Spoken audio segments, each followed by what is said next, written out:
We are live.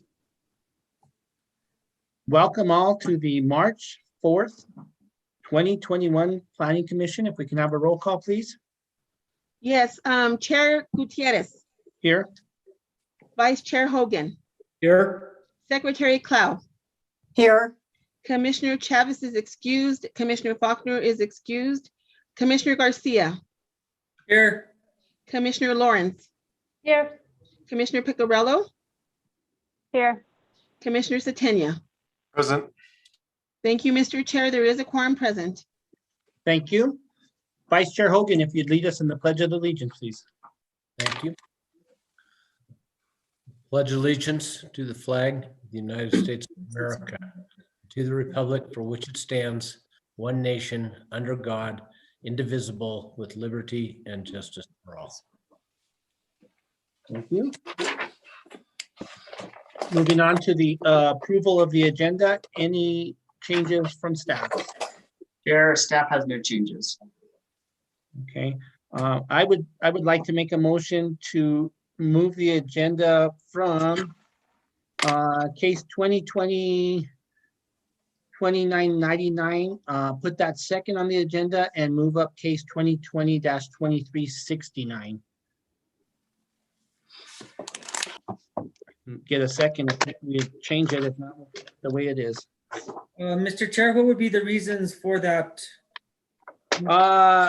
Talking with staff, it seems like there might be some homeowners associations, village associations that are going to want to testify on this case. So I'd like to give them the opportunity to go first. Mr. Chair, do you know if they've been made aware of that change for the agenda tonight? Let me check with Mr. Logston. Mr. Logston, were you able to? Well, Mr. Chairman, yes, I was able to get a hold of the agent. Dolores has joined us now. I know that Carl Summer is on her team. She was having to scramble just a little to get the rest of her team. I only see from the neighborhood association, I only see Fabian right now. Okay, if that's the case, I'll pull my motion, and we're on the approval of the agenda as set out. If I can get a motion. Commissioner Hogan motions to approve the agenda. I will second Commissioner Lawrence. Thank you. A roll call, please. Commissioner Clow, Yes. Commissioner Hogan, Yes. Commissioner Garcia, Yes. Commissioner Lawrence, Yes. Commissioner Picarello, Yes. Commissioner Satenia. Yes. The motion has been approved. Thank you. Moving on, we're going to approval of minutes, the minutes from the February 4th, 2021 meeting. We will, Sally, individual on the findings and conclusions. I do recommend going individual. I know it's kind of a hassle. No, that's fine. That's fine. That's Probably fine. best practice. Okay, so the first is case number 2020-2898. Mr. Chair, we're going to do a motion on the minutes first before. Oh, the I'm sorry. findings? Thank you. Yes, we can have a motion for the approval of the minutes. I have Mr. a Singh? change. I have a change in the minutes, Commissioner Clow. On page 10, the second to last paragraph, the second to last sentence, 100,000 should be $148,814.40. Thank you, Commissioner. Any other changes from staff or the commission? No, Chair, staff doesn't have any changes. If I can get a motion for the approval of the minutes as amended, please. Motion to approve as amended, Commissioner Lawrence. Thank you. Second, Second by Commissioner Garcia. thank you. We have a motion and a second. If we can get a roll call on the approval of the minutes. Okay, Commissioner Clow, Yes. Commissioner Garcia, Yes. Commissioner Lawrence, Yes. Commissioner Picarello, Yes. Commissioner Satenia. Yes. Thank you. The motion has been approved. Thank you. Okay, now moving on to the approval of findings, conclusion of conclusion of law, case number 2020-2898.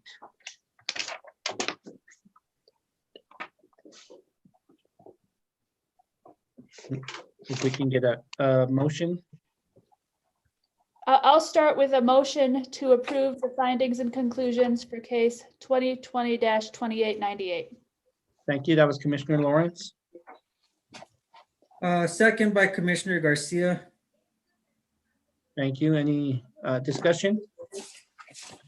If we can have a roll call, please.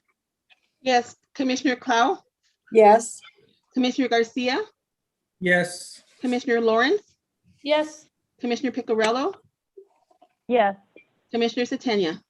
yes, The motion has been approved. And Mr. Chairman, Commissioner Hogan votes for also. Oh, sorry. Sorry, I'm sorry, Commissioner. sorry. Thank you. I'll move on and make a motion to approve the findings and conclusions for case 2020-2914. Thank you, Commissioner Lawrence with the motion and second. Commissioner Picarello to second. Thank you. We can have a roll call, please. Commissioner Clow, yes, Commissioner Garcia, Yes. Commissioner Hogan, Yes.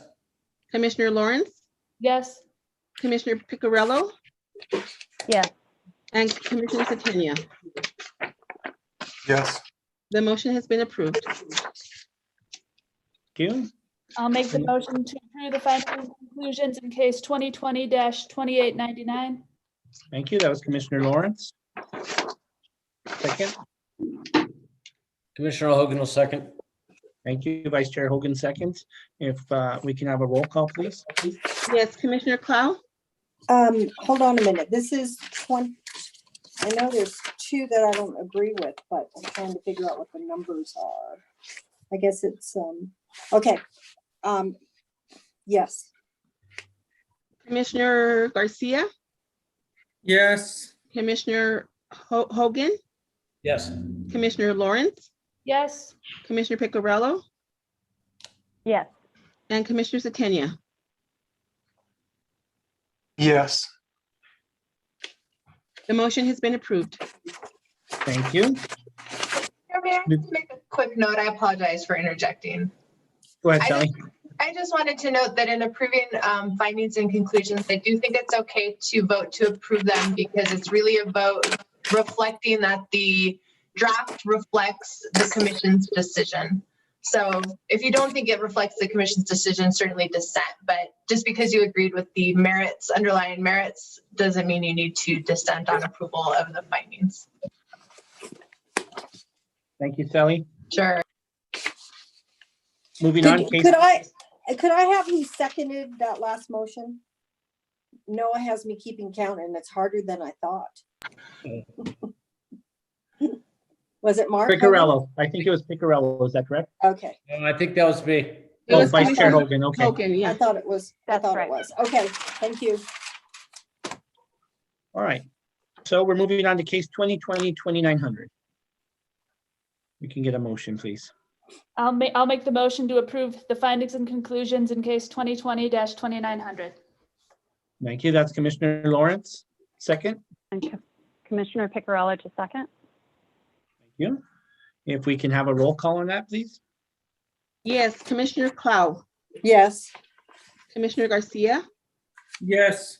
Commissioner Hogan, Yes. Commissioner Lawrence, Yes, Commissioner Picarello, Yes, Commissioner Satania. no, The motion has been approved. Thank you. And now case 2020-2901. and I'll make a motion to approve the findings and conclusions in case 2020-2901. Thank you. That was Commissioner Lawrence. I can get a- Commissioner Garcia, I'll second. Thank you. If we can get a roll call, please. Yes, Commissioner Clow, yes, Commissioner Garcia, Yes. Commissioner Hogan, Yes. Commissioner Lawrence, Yes, Commissioner Picarello, yes, Commissioner Satania. no, The motion has been approved. Thank you. We have no old business, so we will be moving on to new business. And our first case is case 2020-2999, 4250 Cerrillos Road, Santa Fe Place Mall Apartment Development Plan. Mr. Escobar, you're the case planner. If you have a presentation for us.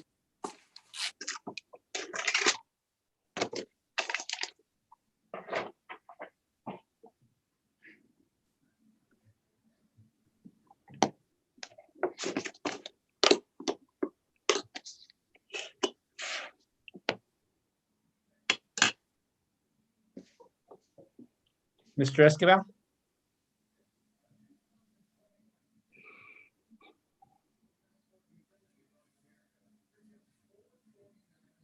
Dan, you have to unmute yourself and start your video.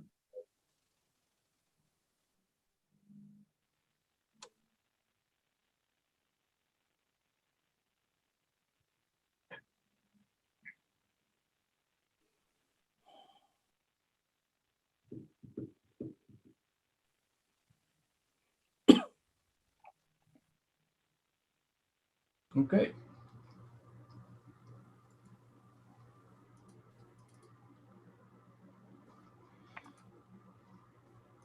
Does everybody see that? Yes, and welcome. Okay, this is case number 2020-2999, 4250 Cerrillos Road, Santa Fe Place Small Apartment Development Plan. This is Gavin for Santa Fe Mall Property LLC. Owner requests approval of a development plan to construct a 161,433 square foot residential structure for 141 dwelling units. The property is approximately 3.25 acres and is zoned SC3 shopping center. The Land Use Department recommends approval. Conditions of approval as outlined in this report. That includes the technical corrections listed. There are 3 motions required for this case: approve or deny the development plan, subject to the conditions of approval and technical corrections recommended by staff; approve or deny the shared parking plan showing the 40 offsite spaces as shown on Exhibit G; and approve or deny the findings of facts and conclusions of law for case 2020-2999 as shown in Exhibit B. There were 10 development review team members that reviewed this application, 9 of which, 2 through 10, are city divisions or departments. Number 1 was the consulting engineer who reviewed the traffic analysis for the city.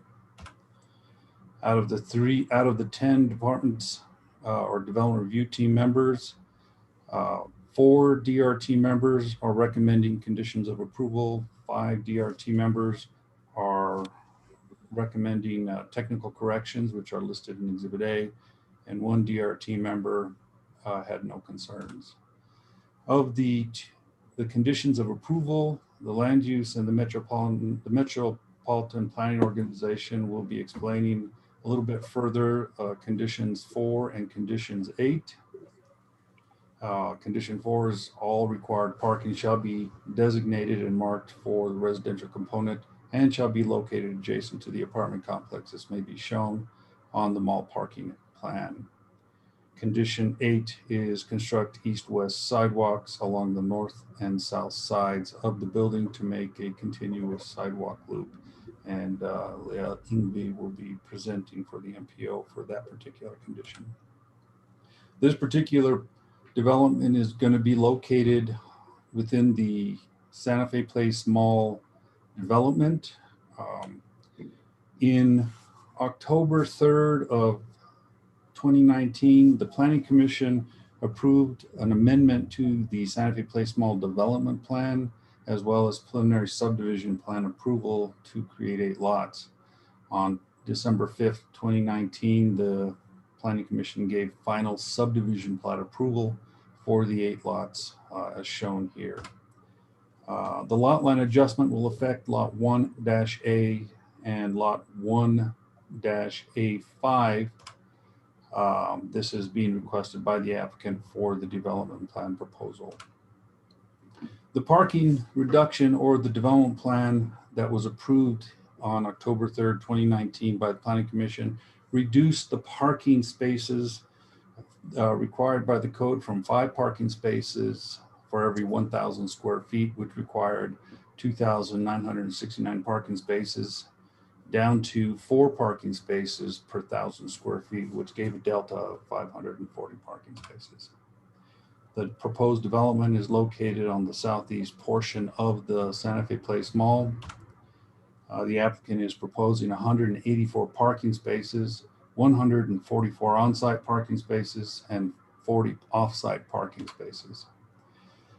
There is an existing bus stop located at the Santa Fe Place Mall. This is being relocated to the Valdez Industrial Park. There is some talk, and I'm sure that the applicant's agent can discuss this further. The only information I have from the transit department is that they are looking at 2 possible spots within the Santa Fe Place Mall. The applicant is proposing the 40 off-site parking spaces, which in reality, and again, I wasn't prepared, but the applicant's total spaces are being shown, and you'll have to kind of move these over to this area. But they're not designated, and that's the reason why the condition of approval is being sought. If you take a look at all the little red dots, I'm not sure if you can see those, but all those little red dots indicate a shared parking configuration, a random shared parking configuration.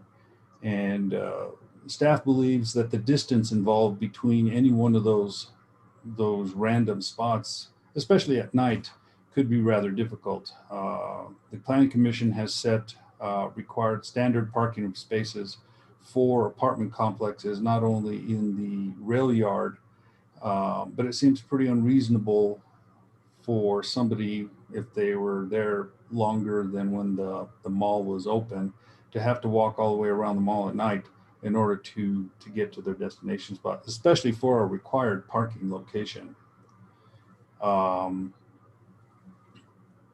I'm not quite sure. The code actually also requires a designation of parking. However, in an SC district, it is a shared space configuration, and it's required actually for the commercial uses to all share those parking spaces so that everybody gets along, for the commercial businesses. The problem is when you look at the overall size of the Scarpa development plan, it's taking up quite a bit of parking area within that southeast side, which means that a lot of those commercial parking spaces are going to be somewhat displaced. They're going to be displaced. That means they're going to be parking everywhere they can, which means that the residential component is going to be looking at parking where they can find any kind of parking.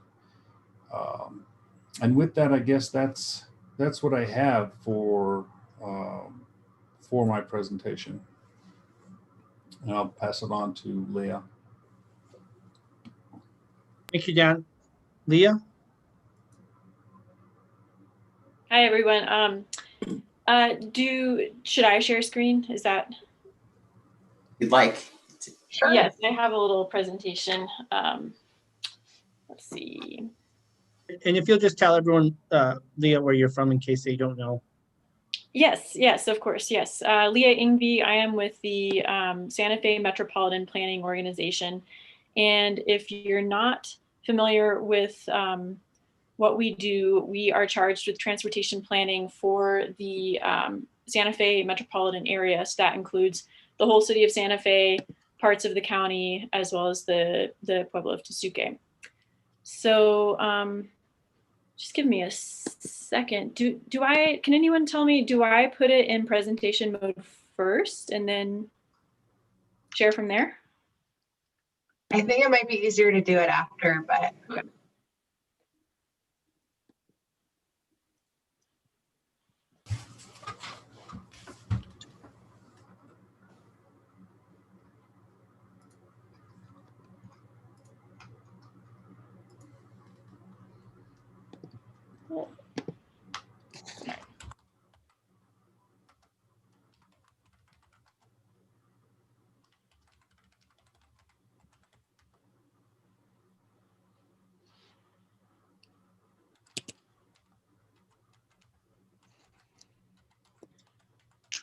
Sorry, this is my first time to share a presentation. I might just, and it put me into both of my screens when I did presenter mode. So I can just share, you can look at my my PowerPoint without presenter mode, if that's okay. Sorry. You should be able to share it and then switch, I think, to presentation mode after your screen's up, Oh, okay. I'll try in that. my experience.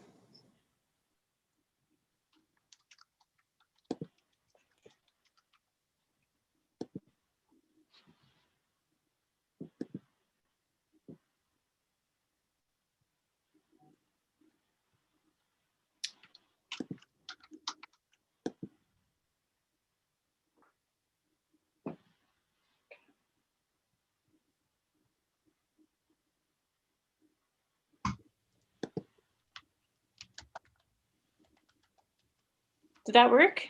Looks good. Okay, good.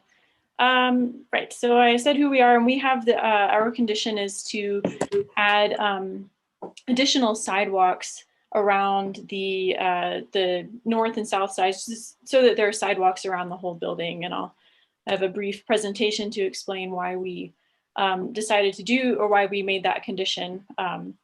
So this is, the image is from, we got that from Jennifer Jenkins, and I'm going to use it to point out a couple of things about this area. So first is that there is a lot of density of housing going into this area. So already approved and under construction, from what we can tell, is the Turquesa apartment homes across the way. And then obviously, of course, this 3-story residential building, Escarpa. So with a lot of housing, there's a lot of people, and everyone has different needs, desires, practices, and there's just, we know that with a lot of people, there's going to be a lot of variety in what people need.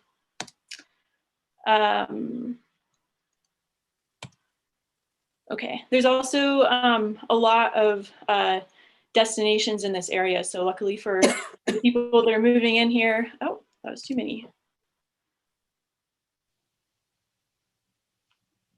Are we back on? Nope. Sorry. Okay, so there are restaurants.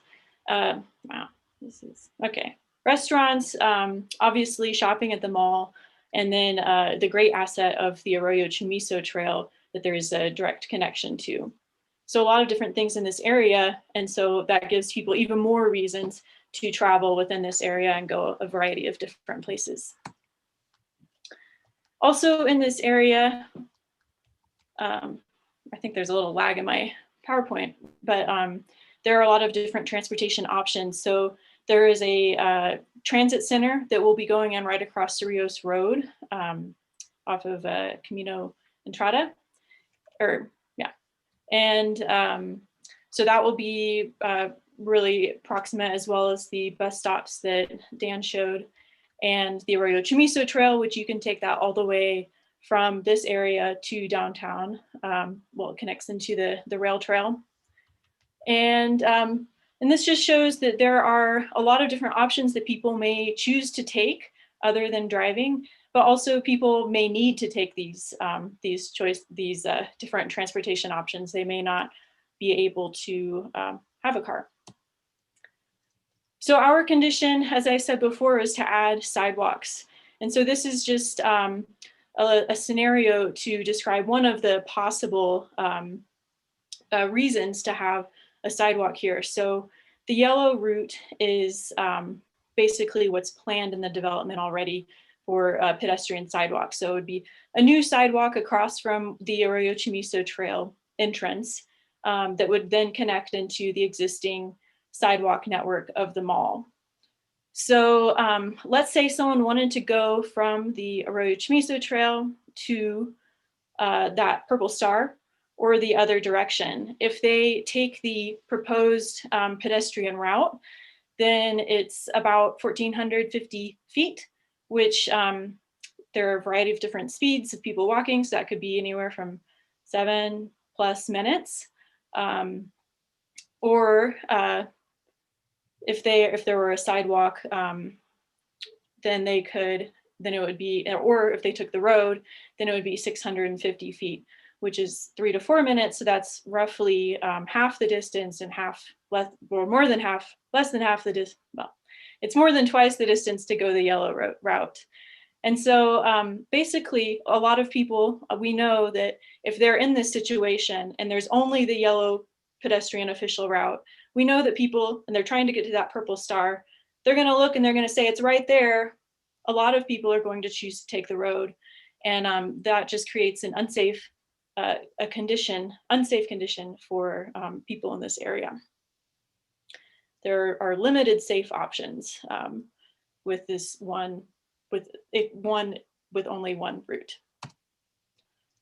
So in the literature of walkability, the academics have come up with these 5 Ds of walkability. So density, this area is definitely gaining in density, and so that definitely makes it more prone to walkability. Diversity of things to do, that's definitely there, so check mark for diversity. Destination accessibility, it's pretty good in terms of physical proximity. Of course, there's also the accessibility of, are there accommodations for you to actually get to a place, more than just physical proximity. So that one's, has a lot of potential. And then distance to transit is also good. What we're proposing is that the design also be made to really support walkability, which this current design only provides the one option. So this is supported by several different planning documents. One of the things that our organization, the Metropolitan Planning Organization, creates is the Metropolitan Transportation Plan. And underneath that are the Pedestrian Master Plan and the Bicycle Master Plan.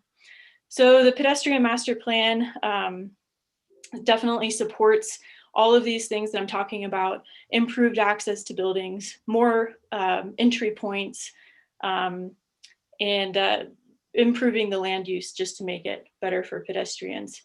I thought this quote at the bottom was especially relevant, that improving the pedestrian environment and pedestrian experience is vital to providing a safe, convenient, and direct pedestrian network, reducing dependency on the automobile, benefiting the environment, and encouraging community interaction.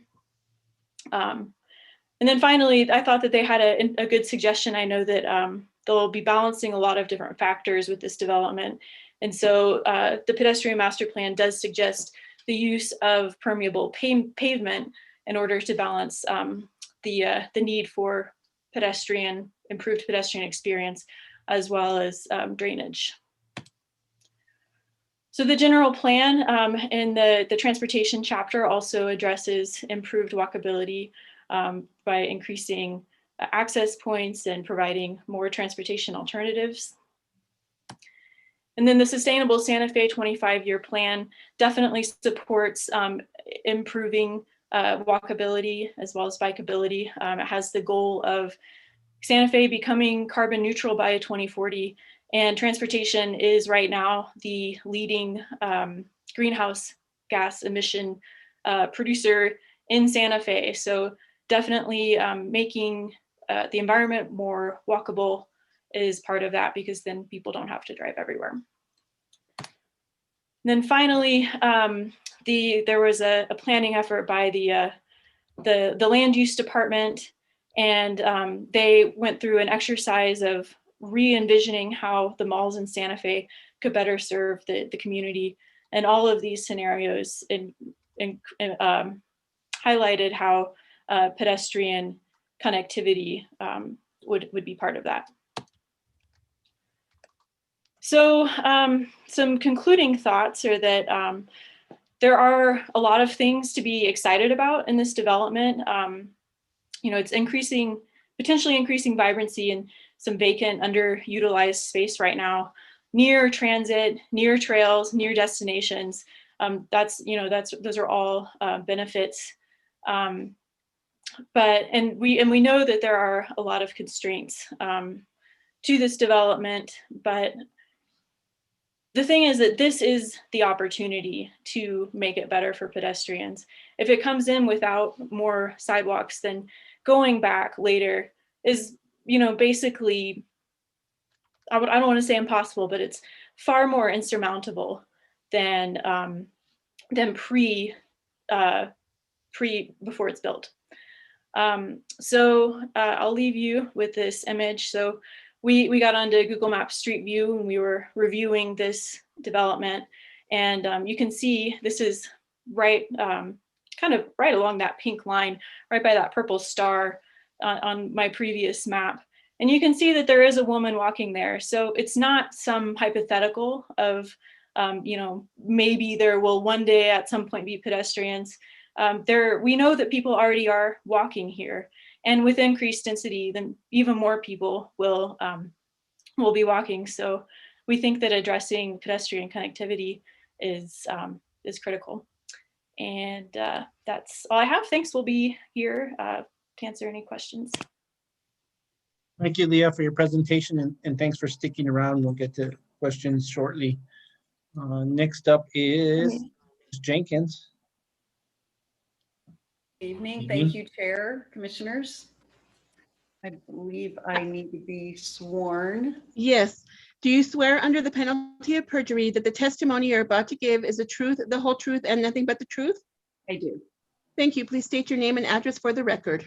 My name is Jennifer Jenkins. My address is 130 Grant Avenue, Suite 101, Santa Fe 87501. So thank you, Chair and Commissioners. Good evening. I'm Jennifer Jenkins with Jenkins Gavin here this evening on behalf of Santa Fe Place Mall in request for development plan approval for the Scarpa apartment homes. And I am joined this evening by Mike Gomez and Eric Cornelius with Santa Fe Engineering, and also with Alexi Dezurek with Autotroph Architects, who is the architect on the project. So they are here to answer any questions that may come up that would be appropriate for them. So I am going to go ahead and share my screen and go through our presentation.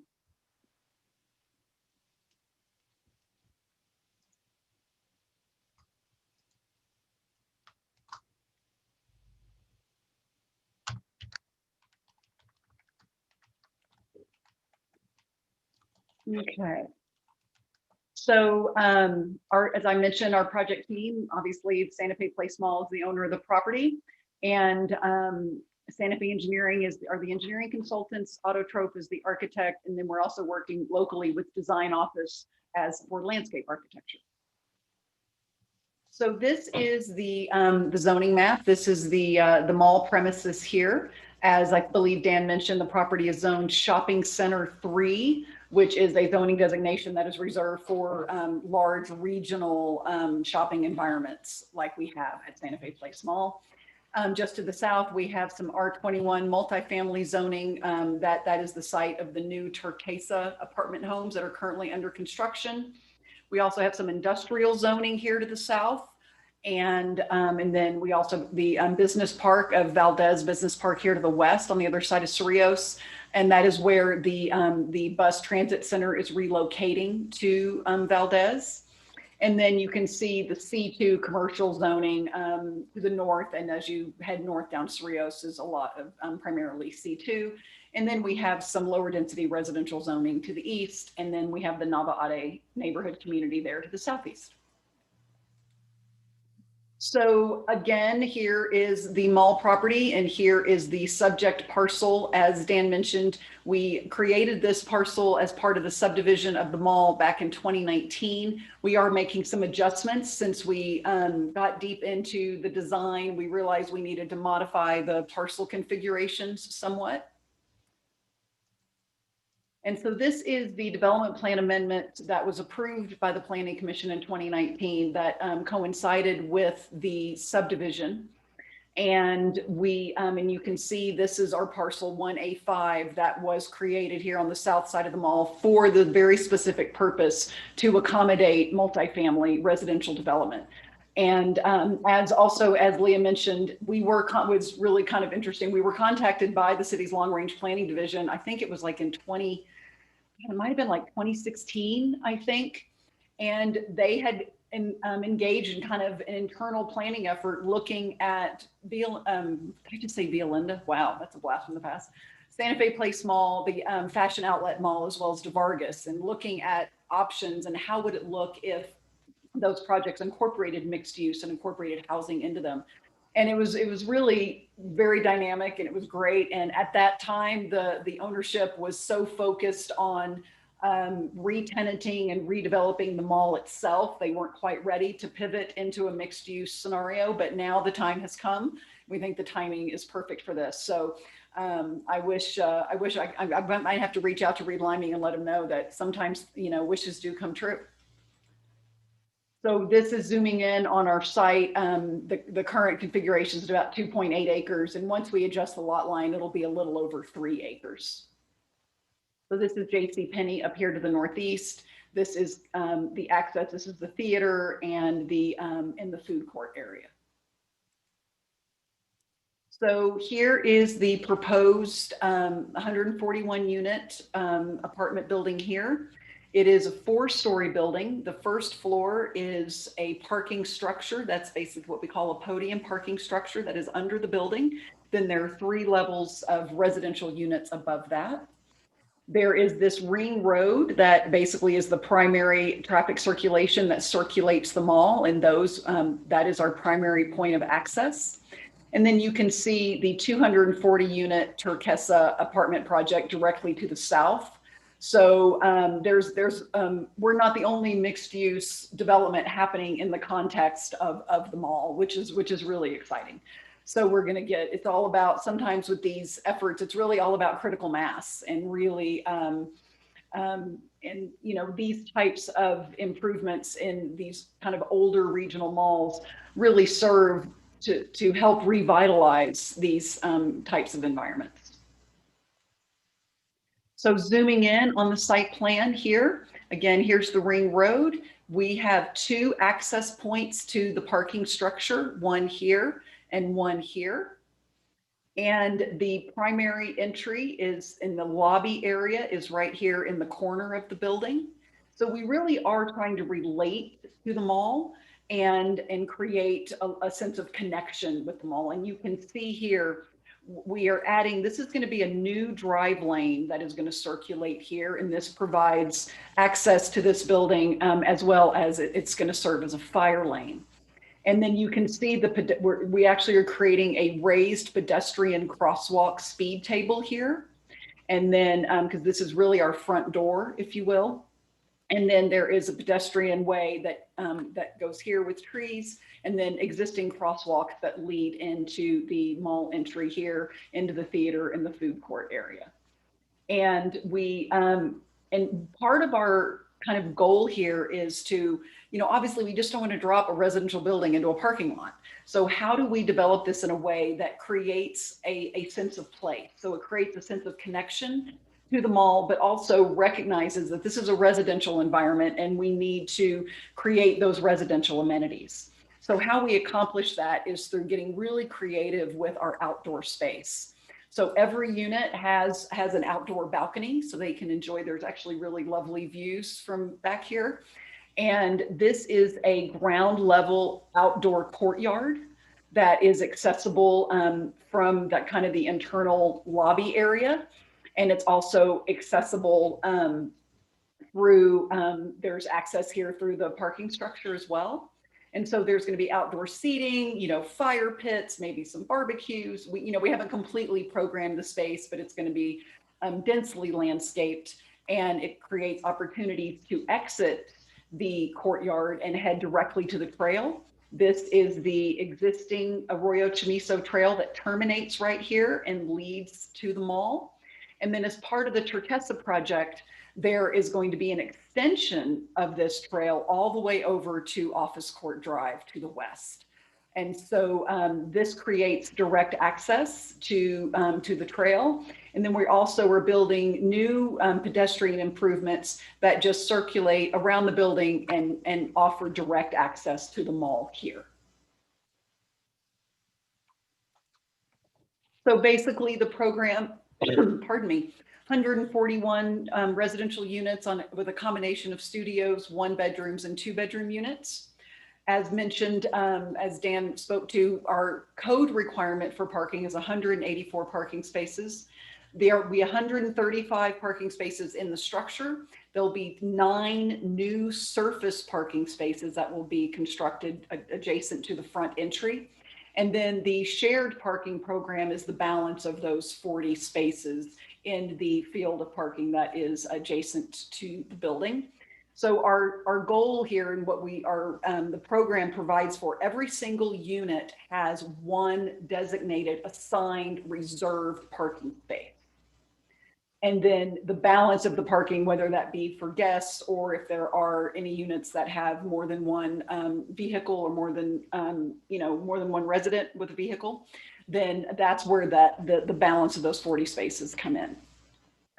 The building is 45 feet high, which is the maximum permissible height in the SC zoning district. And then again, around these community amenities, every single floor has interior residential lounge areas. We have our, our significant landscaped courtyard. We have roof terraces to take advantage of these views, fitness center, and of course, access to the trail.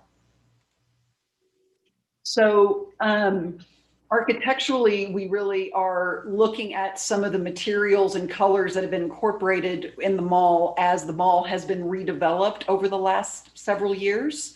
And so really wanting to play off of that, so we create some continuity with the mall structures as well. The south side of the mall has not seen as much architectural change as the north side of the mall has seen.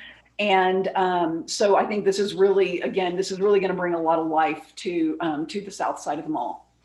And so this, you can get a great view of that landscaped courtyard. You can see the roof terraces here. And then you can just looking through here, that is that ground level parking structure. And here's one of the access points here. And then with this roof terrace, the fitness center sits right here. So it really has all that glazing and with the views and then access to lovely outdoor terrace there.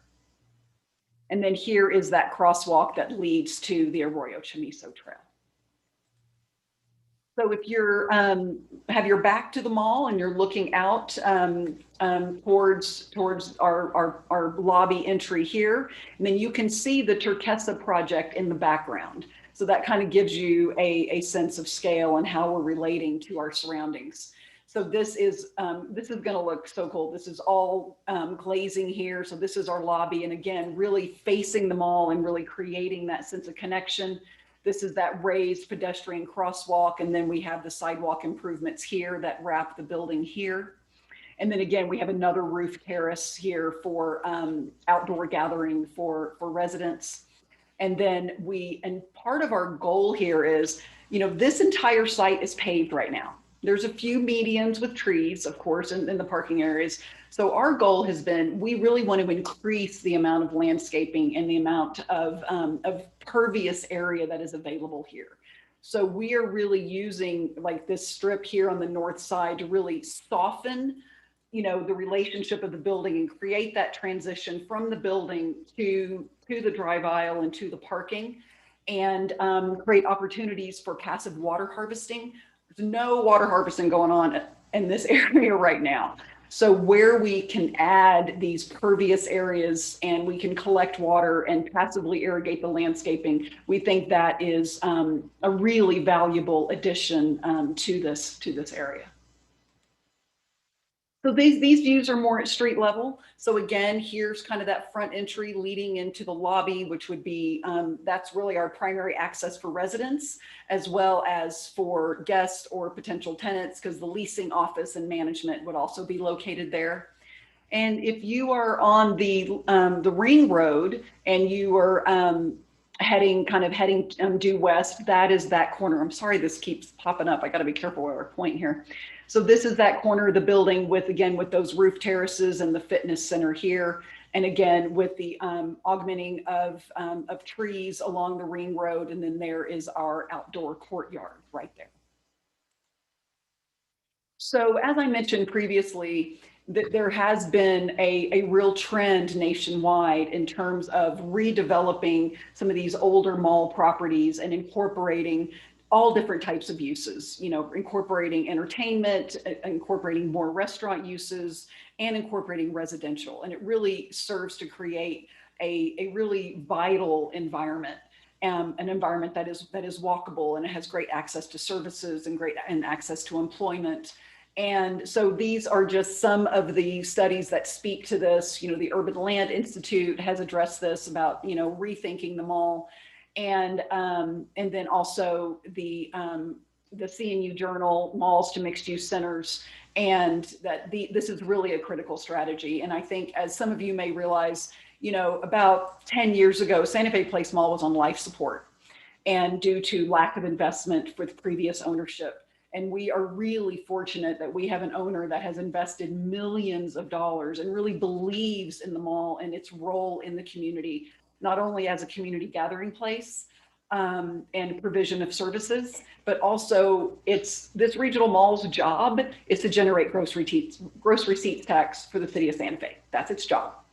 And through this redevelopment effort, the GRT revenue has improved exponentially. And so this effort is really part of that greater redevelopment effort for the property. So we've already talked a lot about pedestrian connectivity. So I'm just going to touch on that as well.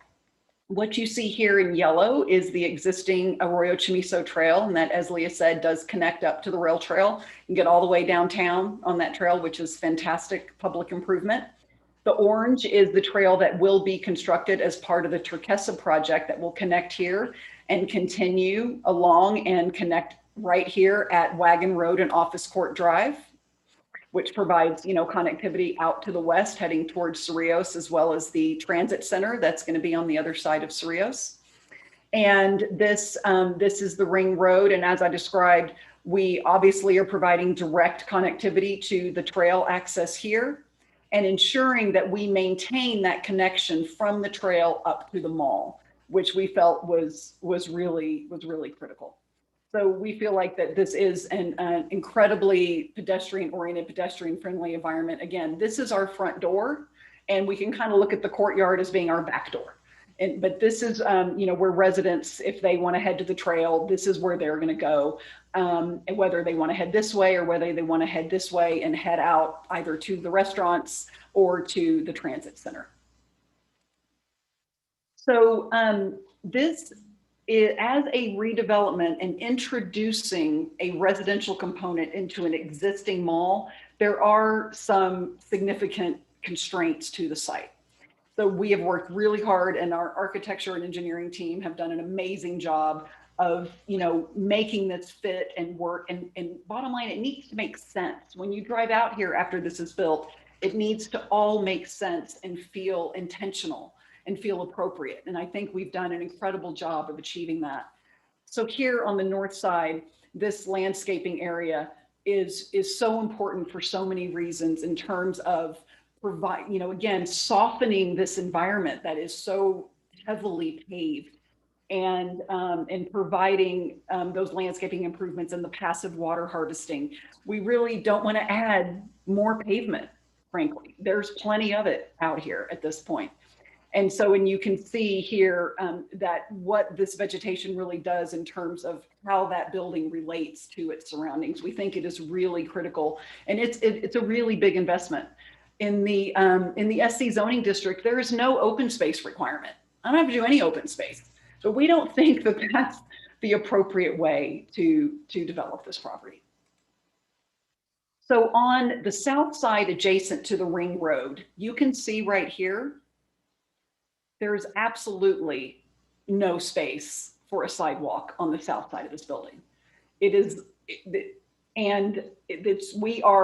This is the parking structure here. We have a few feet here where we are able to get some, you know, ornamental grasses and some reseeding in this area, but that is the back of curb, and that is our parking structure. So it's physically, there is no room on the south side of this building to add any additional sidewalk improvements. As you can see here, this is that narrow strip. This is the Ring Road. That is the curb. And this is our courtyard wall that goes around the resident courtyard on the south side of the building. So in addition to that, there are easements everywhere of accommodating existing utility improvement. So we have a major gas transmission line that goes through here.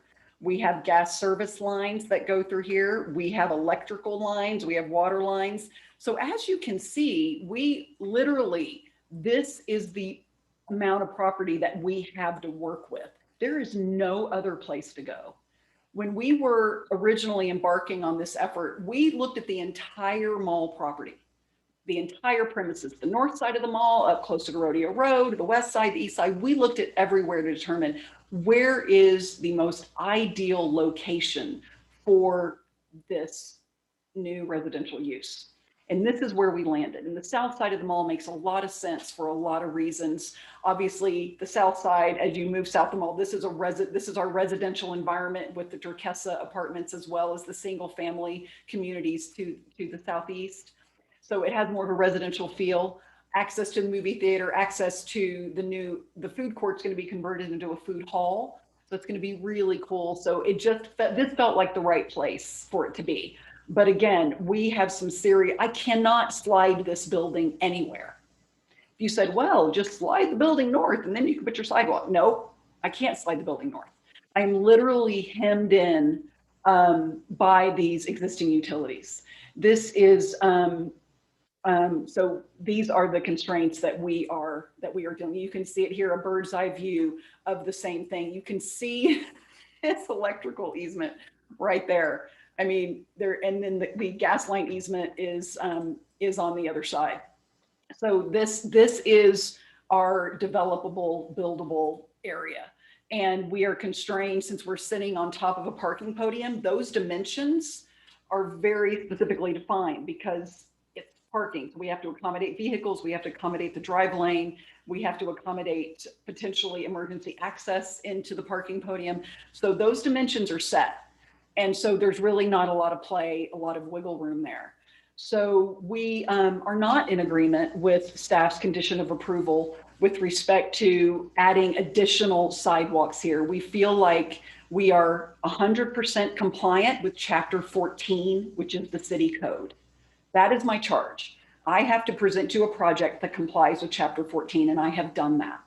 So I would ask that that condition not be approved so we can proceed with the project as designed, because we believe we have addressed pedestrian connectivity that is appropriate for this site and its surroundings.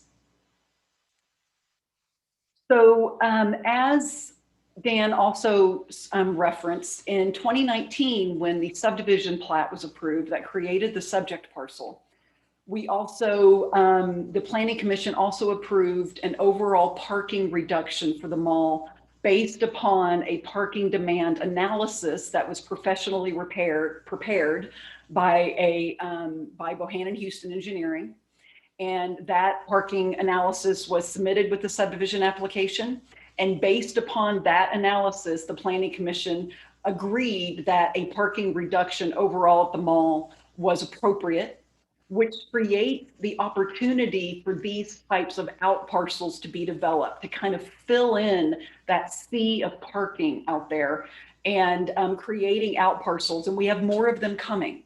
And so filling in those seas of parking is really important in terms of this revitalization effort and creating a more aesthetic friendly environment for the community. And one of the key basis for this parking reduction was the fact that we were proposing a mixed use scenario at the mall. And straight out of the parking study that was approved by the Planning Commission, it says the multifamily development is itself a prime candidate for reduced levels of parking due to its proximity to amenities, transit, and employment. We are not proposing a reduced parking requirement, by the way, for the apartments. It says, furthermore, the co-location of housing with a shopping center offers potential shared parking benefits, as the peak demand for shopping malls is the opposite of peak parking demand for housing. Also says that one reason shopping malls can support reduced rates of parking relative to other retail sites is the efficiency that comes from shared parking. The impacts of the housing component of the development and overall parking demand for the mall will also be mitigated by the benefits of shared parking. So again, the parking study that we submitted in 2019 and it was approved by the Planning Commission contemplated a shared parking environment with the future multifamily development. So what are the code provisions that deal with shared parking? So in 14-8.6, it states combined uses on the same premises shall provide the combined total number of spaces required for each use separately unless a shared parking plan is approved. My application for this project is for a shared parking plan that is before what's presented to the city and is before this commission for your consideration and approval. And was also presented in 2019 as part of the parking demand analysis. And then B, it says uses on premises comprising more than one lot of record may provide shared parking in accordance with an approved shared parking plan. And as Mr. Escobel stated, as a shopping center district, it is assumed and required that all of the parking is shared. There are multiple separate parcels here, but the parking is shared among all of the users in accordance with the operating agreement that governs the use of the mall. And then in C, it states, within the joint parking areas, the spaces required for each of the participating uses shall be marked on the parking plan and maintained as allocated to the individual use unless a shared parking plan is approved. So I think the key thing to understand here is, yes, there are provisions for how shared parking works and how when you have combined uses on a premises, and none of them apply if there is an approved shared parking plan. And I would submit that actually in 2019, the commission kind of already approved a shared parking plan. And so that is what we are asking to move forward with tonight is we are introducing a new use and we are providing a vast majority of the parking on site with designated spaces for each residence. And then we have the balance of the parking that would be part of shared parking scenario that is consistent with how the mall has operated for the last 35 years.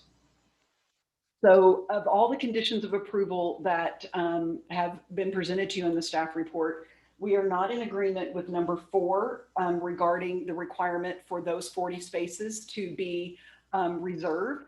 Because again, that's not a shared parking plan. That's reserved parking. They're mutually exclusive. And then we are also not in agreement with condition number 8 regarding the addition of more sidewalks due to the constraint of the site. So with that, I really appreciate your attention. I'll be happy to stand for any questions. Thank you. Thank you, Ms. Jenkins. Mr. Escobel, I see your hands up. Is there something you'd like to share? Yes, thank you, Mr. Chair.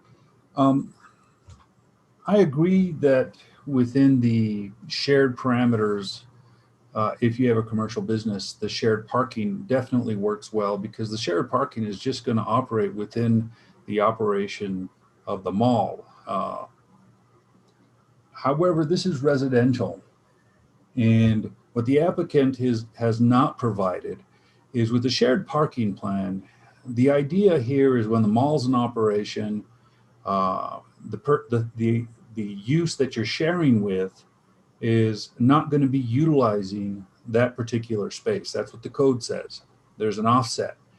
But the mall doesn't close until sometimes 9 or 10 o'clock. And that means that if the parking space, you know, especially in holidays, if they're full and you have to find a space on the west side, east side, or the north side of the mall, you know, when the mall closes down and you decide that you need to go someplace, Well, now you're having to walk all the way around the mall in order to achieve that goal because you didn't have a shared component. You were operating at the same time the mall was operating. So there's no sharing there. There's a fight between parking, between a residential component and a commercial component. And what I did is I took a video of just, I took a random spot just on the side of the west side where closest to Cerritos Road. It used to be Montgomery Wards at one time. Now it's kind of vacant, and it was a sports center. And can everybody see this? Can you see it now? So this is I'm in my truck, and if you can imagine how long it takes a person to walk. How long it takes a person to walk that distance. This is what you're looking at if you had to walk around the mall just to get to your destination. And it's a pretty good stretch of the legs, especially at night, or if you were walking during inclement weather, whether it was raining, whether it was snowing, if you were carrying groceries and you couldn't find a spot. And when you're dealing with the occupants of the apartment complex, you don't know if they have different schedules. Some people may work during the day, some people may work during the night, some may start midday and go through midnight. And some have holidays, some have vacations. It's more than just a long walk. If you have to park on either side of the mall, or if you're even one of the unlucky ones that have to park on the north side of the wall closest to the Rodeo Road side. And what I did is I stopped it right at the stop sign, which is approximately where the apartment complex is going to be. So if you can imagine yourself, if you were living in this place, or if you were visiting somebody here and you couldn't find a parking spot because this south area is being taken up by commercial users because it's a shared scenario, and you had to find a spot someplace else, you're not going to be very happy about it. And that's one of the reasons why for residential development, we recommend reserved parking. This is not going to work. And that's kind of an idea of what you're looking at if you had to share the parking with the mall. So there we go. Thank you, Dan. And just for clarity, one, you're dating yourself by saying Montgomery Wards, and two, I think you meant Sears, right? No, we're on the, actually, what was the Sports Authority was on that side, and yeah, I'm pretty old. Sports Authority and Sears, Montgomery Wards was at the Vargas Center, but just for clarity for everybody. What can I say? Yeah. Thank you, Dan. Commissioner Clow, I see your hands up. Thank you. I have some questions of Jennifer Jenkins. So can you pull up the parking map and explain exactly where the places, the parking places are? Commissioner Clow, are they clarity questions, or because yes, we still have it's a public clarity. hearing? It's okay, clarity. perfect. Yeah, go ahead. Pardon me, just one second. How many places are like downstairs? Yeah. Okay. So, Chairman, Commissioner Clow, so there are 135 spaces basically in the building. There's 141 units, 135 designated spaces that are in this parking structure, which is the first floor of the building. And then we are creating, as part of creating this new driveway, we're creating 9 brand new spaces here as well. Okay. And these spaces are going to be primarily designated for guests. And so and also, guests or employees, that are visiting the leasing center here. And But our goal is, like I said, to have a reserve designated space, to have 141 of those. So each unit has at least one reserved designated space. And so the reserved spaces, so we have basically 6 additional spaces that we're going to reserve right here, because it's right where you walk into the building. It's completely proximate to this. And then all of this parking here, I mean, I could even zoom out a little bit. So you can see there's all of this parking here. There's parking here. There's all of this parking here, all of that parking. This is basically a loading zone back here. I mean, this parking in this area I've lived in Santa Fe for, 32 years, and I've been representing the mall and doing a ton of work here for probably the last, 15 years. And the parking back here is completely underutilized, all of it, because again, this is the service entrance for the mall. This is a loading dock.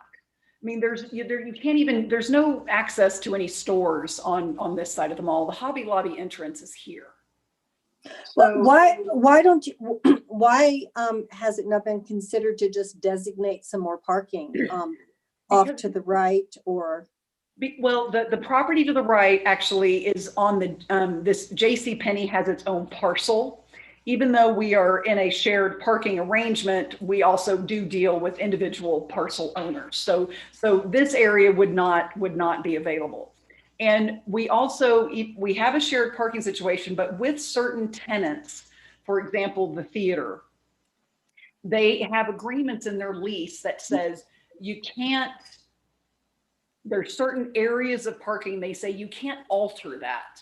I know it's not 100% mine, it's not reserved to the theater, but in my lease agreement, I'm not going to let you alter this area of parking right here. So the 44 spaces are not available to designate. Is that correct? Yes, that's the concern. Okay. Those 40 spaces need to be, it's okay for them to be shared in this area, but we bump up against existing lease agreements when we start to set them aside permanently. And then the other question I have is, have you looked into moving that electrical line that's in front of the building? And if so, let me go over to that really quick.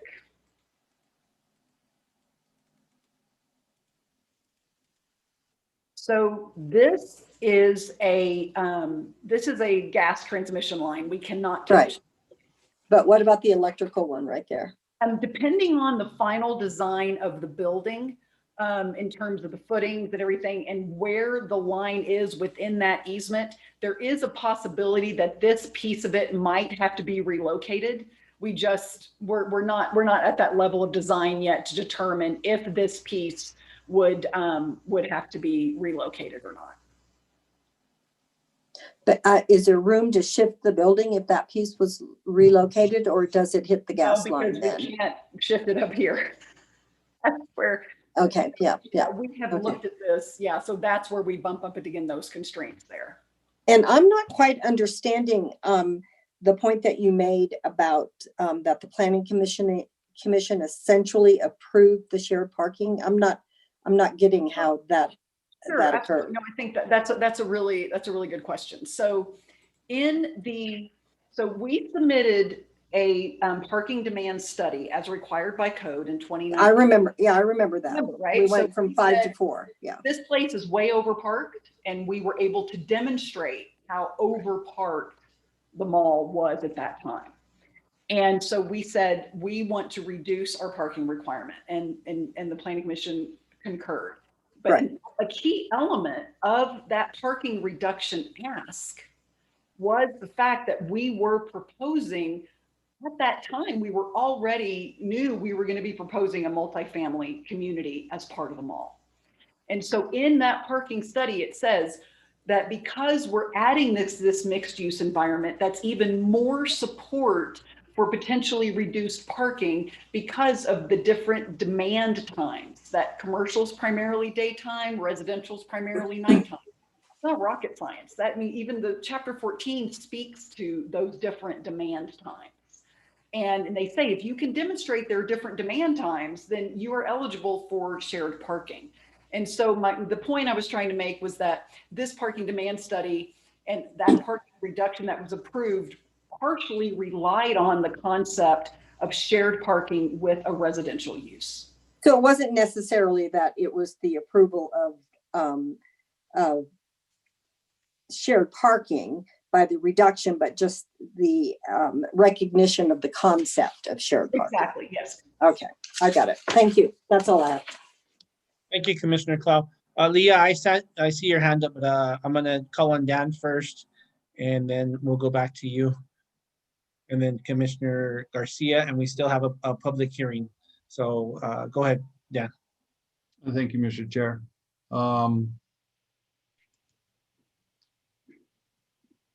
Let's see if I can get this. So I don't agree that the Planning Commission approved the parking. The actual proposal was for a reduction in parking. That was what was advertised. It was an amendment to reduce parking. So there was no acknowledgement of any kind of pre-existing parking plan. And what's failed to be, what's happening here is, there are a lot of businesses that are located there, and there are a lot more developments that are going to start coming into the mall. Lot 1A is a restaurant. We don't know what's going to move into lot A2 or 2B. Lot 1A2 up at the north end next to the Harley Davidson shop is going to be a business. I mean, there's going to be a lot more activity on this parking area than what is being presented today. Right now, is the mall 100% parked? No, you're right. But when all these start to develop and they're moving in, you're going to have a lot less parking. And the parking reduction that was given by the Planning Commission to this developer it's going to get tight. So shared parking in this sense, right now, if it were to be built and people were to move in, yeah, I'd say there's plenty of parking, not to worry. But when this becomes fully realized, that's not going to be the case.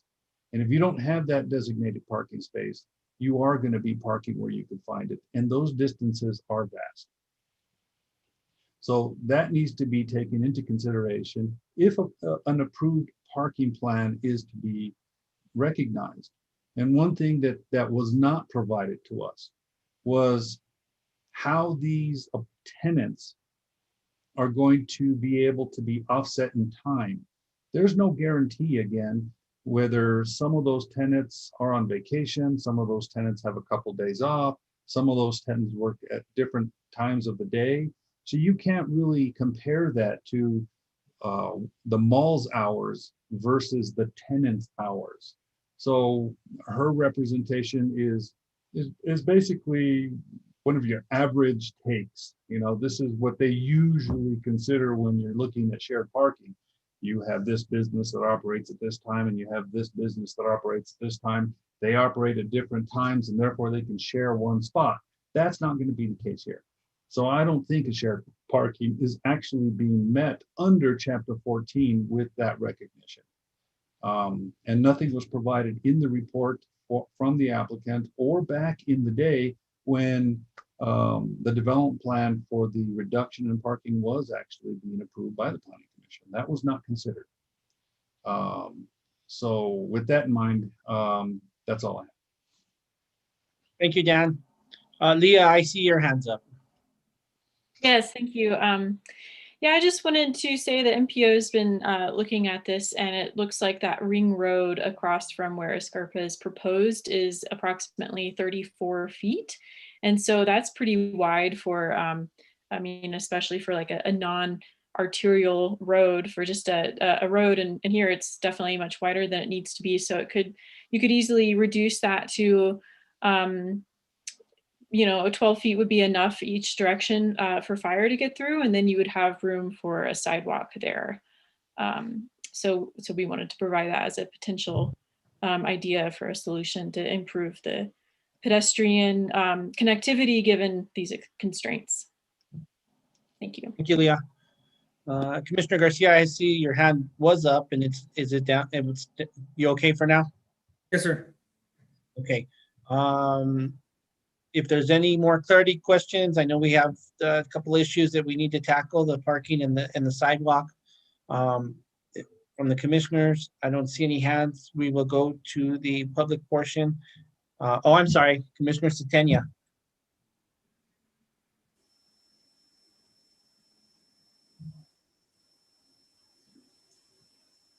You're muted.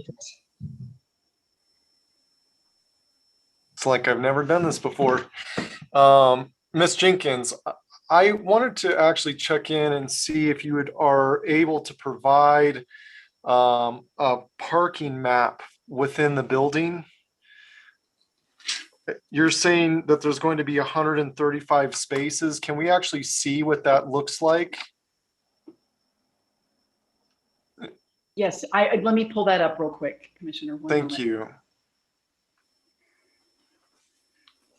I just want to try to understand before we move forward the limitations of the actual structure itself, given what you're proposing underneath for parking.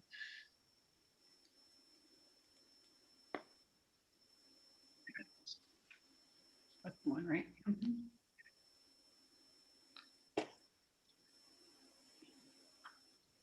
Okay. Let me just zoom in on this. So this is the podium structure.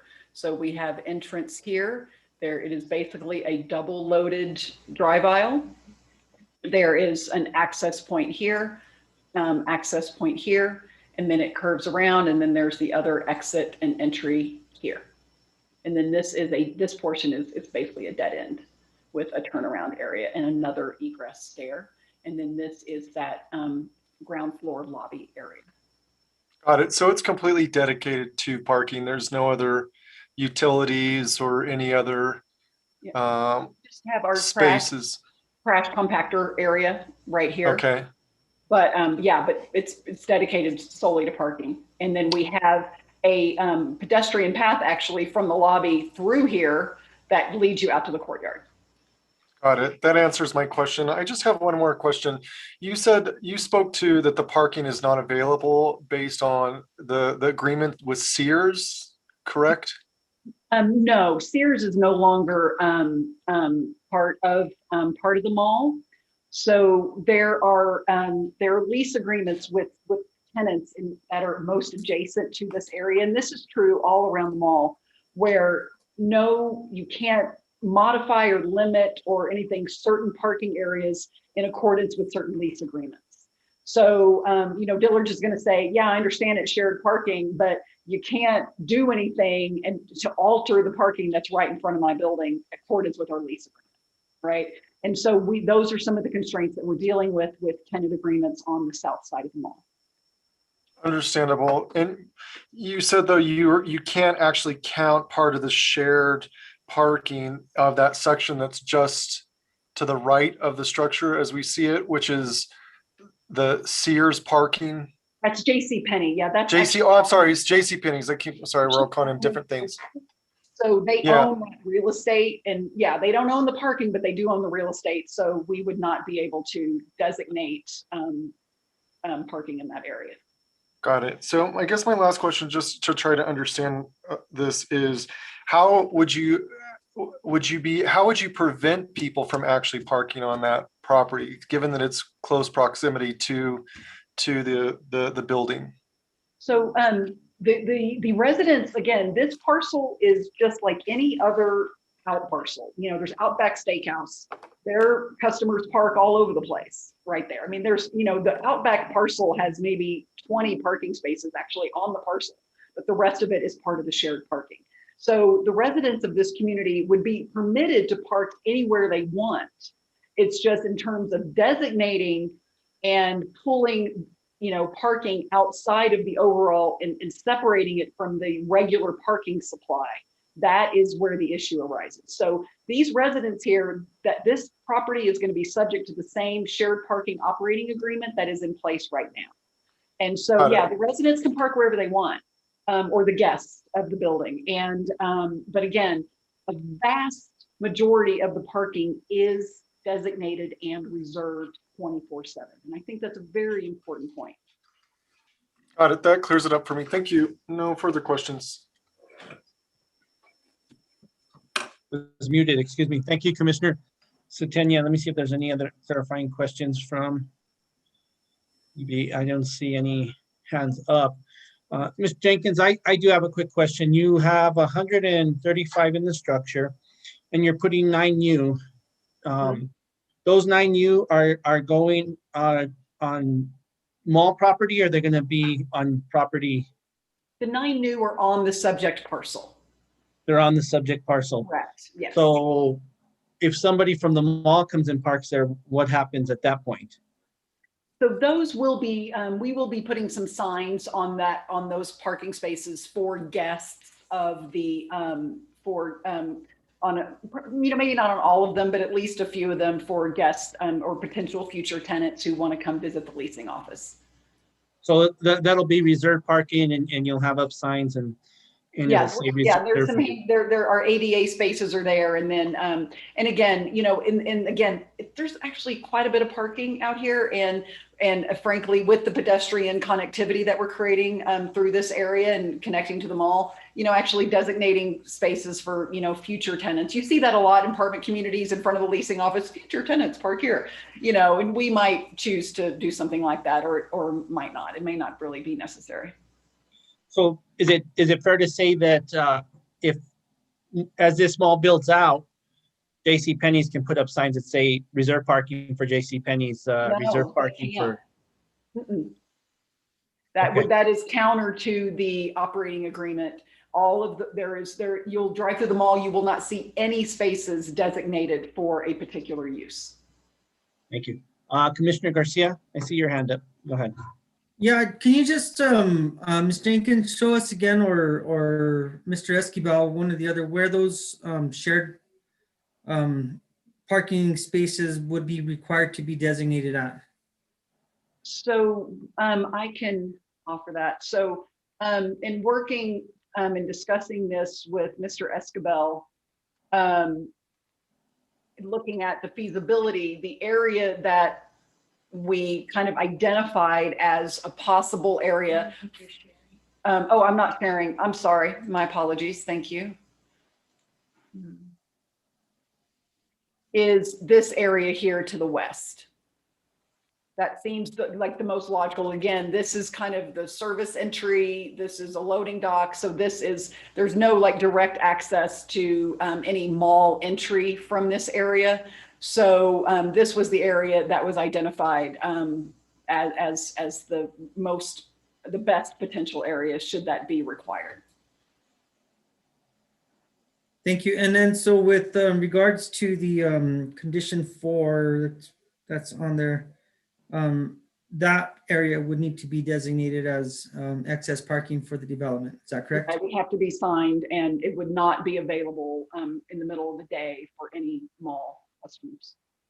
Thank you. Well, Ms. Jenkins, real quick, while you have that proposed site plan up, the row parking here, just to the north of your development, that is owned by the mall and that's considered shared parking area? Yes. Okay, thank you. And let me see if there's any other commissioners. I don't see any. I'm going to go ahead and open up the public hearing on this case. Is there anybody here from the public that would like to speak to this case?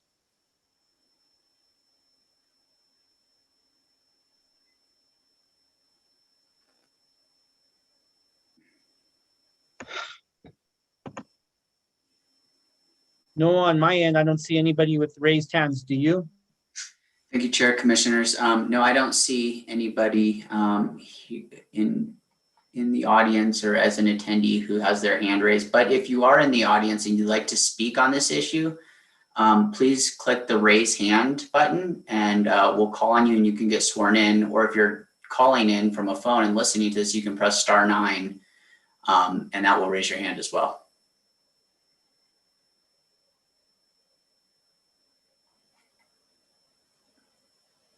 It does not look like anybody has raised their hand. I don't see any raised hands either. So I'm going to go ahead and close the public portion of this hearing and turn it over back to the commission. I I don't know whose hand was up first, so ladies first, Commissioner Lawrence, you have the floor. Thank you, Mr. Chair. I think this will be a short question, but I want to go back to what Leah said about the possibility of using some of the ring road space for the extension of a sidewalk around the building. I wanted to ask Ms. Jenkins if that had been looked at as a possibility or if it could still be looked at as a possibility. The ring road is governed also as part of the operating agreement. Excuse me, Chair Gutierrez, Commissioner Lawrence, my apologies, is also governed under the operating agreement. And it is a designated access easement, for the mall. So I would have to drill into that and see if, modifications, any types, this project, we have to go to every anchor tenant and get their approval for this. I mean, we just can't, you can't do anything to these premises without Dillard saying it's okay and JCPenney saying it's okay and some of the other, larger users here. And so modifications to the ring road, fall into that. So I can't speak to that. And of course, there are concerns about the financial implications of that. This, building a parking structure, a podium structure it is incredibly expensive. But we felt like it was the right choice for this project. We could have surface parked the entire project. There would be nothing that in the code or anything that would have prevented us from putting all 184 parking spaces within those adjacent parking areas. But we didn't feel like that was the proper way to develop this. So we are investing significant dollars in a secured, basically underground, for lack of a better term, but parking structure that is protected from the elements, that is designated for these residents. And that is a huge investment. And as I think, the commission has heard over the years that, the economics of these multifamily communities are really, they can be incredibly tight. And we believe this is the right project in the right place at the right time. And it's the right thing for the mall and it's the right thing for this community. We just got to make sure it stays viable.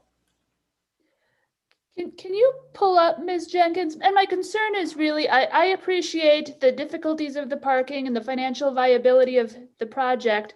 My concern is really from the pedestrian perspective and how someone, say, coming from the Arroyo Chamizo Trail, who might want to get to one of the restaurants closer to Cerrillos Road, might be able to do that without walking on the ring road in traffic. Has your team thought that through at all, and what did you come up with in that regard? So our obligation with respect to adding this kind of new use in the mall is to look at the historic pedestrian connectivity that was available and not to impede that. And also, and we also have an opportunity to enhance that. And so that is what we have done. Is there is existing a pedestrian way that is, part of that transit center drive aisle here. And so we are maintaining that connectivity from the Arroyo Chamizo Trail to this user here, to the multifamily, and then around the building. So we are not impeding that access. And then for the residents of this building to get to the mall and to get out to the trail.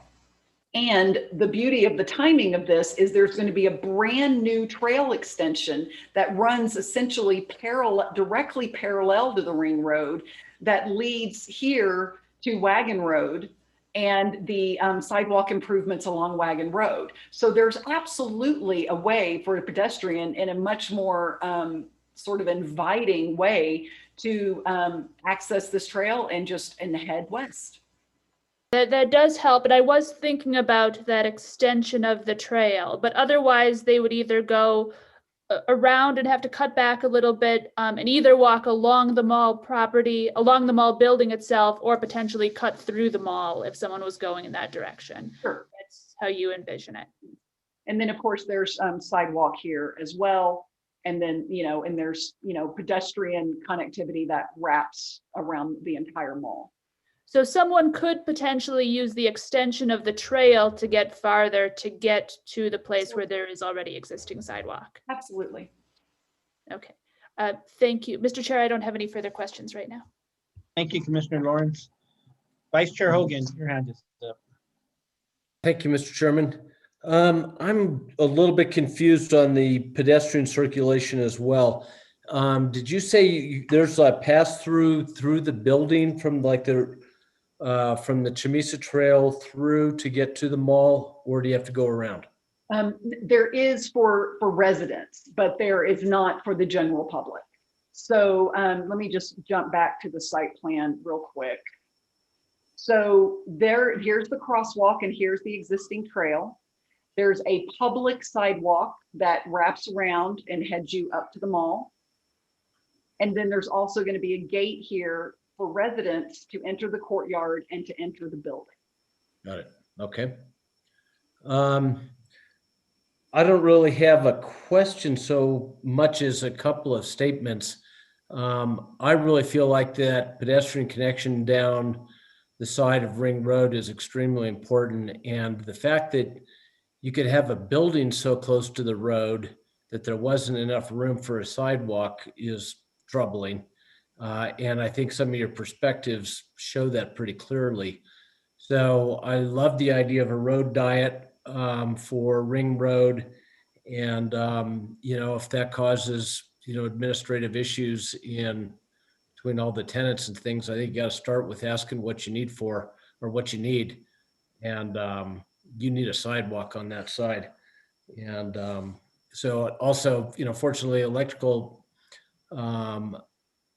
easements are the easiest to move of also, you maybe not as constrained as may seem. I do understand that jogging the building at all really, you'll lose parking places and you need every one of them. But anyway, it's not really our job to solve that problem. I'm just saying that you're going to need a sidewalk before you got my vote. And I also feel like the area between the entrance and the existing mall really needs more work to be successful. You've got a very limited line of trees that buffer you from there, but that needs some more thought, I think, in terms of being a little bit more landscape intensive or at least something that offers some amenities to the pedestrian. And let's see what else I have on that.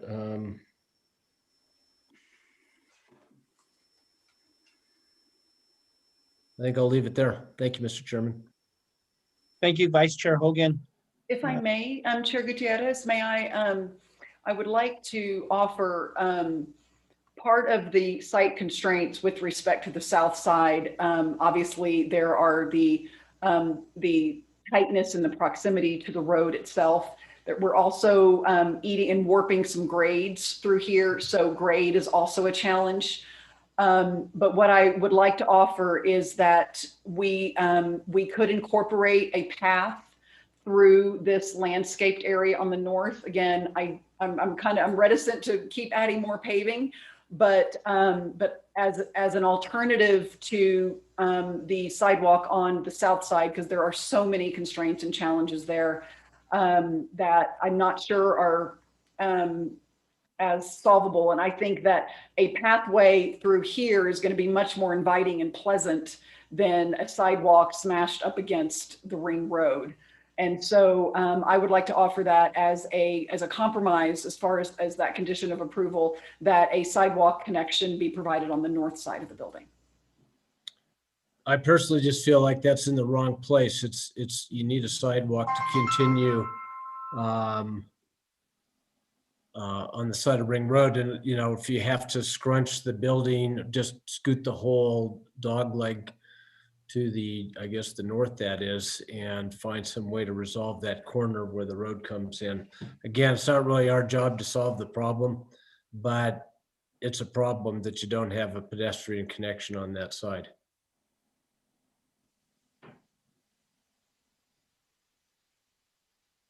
yield the floor, Mr. Vice Chair Hogan? Yes, thank you, Mr. Chairman. Okay, thank you. I want to echo what you said. I strongly believe in the connectivity on the south side. I think that if you put it in front of the building, it's only gonna benefit people, residents of the building. I also think that parking does fall on us somewhat. I'm gonna call on. Go ahead, Mr. Burke.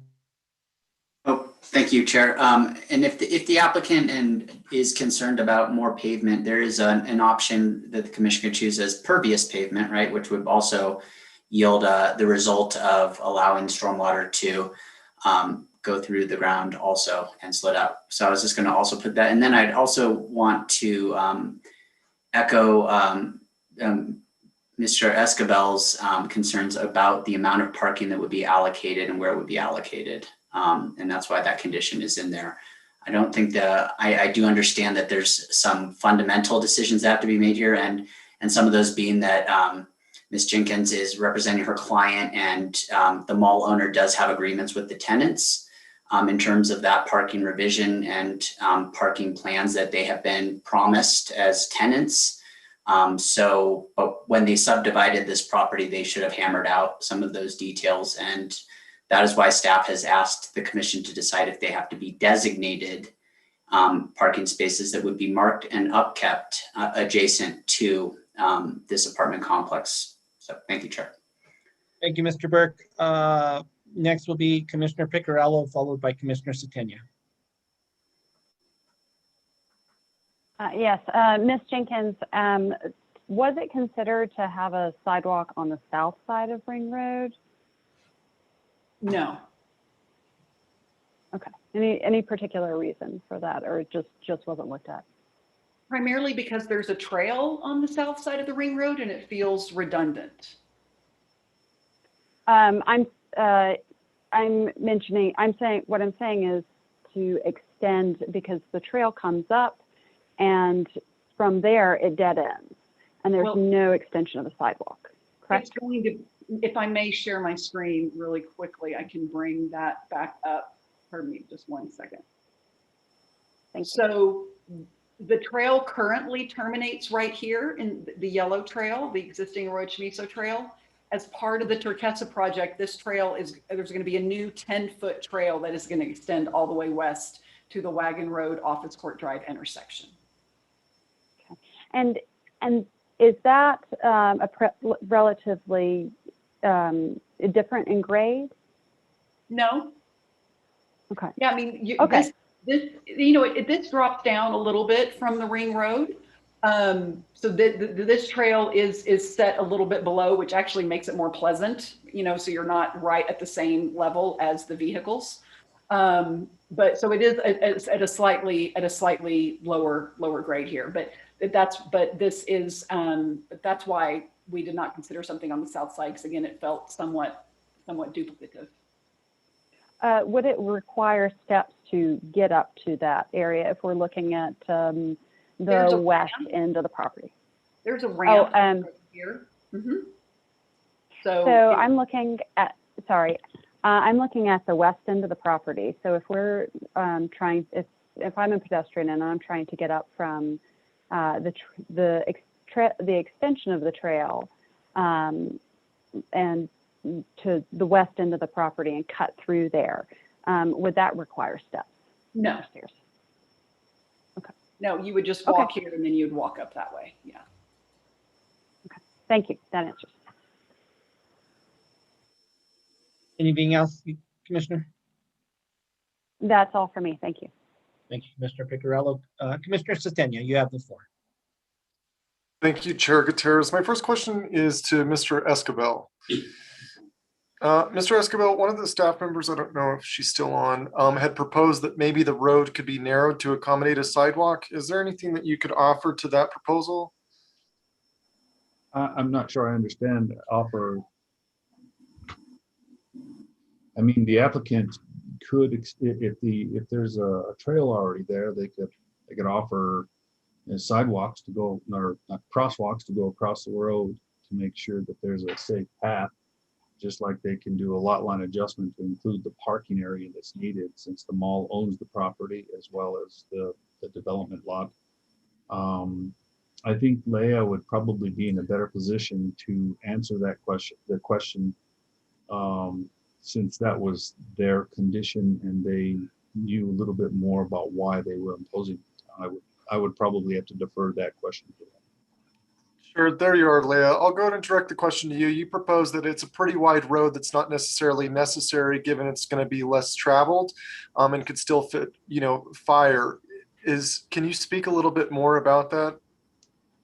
Well, I guess to us, it's, relatively straightforward, that it's a wide road, and it definitely could be reduced, and that reducing would have a lot of benefits in addition to providing the amount of space for a sidewalk. It could also provide traffic calming, which could be a benefit given the increased traffic from the development. As far as like logistics and engineering, that would not be my expertise, but Okay, thank you. Ms. Jenkins, would you consider actually narrowing the road to consider a sidewalk, Well, given that is not fixed? So Chair Gutierrez, Commissioner Satenia, I mean, we could look at it, but then you have an odd situation where you only have a segment of the ring road that has a sidewalk. Then you have to restripe everything, and and the traffic you have to have a taper, because the road's going to go from its current width down to a narrow width, and it's going to widen back out to a bigger width.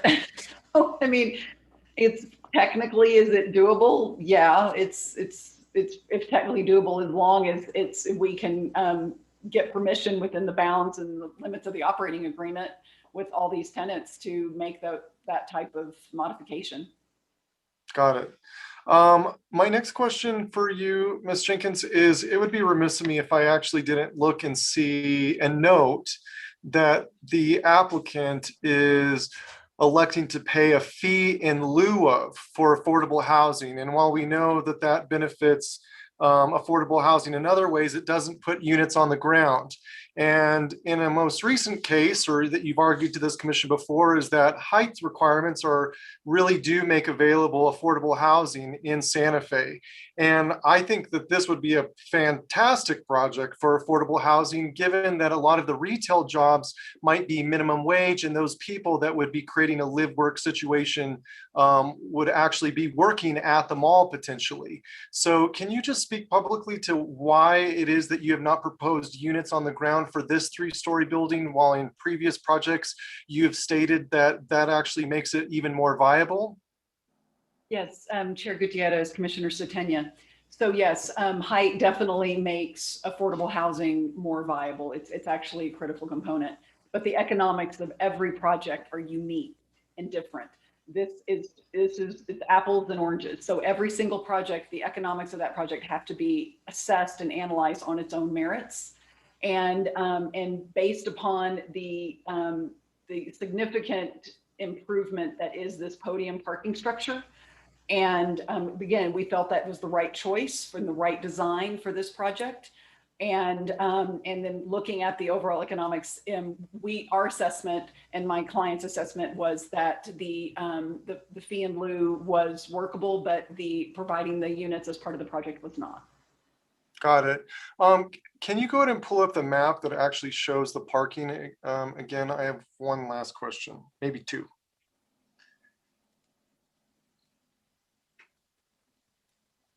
Actually, no, just the site plan. I'm sorry. I'm sorry. Yeah, with the picture, not the ground floor plan. Yeah, right there.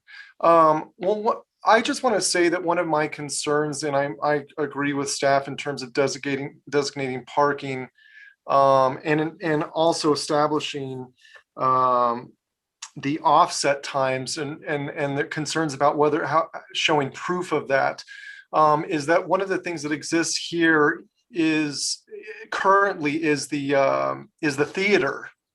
And I've gone to the theater, and I've seen parking, and you can see in the map that's presented here that even during the day when this picture is shot, that the parking is almost filled. Now you're requesting 40 shared shared spaces, that would account for maybe 2 of those rows, correct? Yeah, it's just, yeah, like basically, I believe if you count these up, more or less, that's around 40 spaces, just for context. Got it. Yeah, I think that's also important. But again, what you're running up against is existing agreements, correct? Correct. With tenants. All right. And then the last thing that I want to look at is how close the electrical easement comes to the building. Is there anything that shows exactly? I got that there's kind of a rough overlay of that, but can you speak to how close that runs right next to the building? We are actually encroaching slightly into that electrical easement here. And so part of our process will be when we move into the design phase is that to assess where the line is within that easement. Is the actual line center line on that easement, or is it potentially offset? So we could just replat the easement and not have to move the line. So we have not gotten to that level of assessment, but we are aware that relocating just this portion of that line might be necessary. Obviously, we'd like to avoid that if we can. And so we just have not drilled down at that level of detail to see if, because, typically you kind of assume that utility lines are centered at the easement, but sometimes they're not. And sometimes you get lucky. And so if for some reason that line is maybe pushed to the north half of that easement, we might have an opportunity just to modify the easement itself and leave the line where it is. Got it. And just for my clarification, you're not able to build within that easement under any circumstance, correct? Once the line's established? No, we cannot. And right now you're already showing that you're encroaching on it. Now, that would also take into consideration footers that would extend past what we can actually see, correct? Correct. So if the building's already encroaching on the line, would we be safe to say that it's likely that you would actually have to move that? Yeah, I think there's a good possibility we will have to move that piece of that electrical easement. Okay, got it. I don't have any other questions, Chair Gutierrez. Thank you. Thank you, Commissioner Setenia. Commissioner Garcia, your hand is up. Thank you, Mr. Chair. I just have a couple of questions. One in regarding to the parking. And so the parking that would be designated as the excess parking for this development would be there to the west.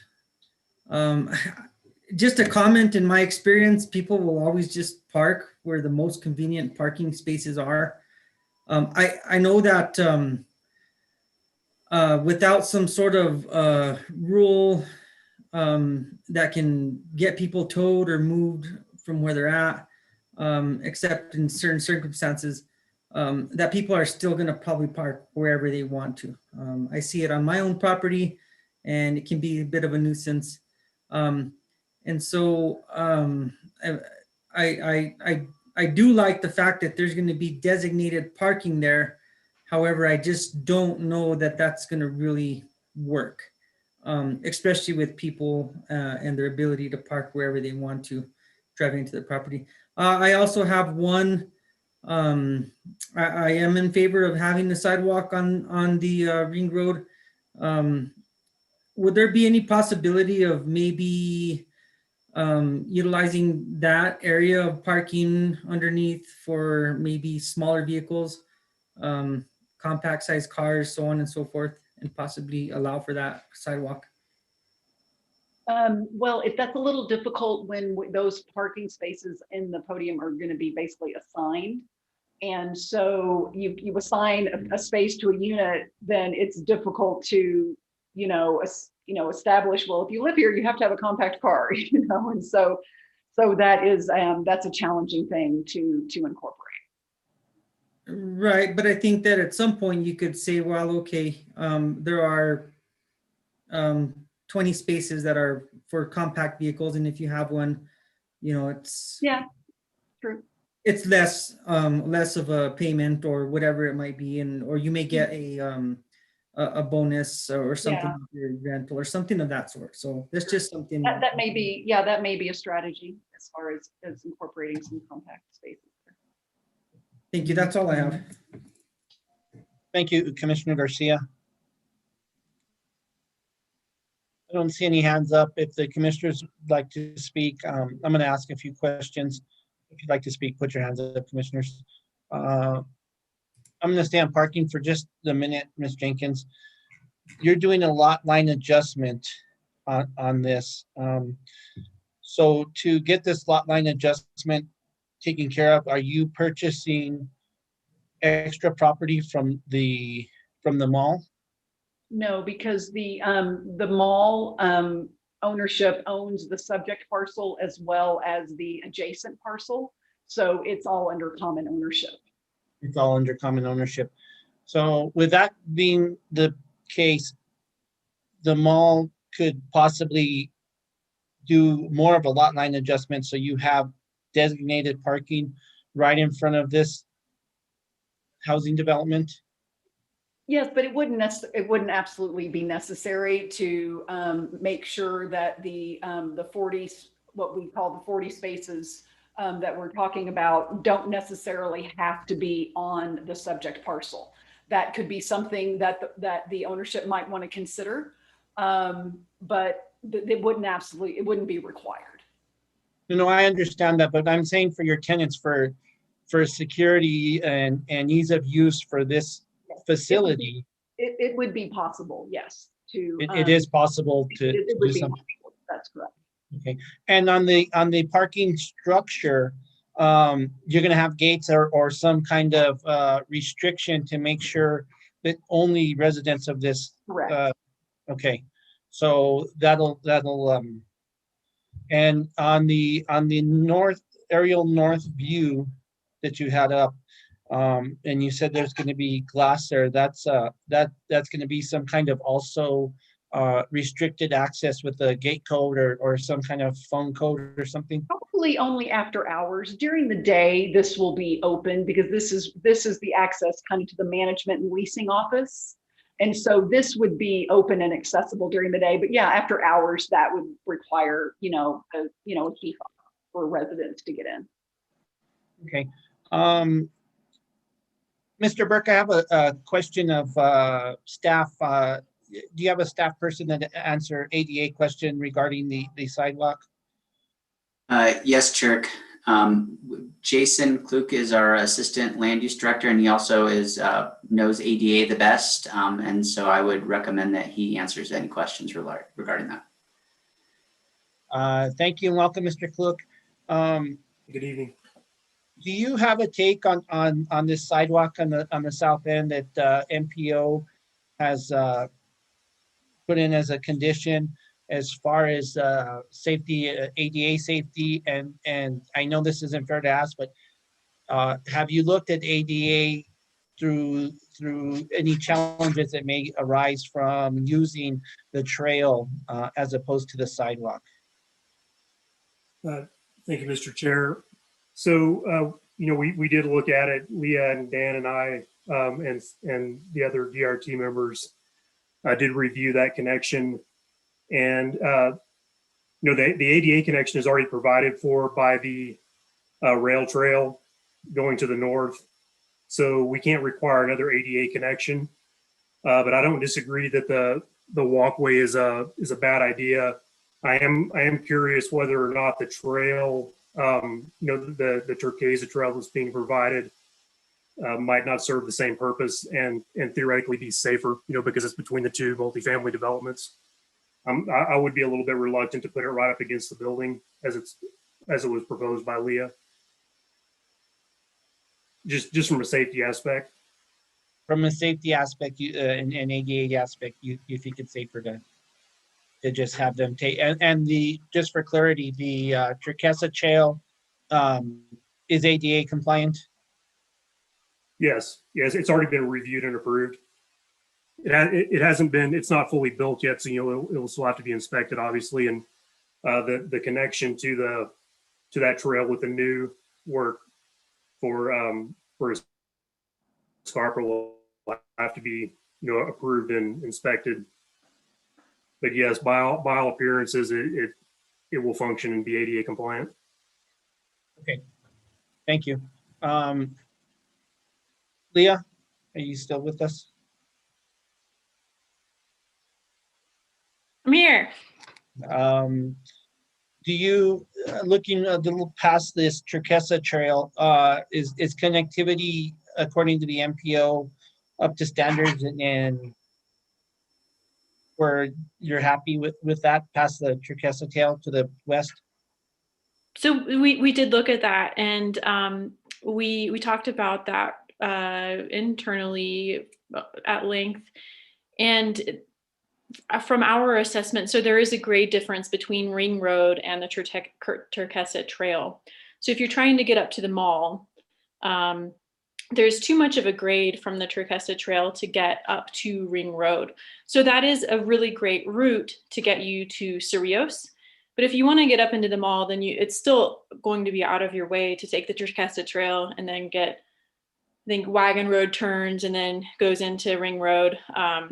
So I think that, the more pedestrian options, the better.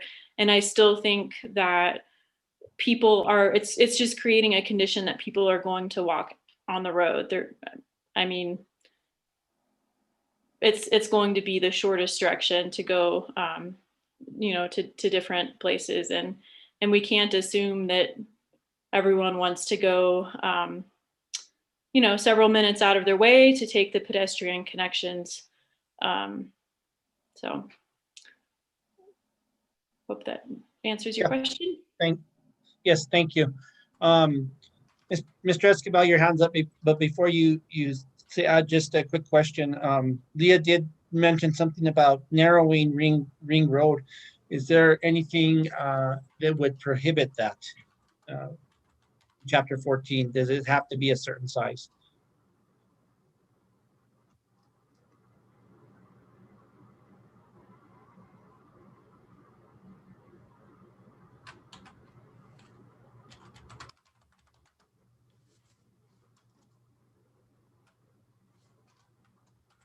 Yeah.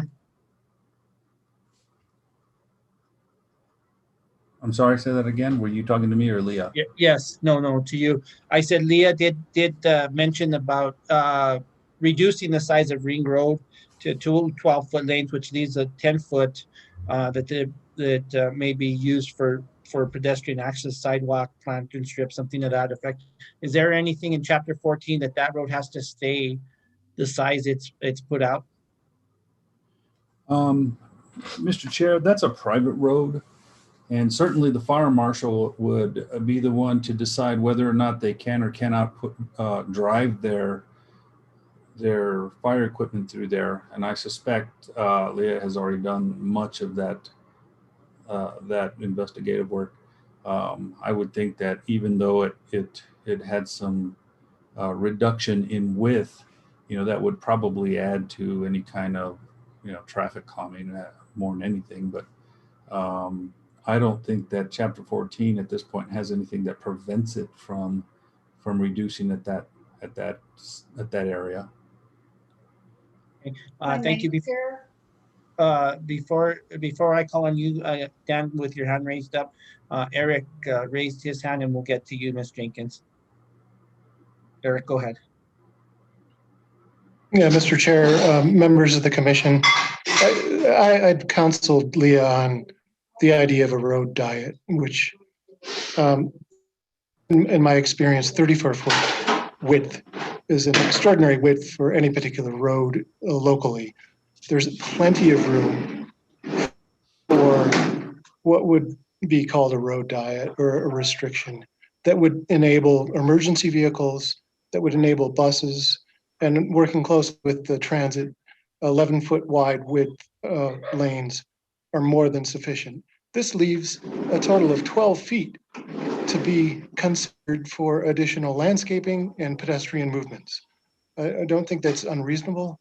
Also, the cost would be minuscule relative to the greater cost of the entire property. So we think this would be a win-win because it would reduce speeds and provide advanced levels of safety. And I just wanted to articulate. Thank you, Eric. Dan, go ahead. You had your hand up.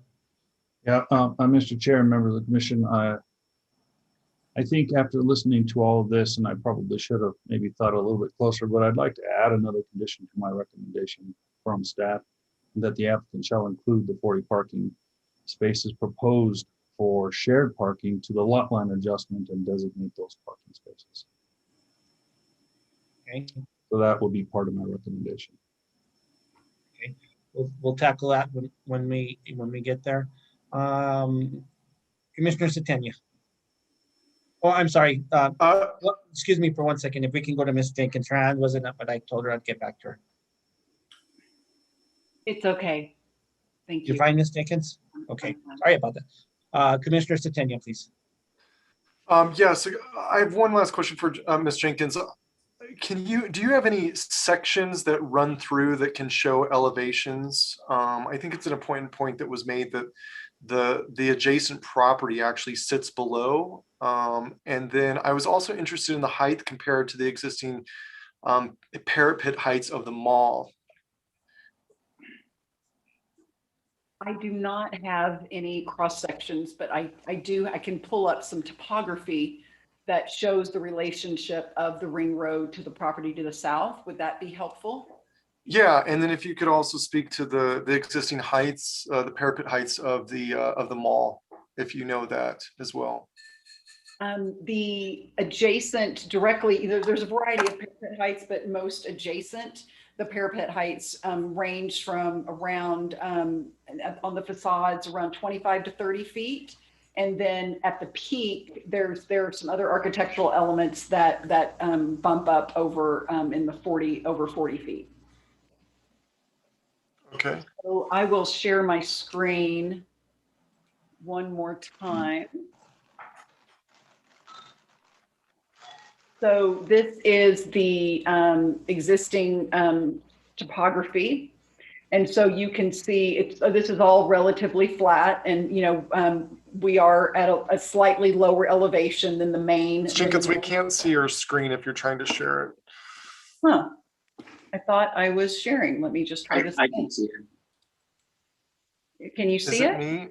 I can see it now. Sorry, I switched my computer. I have a separate window. Ta-da. That's okay. I see it now. Thank you. So you can see that this parking field here is relatively flat, but everything does slope gently down to the south. So the proposed apartment building here is at a lower elevation than the mall building itself. And then you can see here, there is a bit of a drop off here from the ring road down to the existing trail. And then in are those 1 foot topo lines? These are 2 foot. Oh, 2 foot? Okay, thank you. So from here to 4, 6, 8. So the Escarpa building is approximately 8 feet below the mall building. And then so this is where the existing trail, let me zoom in a little bit.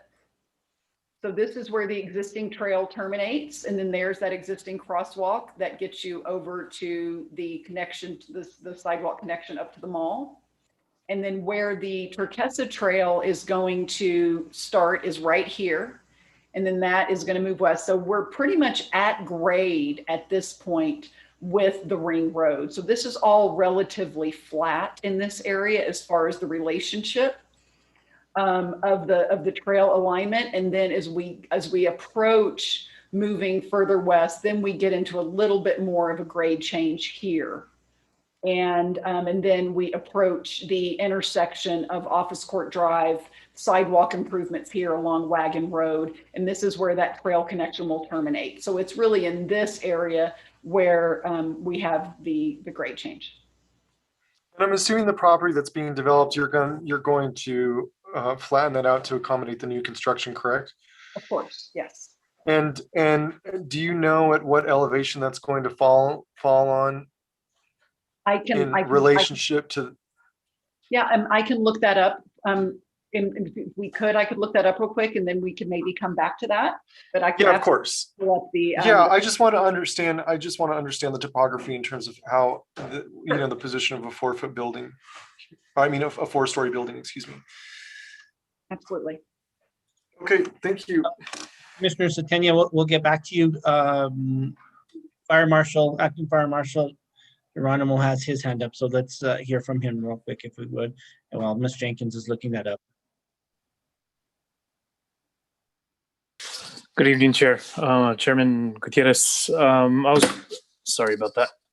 I was going to comment in reference to the access to a ring road. Due to aerial operations in a commercial setting, for our apparatus, we have to have a 26-foot fire lane, and it has to be 15 to 30 feet proximity to the building.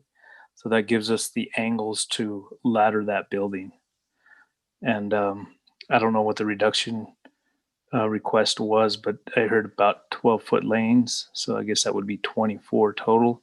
I don't think that would meet the fire code, but I don't know if that is to the flow line of the curb and gutter. So I don't, if maybe one of the engineers can reference that and let me know what they think about that. Okay, thank you, Geronimo.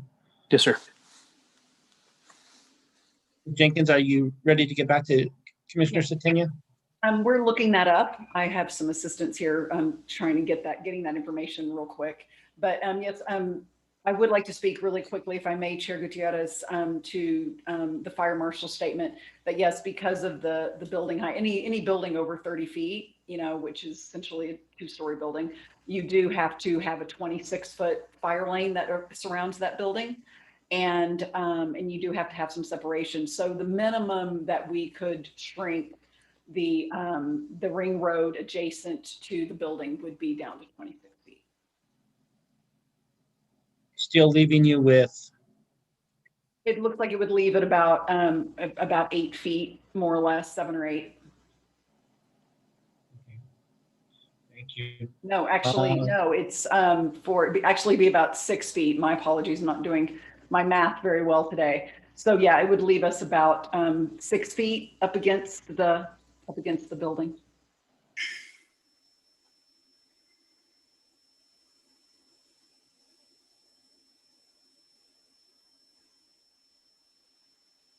No, Mr. Cornelius, Santa Fe Engineering has his hand up. He's part of your team, Ms. Jenkins.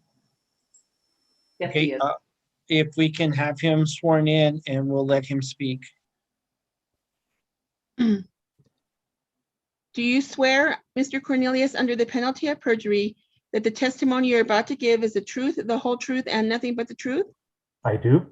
Thank you. Please state your name and address for the record. Name is Eric Cornelius. My address is 1599 South St. Francis Drive.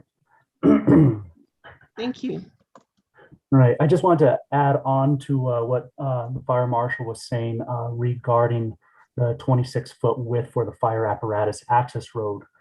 That's from IFC, International Fire Code section D105.3, that states that any buildings over 30 feet in height must have 26-foot wide minimum roadway width. However, the edge of that 26-foot driving lane must be between 15 and 30 feet from the edge of the building. And that, as Geronimo was saying, that's so they can go ahead and get their ladder and get the proper angles in there. So even if we were to reduce the ring road in the area in question to the 26-foot of width, you still wouldn't meet the 15-foot minimum horizontal separation from the edge of the travel lane. So just wanted to add that to the record. Thank you. Thank you. Commissioners, while we're waiting for that answer for Commissioner Satania, is there anybody else that has questions? So Chairman, we were able to check the grading plan, and so actually the finished floor, you know, basically the ground of the garage structure, of the parking structure, is going to be set just about 3 feet lower than the finished floor of the mall itself.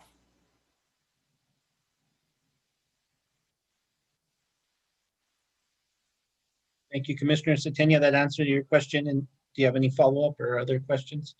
Yeah, I'm actually not necessarily interested in terms of the mall. I'm interested in the adjacent property where those developments are taking place. Okay, so. I can't remember the name. I can't remember the name of the development. Torquesa, yes, and we've already approved that. So I just want to understand the grading plan in terms of some of the comments that have been made in terms of trails and access points? So the finished floor of the most adjacent buildings, I'm not looking at the grading plan, but I understand kind of what's going on. Sure, with sure, sure. Grading there is going to be probably about 24 feet below us. And those Good to are know. a combination of 2 and 3 story buildings. Got it. So the lowest floor would not only be looking up 24 feet to the base of the parking garage, but then there would be potentially 50 plus feet of 4-story building, correct? No, the entire building is 45 feet. So it's a 4-story building. The ground floor is the parking, and then there's 3 stories of residences above the parking structure. So it's a Sure, but you're saying the lowest, the ground level of the Turquesa project is 24 feet below the parking garage. I'm going to verify that, if I may, Commissioner Satenia, because I sort of was looking at the topography on the GIS and kind of guessing a little bit, but I do have access to those to those drawings. So I am going to look it up right now. So I think if you, again, my apologies, just give me a moment and then I can pull No, that. I mean, no, take your time. 24 feet. That's pretty, that's a big difference. It's a big gap. The grading plan to, I think, let's see what this one is.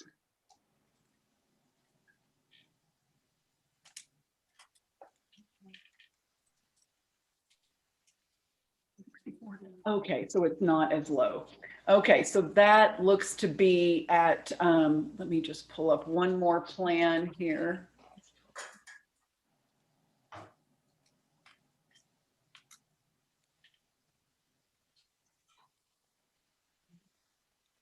If that was the other one, yeah.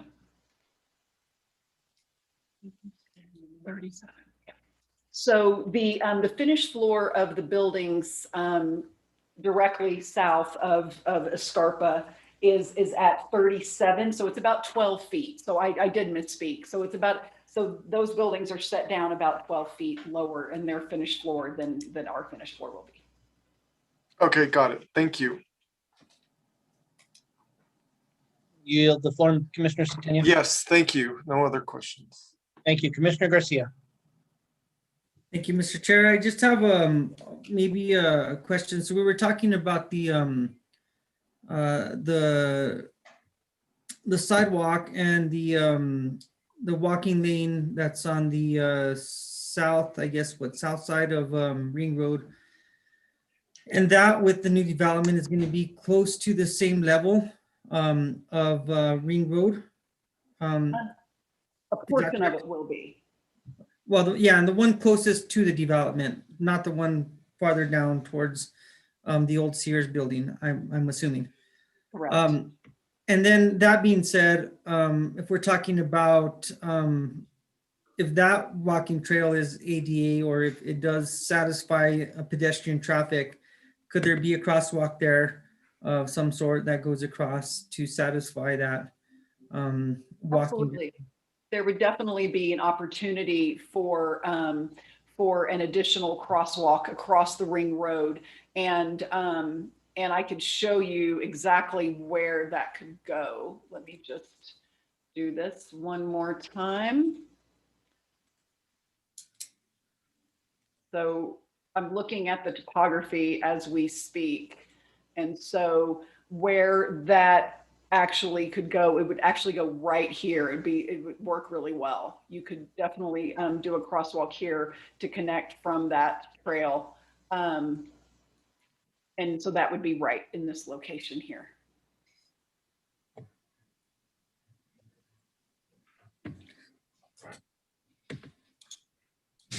So we would have this crosswalk, and then we would have the trail, which is essentially, at grade.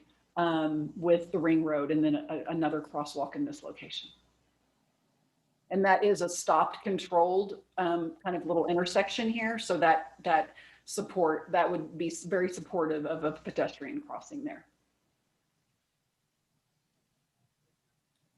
And so then in that, in looking at that, could satisfy possibly people coming across from the Turquesa area onto the property of the mall. Absolutely. Not to have to use have a sidewalk in that area. I just was thinking about that. Thank you very much. You're welcome. Thoughts from other commissioners, maybe? Thank you, Commissioner Garcia. Let me see if we have any hands up. So expanding on that, since Commissioner Garcia asked for thoughts, is that something that you could take out all the way to the trail? Because it'll end and they'll have to kind of just hike down to that trail. Is that the So case? we could take it all the way out. That's sort of a piece of public right of way through there that the trail is in. So there wouldn't be any, there shouldn't be any easement issues or anything. And so, yeah, we could facilitate a connection, I believe, from that trail over to the ring road. And Okay. the grades are, I think the grades are gentle enough there that it would support that. Thank you. Vice Chair Hogan.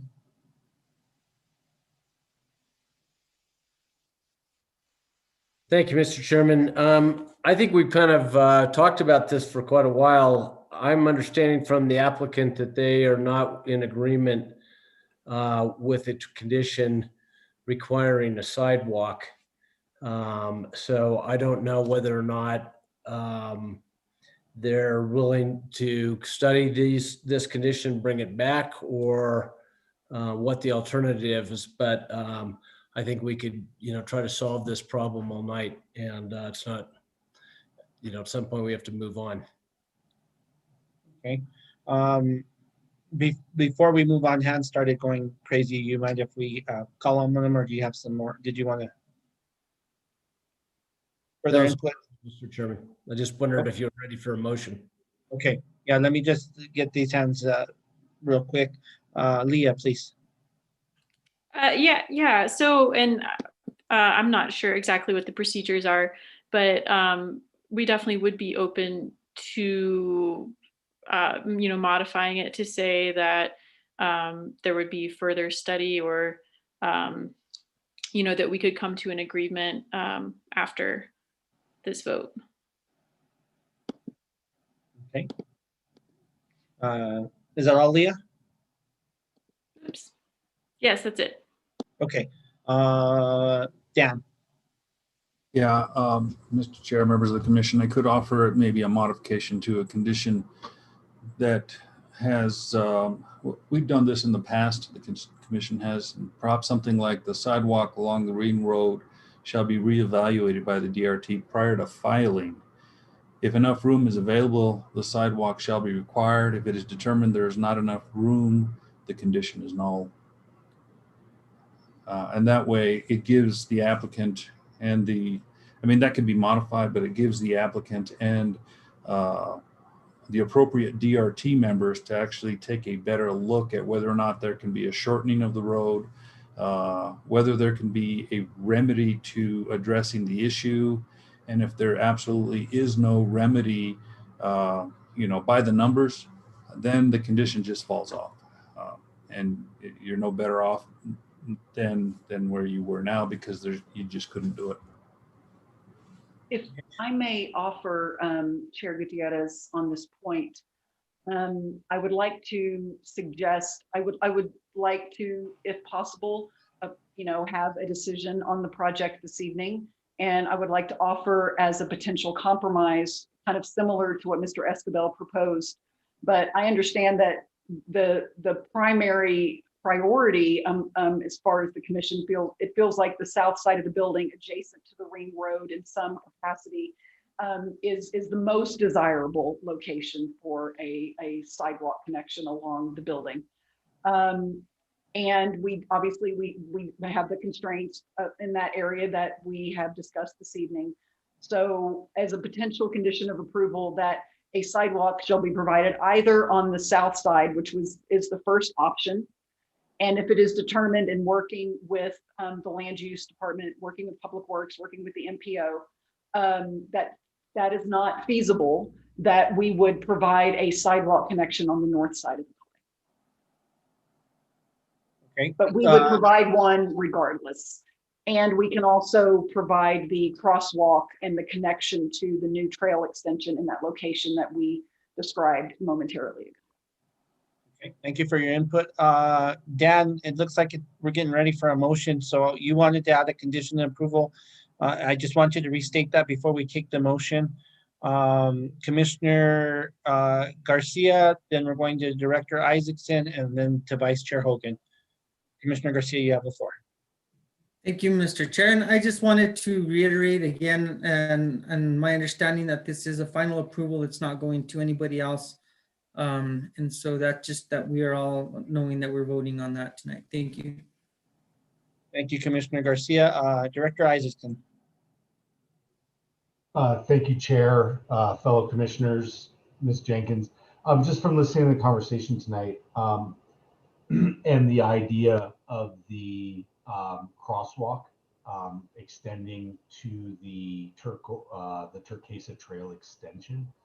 Looking at the site plan, there doesn't seem to be much west of that location that a pedestrian would be trying to access. It looks at, you're really sort of, doesn't appear to be many entrances into the mall itself west of that location. And I'm wondering if, as Ms. Jenkins just proposed, a combination of creating that crosswalk there and providing a pedestrian connection on the north side of the proposed apartments building, if that does not satisfy a lot of the concerns that we've heard tonight about pedestrian connectivity and access from areas, whether it be Turquesa or areas sort of south and east of this proposal, access into the mall itself.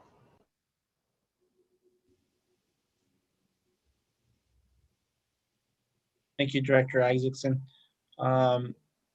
Chair Hogan, did you have something to add, or is it the motion? Because I want Dan to just go over his.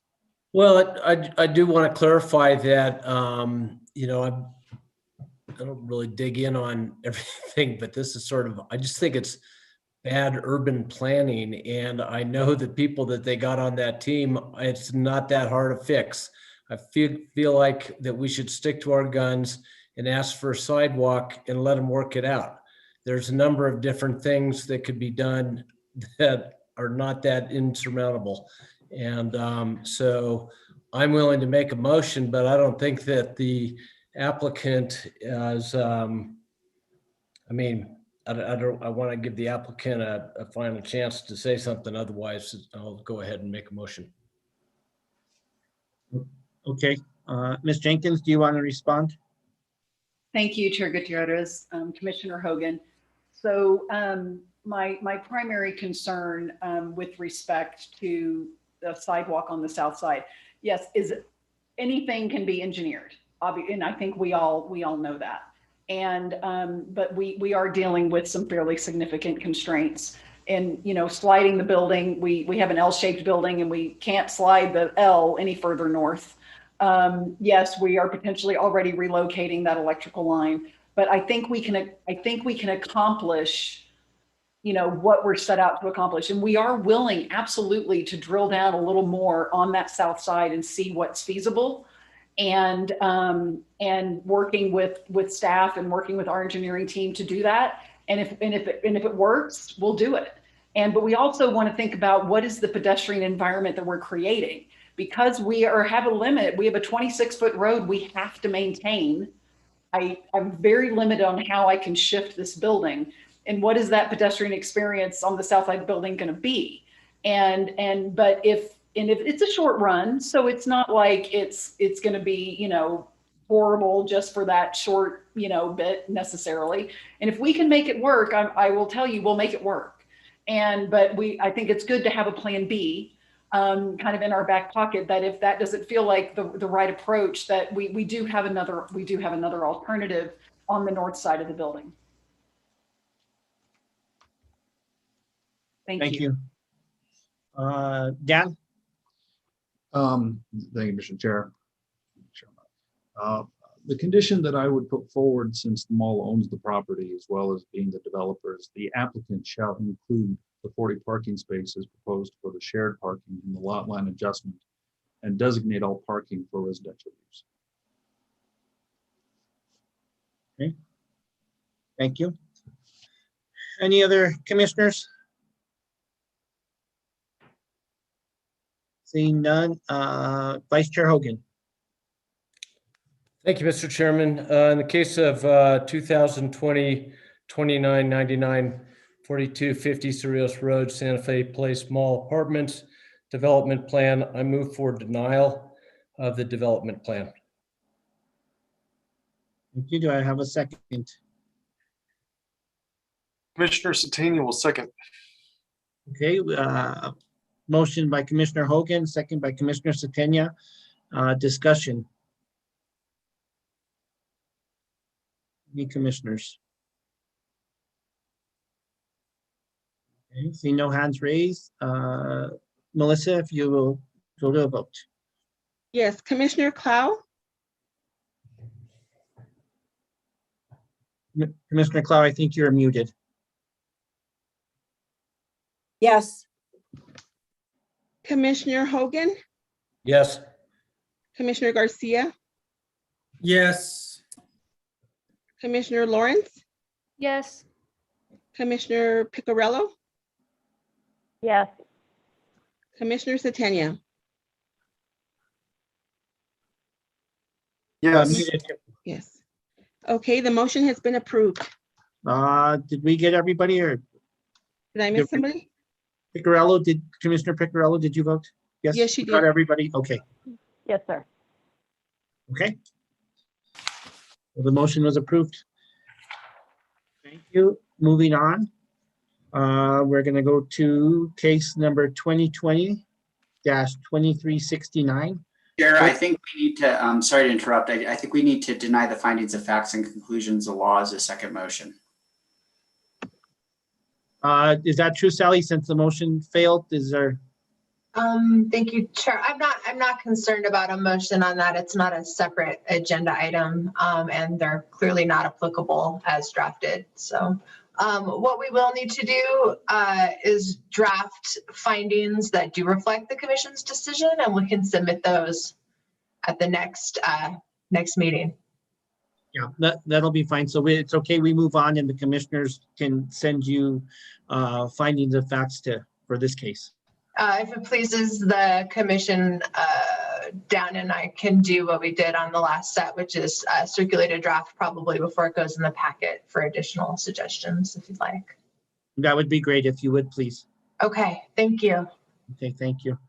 Okay, moving on, we're on case number 2020-2369, 4323 and 4319 Airport Road, Casa de Todos preliminary subdivision. Mr. Logston, you're the planner on this, if you would. Thank you. Excuse me. Thank you, Mr. Chair and members of the commission. I'm going to share a very brief presentation. It looks like we have about 25 members of our residents and members of the public who do want to comment and have been waiting patiently on this. So I'm going to keep let's see, do you see just the slide or do you see this kind of crazy thing showing all the slides? All the slides on the bottom and a bigger slide on top, the number one slide on top. Okay, mercifully it's a short, thanks Mr. Chairman, mercifully it's a short presentation. This is a first for me. Every time I Zoom, it's different. But yeah, as you said, this is case 2020 2369, 4323, and 4319 Airport Road, Casa de Todos preliminary subdivision. Dolores Vigil of Liaison Planning Services is the agent for Casa de Todos LLC, the owner, and they are here tonight to request preliminary approval or request approval of a preliminary subdivision plat for 58 single-family lots. Located on the already mentioned properties. They are zoned R6, total approximately 10.3 acres. Just a very brief background. In 2019, the property was rezoned to R6. In 2020, they performed an administrative lot split effectively in the center where Avenida de las Acequias comes in, so they can develop the property in 2 phases. throughout 2019 and 2020 related to not only this subdivision, but the Aguafina subdivision. There have been discussions with neighbors. Agreement was reached to for the neighbors to swallow increased density in order to be insured high quality site-built homes. That is something the applicant has committed to on both projects. And also related to both subdivisions, as you all know, there have been ongoing discussions about the possibility of a wall or fence for the entire length of the subdivision. The commission most recently talked about that on January 7th of this year when you considered the Aguafina preliminary subdivision.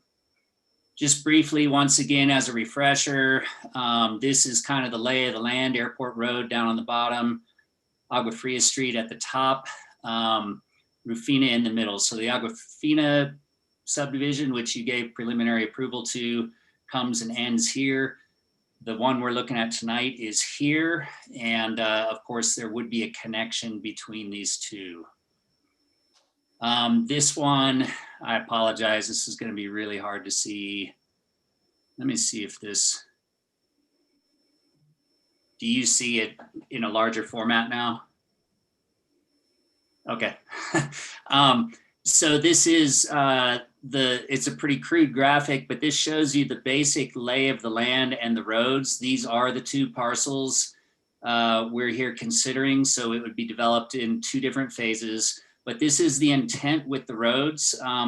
Coming in from Zeppel, they would be building a road here through existing right-of-way, which would come down here and dead end at a hammerhead. There would be a emergency access gated connection here. And then coming in the other way, so again, the subdivision technically ends here, but it will connect through to Rufina subdivision or Aguafina subdivision.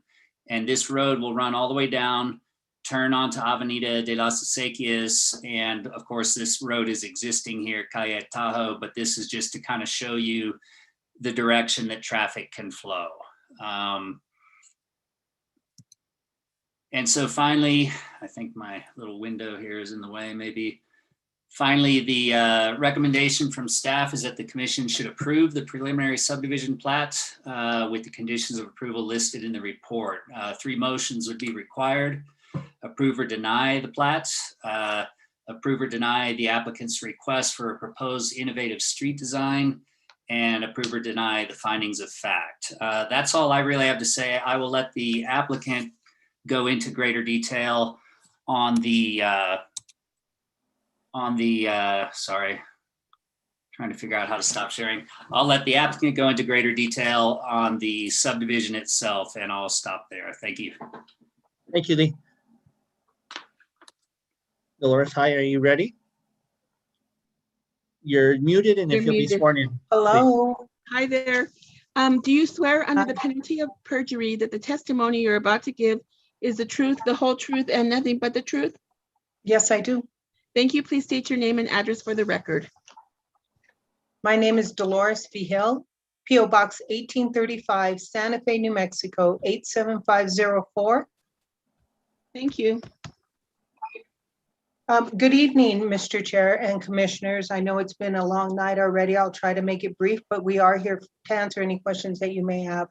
As you know, my name is Dolores Vigil. I'm with Liaison Planning Services. I represent the applicant, Casa de Todos, LLC.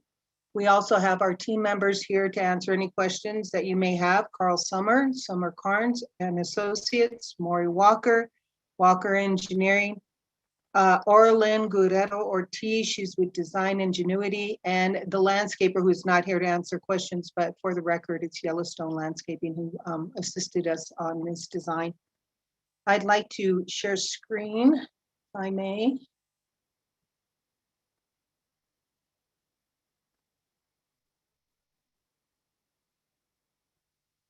I have several screens that I can share with you as we go along with the presentation. So this is a site plan of the proposed subdivision, Casa de Todos. I'd like to orient you a little bit to the right to the left top of your screen, it is cut off, but that is the Sierra Vista Alegre Apartments, which is a PUD, planned unit development. That's the zoning for that project. And then to just to the top where my hand is going round and round, that is a manufactured housing mobile home park. And that one is Sierra Vista Mobile Home Park Zone MHP. And then to the east is the Las Acequias subdivision. And then as you go further north, you will see where the access from Rufina Street comes in through the proposed Aguafina subdivision to your north. Okay, this project is a 50-lot affordable housing stick-built subdivision with access from Zipo Road to the west, Avenida Las Acequias to the east, Rufina Street to the north, and Airport Road to the south. And as Lee pointed out, there will be access to Airport Road only through an emergency access with a gate. And of course, that will be utilized only by fire department or emergency access. And that was actually a recommendation by the fire department during our comments and development review team comments that we got through this whole process. Now, I don't know how many people commissioners were on the board when we first came to this city with the development, and when we asked for the rezoning to R6, it was previously R1, and we asked for a rezoning for R6, and in doing so, we were asked that we do at least provide sidewalks and also on-street parking. And I'll show you that we did come up with an innovative street design that does provide that. Also, it provides landscaping. Just briefly, there are two tracks, as Lee indicated. The two tracks are, the south track is track A2, that's 4.39 acres with proposed 25 lots. And then as you go north, there's another track 5.9, track A1, 5.9 acres, 33 lots are proposed on that track, a total of 10.3 acres for the whole subdivision. 11 of the lots are designated for affordable, and they will be dispersed throughout the subdivision. They are not designated at this time, but when we get further on down the line, we will definitely designate those lots. Let's see what else. This subdivision does meet the minimum requirements for lot size, access, landscaping, and affordability. I'd like to say that the applicant has worked closely with city staff to ensure that this project is conducive to its surroundings by taking into account traffic, lot layout, and innovative road street design. I'd like to maybe go over the reasoning behind our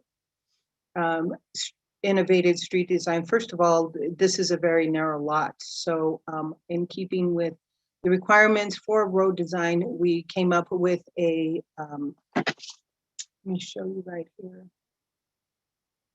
With a design that we've discussed with staff, and they felt that it would meet the requirements for having not only 5-foot sidewalks on either side, but also parking right here, 6-foot parking, on-street parking, which was one of the main comments that we got from the Planning Commission when we went before them for the rezoning. So I'd like to just note that we are providing that. We also have a planting strip on one side of the streets, and on this one on top is the Lilac Lane. And then the other one is Casa de Toros. Casa de Toros is the one that connects to Avenida. I'm sorry, hold on, let me find it here. Yeah, connects to Avenida de las Acequias, and then of course Lilac Lane is the one that connects up to Zipo Road. The developer will upgrade this section of the road, which is actually a city right-of-way. But as part of the application, they were requested to do so, and we are in agreement with that. Let's see. We also met with the neighbors several times in order to obtain feedback and introduce them to the project. In the beginning, we proposed a manufactured housing subdivision, hoping to provide alternative, affordable housing for the residents of Santa Fe. After much discussion, the applicant heard the concerns from the neighbors regarding this type of proposal and changed their application to allow only stick-built, site-built homes. Also, there was a discussion about fencing on the east side of the property line, which is here along Las Acequias. In where we discussed either block, cinder block, or some type of fencing that hopefully they'll agree upon. But after much concession, the applicant offers to replace the existing fence with a cedar fence along this line. That line is actually 2,103 linear feet. It starts from this corner of the property on the south all the way to where it meets up with Aguafina right here.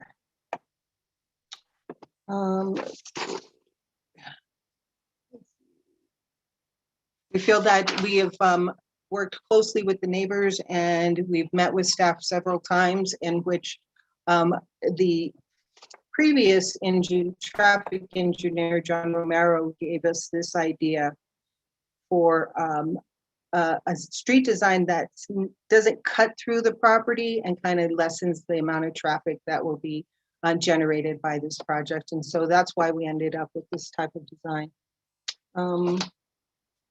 We believe that Casa de Toros subdivision is a wonderful project that will help in helping the city of Santa Fe with affordable housing that we're lacking at this time. And these will be stick-built homes, and we will provide beautiful landscaping along the streets and within the open space. Sorry, something popped up. There we go. So without further ado, I stand for questions, and I thank you for your consideration. Thank you, Dolores. We're going to go to the public hearing. Any questions of Lee or Dolores? Clarity questions before we go to the public hearing?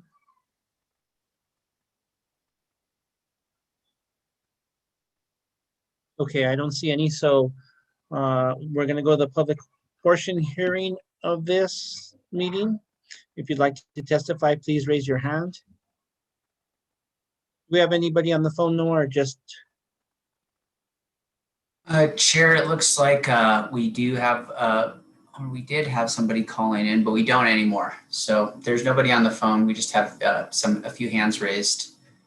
Okay. If you would watch out in case somebody does come in.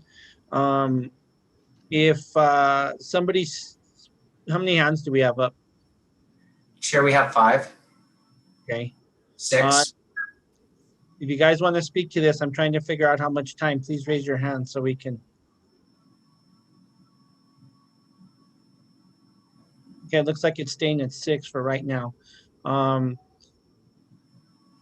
Noah, if you would give anybody from the association or HOA a little more time, everybody else, we'll do it 2 minutes. Somebody can keep track. And if you want to start calling on names. Okay. The first speaker is going to be William Mee. William, go ahead and unmute yourself. You'll be sworn in, and then you'll be allowed to speak. I'm unmuted. Do you swear under the penalty of perjury? Thank you. Do you swear under the penalty of perjury that the testimony you're about to give is the truth, the whole truth, and nothing but the truth? I do. Thank you. Please state your name and address for the record. William Me, 2073 Camino Samuel Montoya, Santa Fe, New Mexico, 87507. Thank And you. I'm William Me with the Agua Fria Village Association. And I kind of wanted to back up to the January 7th meeting because we were unable to, talk at the Agua Fria or Aguafina case 2020-2915. And we wanted to maybe have time to talk about the commissioner's proposals of a grid network in this southwest sector of the town. But Mr. Me, can I just interrupt you real quick? Sure. So for clarity, you are talking as a for the Agua Fria Village Association, as an Yeah. elected person with the Village Association? Yes, I'm the president of the association. Okay, and before you go on real quick, Mr. Burke, the January 7th meeting that he's talking about was a different case. This is the first time we've seen this. Sure, that's correct. William Me is talking about a case that has already been already heard and decided upon. But it was not this case. Okay, and is that case done or is it coming back? Was it preliminary or? Chair, I believe the case that Mr. Me is talking about is actually Aguafina, and that will be coming back for a final subdivision plat in April before this board. Okay, thank you, Mr. Burke. Mr. Me, if you would, you can reference it, but if you kind of keep it to this case, you'll have an opportunity in April to speak to that case. And since you're with the association, if you kind of keep it to 5 minutes, I'd appreciate it. Go Okay. ahead. I'm sorry. I want to reference my letter to the mayor and council dated January 5th, 2020 on the need to have an overlay plan on Rufina Street to help planning the area and also for the maintenance of the road and its associated features. Because that particular road is pretty, at capacity. And, I had a January 26, 2019 New Mexican op-ed on the lack of city long-range planning and the lack of city-county cooperation in planning. And I think that these areas in the Southwest Sector Plan have really never been given a full planning emphasis. And, so I think that this particular plan, where it comes back into Las Acequias, I would like to see traffic counts for that area because Las Acequias, the Camino or Calle de Tahoe, is actually kind of a arterial that everyone is using coming up Rufina to get back up to Airport Road. So it's a very heavily used area. And I don't know that adding more cars to it is the solution. But, I think that the Planning Commission, it's like in the January meeting, Chairman Gutierrez, member Pilar Faulkner, they were talking about the grid network. And I think that relates back to Carol Johnson's idea that, all of the roads that are kind of blocked from Agua Fria, like Calle Tahoe, Willie Road, Calle Nueva Vista, that all of these roads should be punched through, putting the traffic onto Agua Fria. And that's something that, I would really hate to see. But we'll discuss that more in April. But basically, I don't think that this is a well thought out plan. I mean, I don't understand why Casa de Todos Road cannot just go right into Zeppel Road. Chair, that's time. Okay, where that traffic signal is. Okay, thank you, Mr. Me, and we'll be looking for you in April. Anybody listening out there, if they want to send communications to us before, that's doable. I think the cutoff 72 hours, if I'm not mistaken, for any email or anything, since we're on Zoom. If you will call the next participant. Noah? Thank you, Chair. Linda Wilder Flat is the next speaker. Linda, please unmute yourself. You'll be sworn in and then your time will begin. Do you swear under the penalty of perjury that the testimony you're about to give is the truth, the whole truth, and nothing but the truth?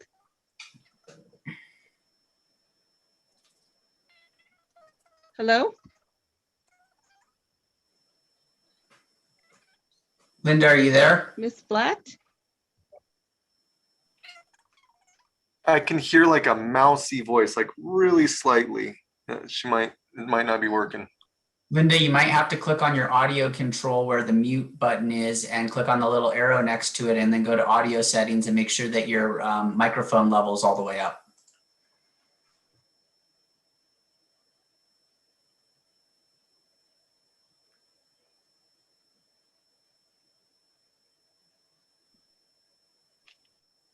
Noah, if you want to move down the list and she can mess with her audio settings if you want to just tell her one more time. Okay. Move on and we'll get back to her. Okay. Chair, the next speaker is Fabian Trujillo. Fabian, I'm going to go ahead and allow you to speak. Go ahead and unmute yourself and you'll be sworn in. Do you swear under the penalty of perjury that the testimony you're about to give is the truth, the whole truth, and nothing but the truth? I do. Thank you. Please state your name and address for the record. Yes, my name is Fabian Trujillo. I'm the president of Las Acequias Neighborhood Association, and I live at 1157 Vuelta de Las Acequias. Mr. Trujillo, thank you. You're gonna be speaking as a president of the association? Yes, I represent the association. Perfect. Well, if we can give Mr. Trujillo 5 minutes, Noah, go ahead, Mr. Trujillo. Okay, just for the record, Las Acequias is a neighborhood association on the south side of town consisting of about 4,300 people and 653 homes. We consist of the working class of Santa Fe that works in state government, local government, and also a lot of the essential workers. Las Acequias has been working with Casa de Todos since the inception of this plan. We've had 3 public meetings with them, and we thought we had an agreement with them with regards to a block wall on April the 1st, 2019.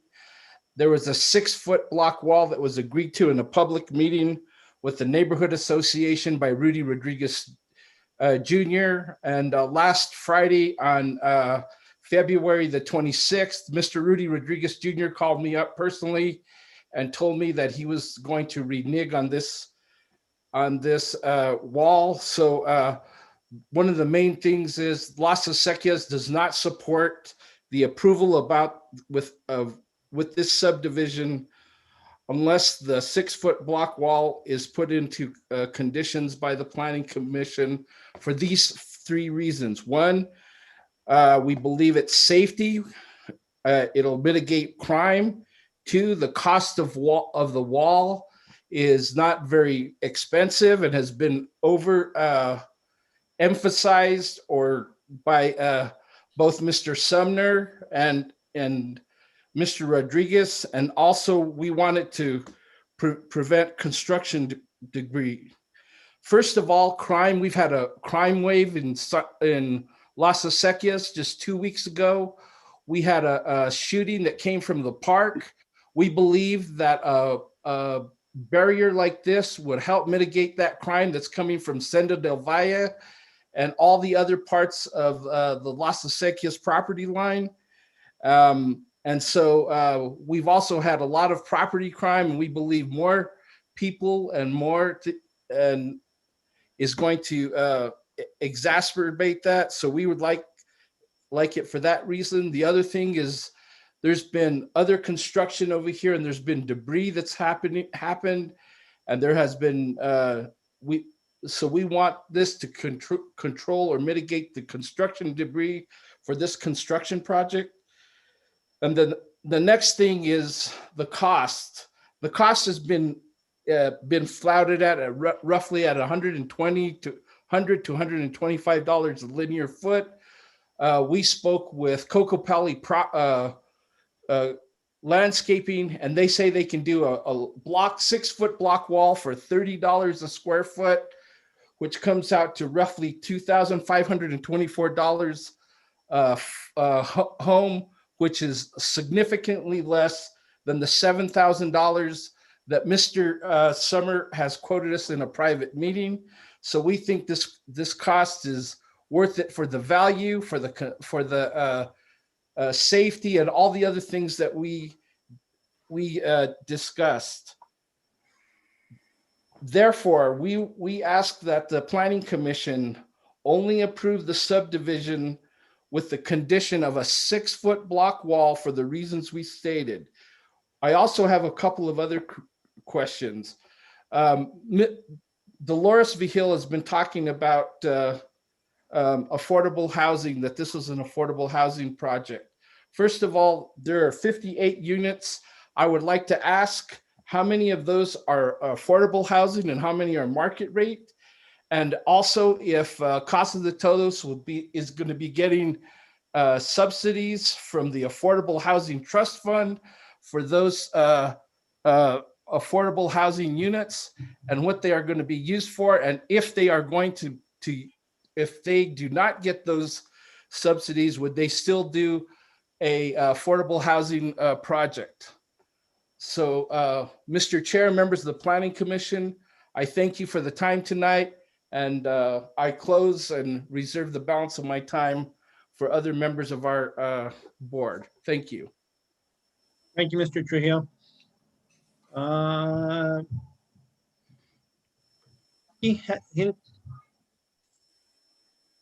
She's next. No. Okay, Vicky, go ahead and unmute yourself now, and you'll be sworn in, and your 2 minutes will begin. Great. Do you swear under the penalty of perjury that the testimony you're about to give is the truth, the whole truth, and nothing but the truth? Yes. Thank you. Please state your name and address for the record. My name's Vicky Van Hatten. I live at 4360 Paseo de la Acequia. Thank you. I just wanted to basically agree with everything Fabian said. I was at the meeting on April 1st, 2019, as were probably over 60 of my fellow neighbors, when Mr. Rodriguez did agree. It wasn't a fence or a wall at that point. It was a 6-foot wall. We didn't say what kind of wall. We assumed block wall because that's the most economical one. He agreed to a 6-foot block wall in front of 60 to 80 neighbors. As Fabian said, we have had issues with crime. That's one reason for the wall. Privacy is also another reason. These houses are going to be back to back on very small lots with houses in our subdivision. So I'm sure those neighbors who live on that line would not be happy to know that now they want to put up a fence instead of the block wall that they agreed upon. So that's basically all I had to say. As far as the stick-built homes, that was the very first thing that we all agreed on. I'm glad they're sticking to that promise they made. It's unfortunate that they did break the promise on the wall. That's all I have. Thank you, Vicky. We never heard from Linda Wilder Flat. I don't know if she wants to try and get back in. And is there anybody else, members of the public, that would like to testify on this case? Real quick, before we go to John or Patricia, is Linda in, Noah? If not, she can call in if she's having trouble. Chair, Can you hear me now? yes. Okay. Thank you. Good evening, commissioners. I'm going to go ahead and swear you in, ma'am. Do you Okay. swear under the penalty of perjury that the testimony you're about to give is the truth, the whole truth, and nothing but the truth? I do. Thank you. Please state your name and address for the record. My name is Linda Wilder Flat, and my address is 950 Vuelta del Sur in Las Acequias. Thank you. Thank you very much, commissioners, for giving me the opportunity to speak. I do have several additions to what Fabian did say, and I do agree. The main thing that I was concerned about is this has been a long haul for Casa de Todos as well as Aguafina. We have had a lot of meetings with Dolores. We've had a lot of meetings in our community, a lot of input from the neighbors. But the main thing that the neighbors did agree on and very much wanted was a block wall. And the reasons stated by Vicky and also by Fabian are certainly correct. And I would hope that they would honor this, because we are right up next to the houses. And many of the people in the community have expressed their concern about that. And a block wall would certainly help, and also with the noise. I do have several other questions.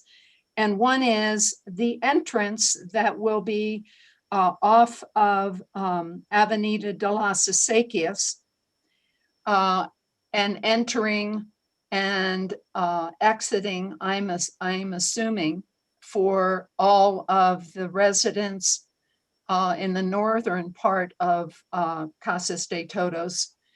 I want to know that that entrance area will be upgraded with walls and certainly protecting the people on both sides of that entrance, because there are going to be a lot of people coming and going. And Dolores, you can answer everything when I have two other points, if that's okay. The cost of the homes was stated that they are affordable, and that there are some units that will be affordable housing units. And I want to know the cost of the homes, the average cost of the homes, and do they consider them to be affordable? Because that's the main thing that they had stated to us at the beginning. Chair, that's time. Okay. If Ms. Flat, if you make your last question fast for Okay. Dolores and wrap it up. Thank you. Quickly, I request a traffic study to get speed tables from Afina to Airport Road on Calle Tahoe, because that particular area, as William Mee stated, has very heavy traffic already. And when we have the additional homes coming and going from there, that area is going to be really, really busy and very dangerous because of speeds. Thank you, Ms. Flat. Thank you. Chair, the next speaker is Patricia Collins. Patricia, go ahead and unmute yourself, and you'll be given 2 minutes to speak and after you're sworn in. Do you swear under the penalty of perjury that the testimony you're about to give is the truth, the whole truth, and nothing but the truth?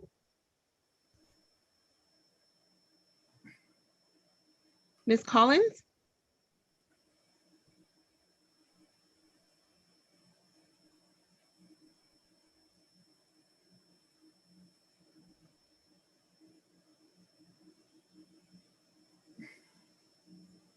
Ms. Collins? Hello? Hi. I'm going to swear you in again. Do you swear under the penalty of perjury that the testimony you're about to give is the truth, the whole truth, and nothing but the truth? Yes, I do. Thank you. Please state your name and address for the record. My name is Patricia Collins. I live at 1053 Calle Don Roberto, 87507. Thank you. I provided a document to Mr. Logston prior to the date in which we had to have the documents in. That's the last, I think, 4 or 5 pages of the packet that you have. In that, I took pictures of different developments around our area.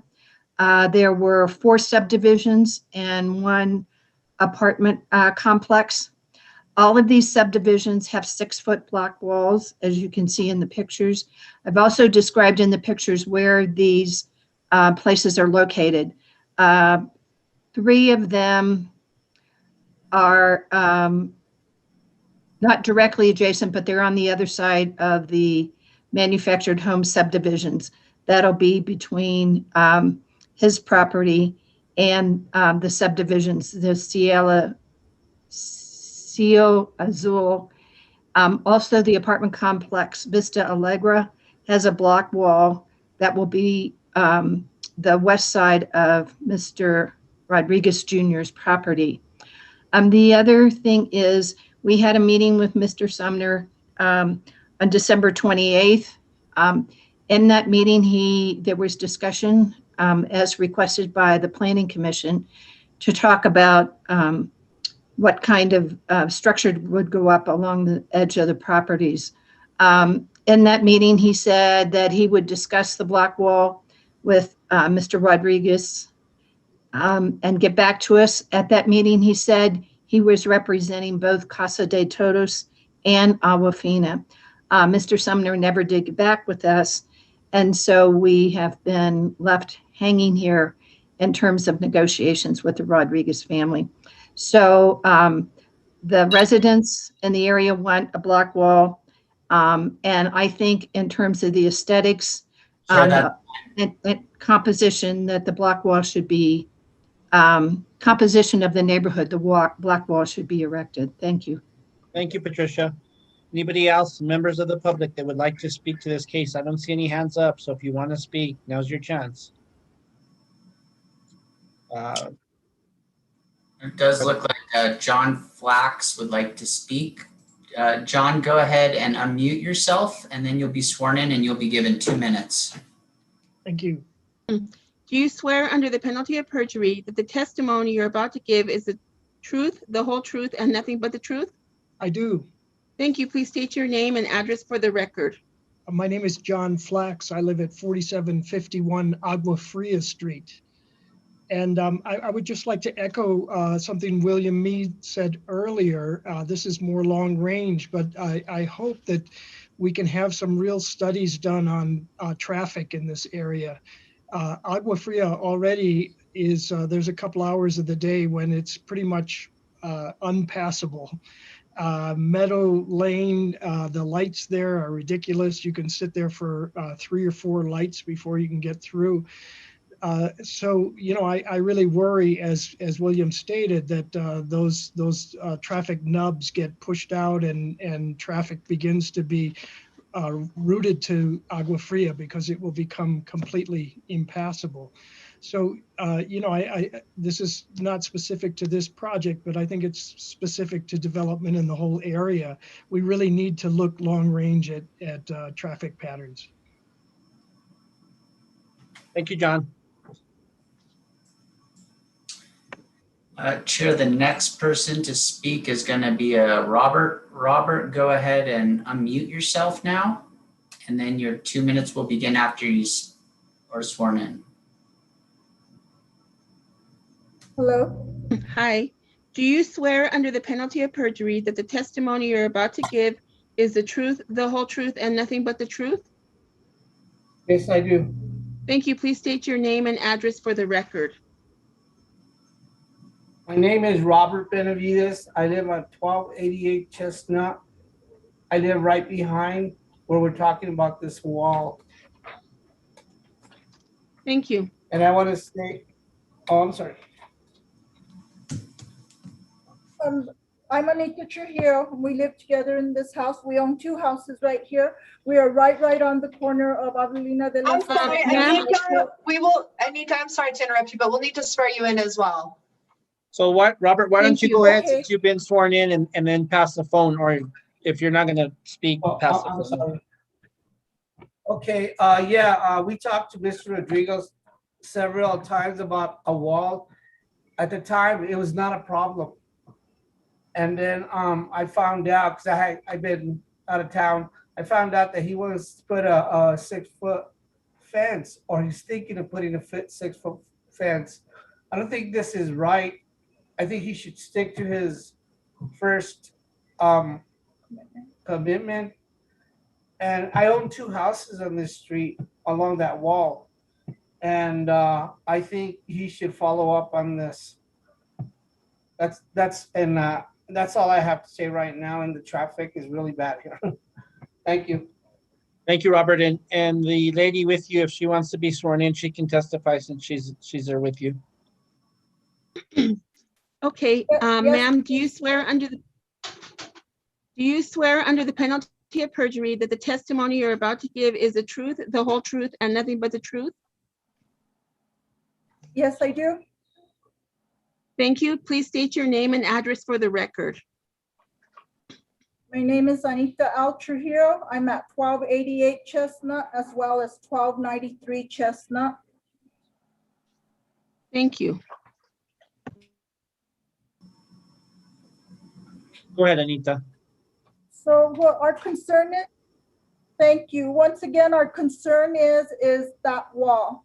I believe that it should be followed through on. There's safeties. Fabian, thank you. You said everything I was thinking of. Linda as well. We need to really push that this wall goes through. That was what was agreed on. I don't think that Mr. Rodriguez would like us to turn around and say, well, let's not go forward with this at all. If you're going to be breaking promises, it's not acceptable. We are a family-oriented neighborhood. We need to take care of us and our grandchildren and our children. Keep that in mind. When I spoke with Mr. Rodriguez originally, we talked about that. And that was one of the things that we talked about, is keeping this a family community and a safe community. Thank you, Anita. Also, the traffic coming out, I'm sorry, one more. Also, the traffic coming out on Avelina de las Acequias onto Calle Atojo, please do something there, whether it's a light or whether it's a roundabout. Traffic is a nightmare. Safety, safety, safety. Thank you. Thank you. Chair, it looks like we have Lorene. Lorene, go ahead and unmute yourself, and then. Hello. Do you swear under the penalty of perjury that the testimony you're about to give is the truth, the whole truth, and nothing but the truth? Ms. Mills?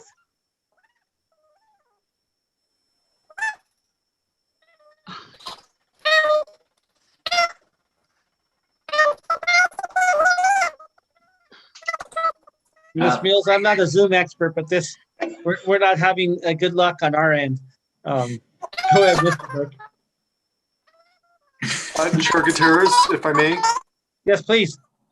Can we actually provide her the phone number to actually call in so that? Yeah, but we're gonna have to do that unless anybody has an idea of what's going on Ms. Mills' end. No Yeah, idea? Lorene, I think your audio, yeah, it's not working very. If I could understand you, I'd love to hear what you're saying in this voice, but I can't. Mr. Burke, if you'll give her the phone number, just kind of slow so she can copy it down, and if she wants to call in or if she needs to reset her Zoom, we'll get back with her, but let's move on to Robert and go ahead and give her the phone number. Mr. Chair, I think Robert already has spoken. So Okay. that was the same person who just shared it with his wife who spoke before. Oh, okay. So that It person. hasn't get taken down. Okay. Anybody else from the public? Go ahead with the phone number for Ms. Mills. All right, let me see where I can find this phone number for you, Ms. Mills. Public, if you want to speak while we're waiting and he's looking for this phone number, please raise your hands. Anybody from the public? Thank you.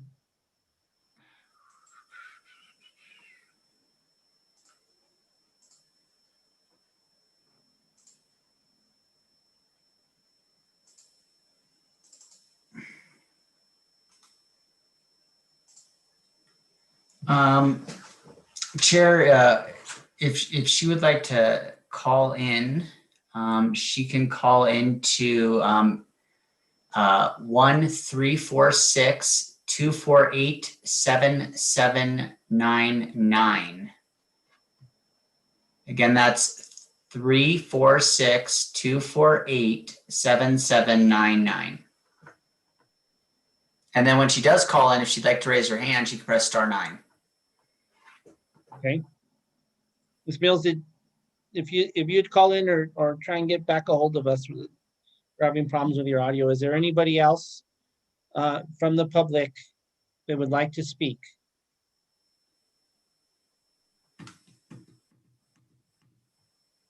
Okay. While we're waiting, commissioners, if you would like to start with questions, any of the commissioners.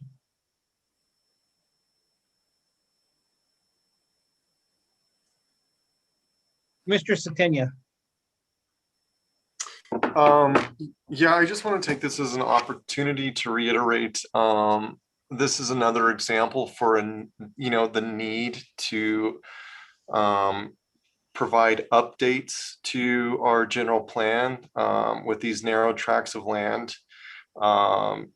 Obviously, we've already spoken about some of the concerns we have with the narrow roads that are proposed to develop these tracts of land, in addition to concerns about on-street parking. With that being said, my question really is, again, why is it that we are not considering joining these roads in an effort to have connectivity? It seems like, given that this street at the end of the Lilac Lane, which is proposed to be a dead end, doesn't necessarily create a main road from Rufina to Airport. There's different roads that would require residents to drive around. The community to the north, Avenida de las Acequias, already has a main road that connects Rufina and Airport. So again, traffic wouldn't be increased on these roads being connected. So yeah, I'm just trying to understand why we are not actually proposing this. Chair, I can answer that if you'd like. That's fine, either you or Dolores or both. So I'll go ahead and take a stab at this, Commissioner. Thank you, Chair, and Commissioner Satenia and the rest of the commissioners. So good question. Kind of the same issue we ran into with Aquafina, which was an agreement that happened between our former director and our former traffic engineer, as kind of a compromise with the neighborhood not wanting direct connections into their neighborhood. So this was part of that planning effort and agreement. And it was just decided at that point, and the applicant was given that information, proceeded forward with the design that our former traffic engineer agreed upon, and our former land use director, and this is where we're at now. So I just, not trying to make excuses, that's just really what happened, and that's how we got to where we're at right now. Understandable. And I can, I'm sure people come and go, and staff, you have to deal with these in terms of trying to work with applicants and giving promises. But just because something was promised, just to be clear for the record, does not necessarily mean that this is something that we as a commission have to accept, correct?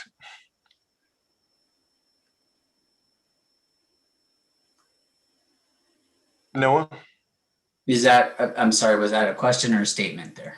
No, it's a question. Yeah, it's a question.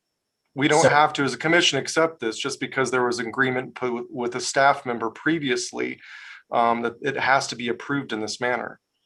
Thank you, Chair, Commissioner Satenia. So you're right. The commission doesn't have to agree with staff or agree with the application. And that's why you guys get to make the decision. So, but I would say this, that the applicant was given direction by city staff or former city staff to proceed in this route, and plans were designed around that. And so that was how we got here. I could, I would be cautious in making any decisions because they were given information by the heads of 2 departments or 2 divisions to proceed and with engineering plans this way. And it was also kind of a compromise with the neighborhood and their concerns prior to this application coming forward. So I don't think that any of the members of the public necessarily spoke against wanting direct connections into their neighborhood that I heard. I think there was more concern about traffic in general and speed. So just to put that out there. But yes, to get back to you, the commission does not have to accept staff's recommendation or doesn't have to accept the plans as presented. Thank you. My next question is regarding the fence or wall that has been proposed or agreed on in good faith, and it seems like that has changed. Can we as a commission add a condition of approval that would stand to require a wall? Or is that not something that we can really do as a commission?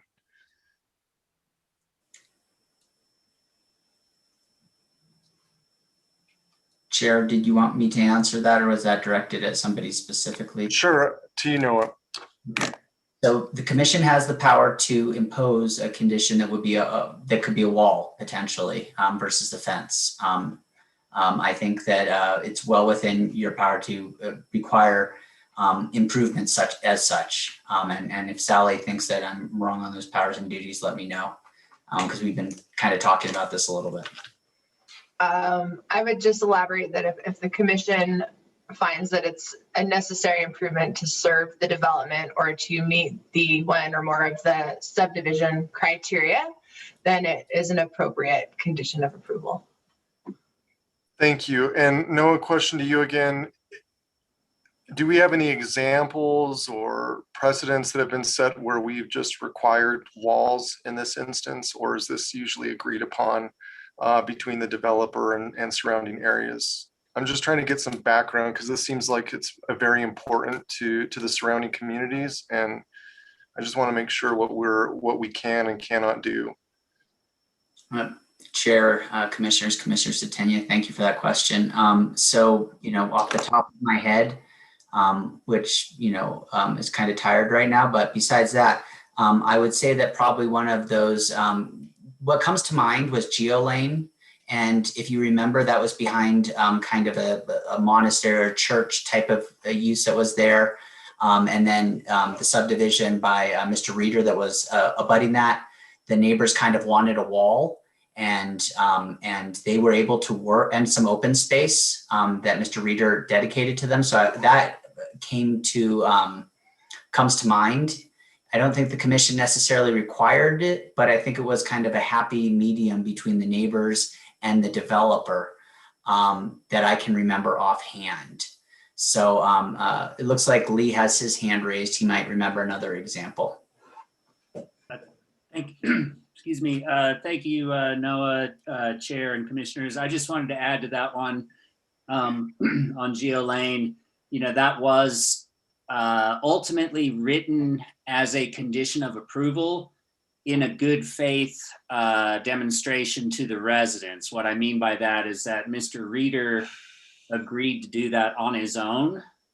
It was only conditioned just as a good faith measure so that, the neighbors were guaranteed. Likewise with the off-site sidewalks he built. And as far as another example, it's not entirely the same, but something else that comes to mind is the Marcana Apartments on Richards Avenue, where the applicant was required to build an off-site sidewalk and retaining wall. I don't remember offhand if that was a condition that came up at the hearing or not. I could attempt to figure that out.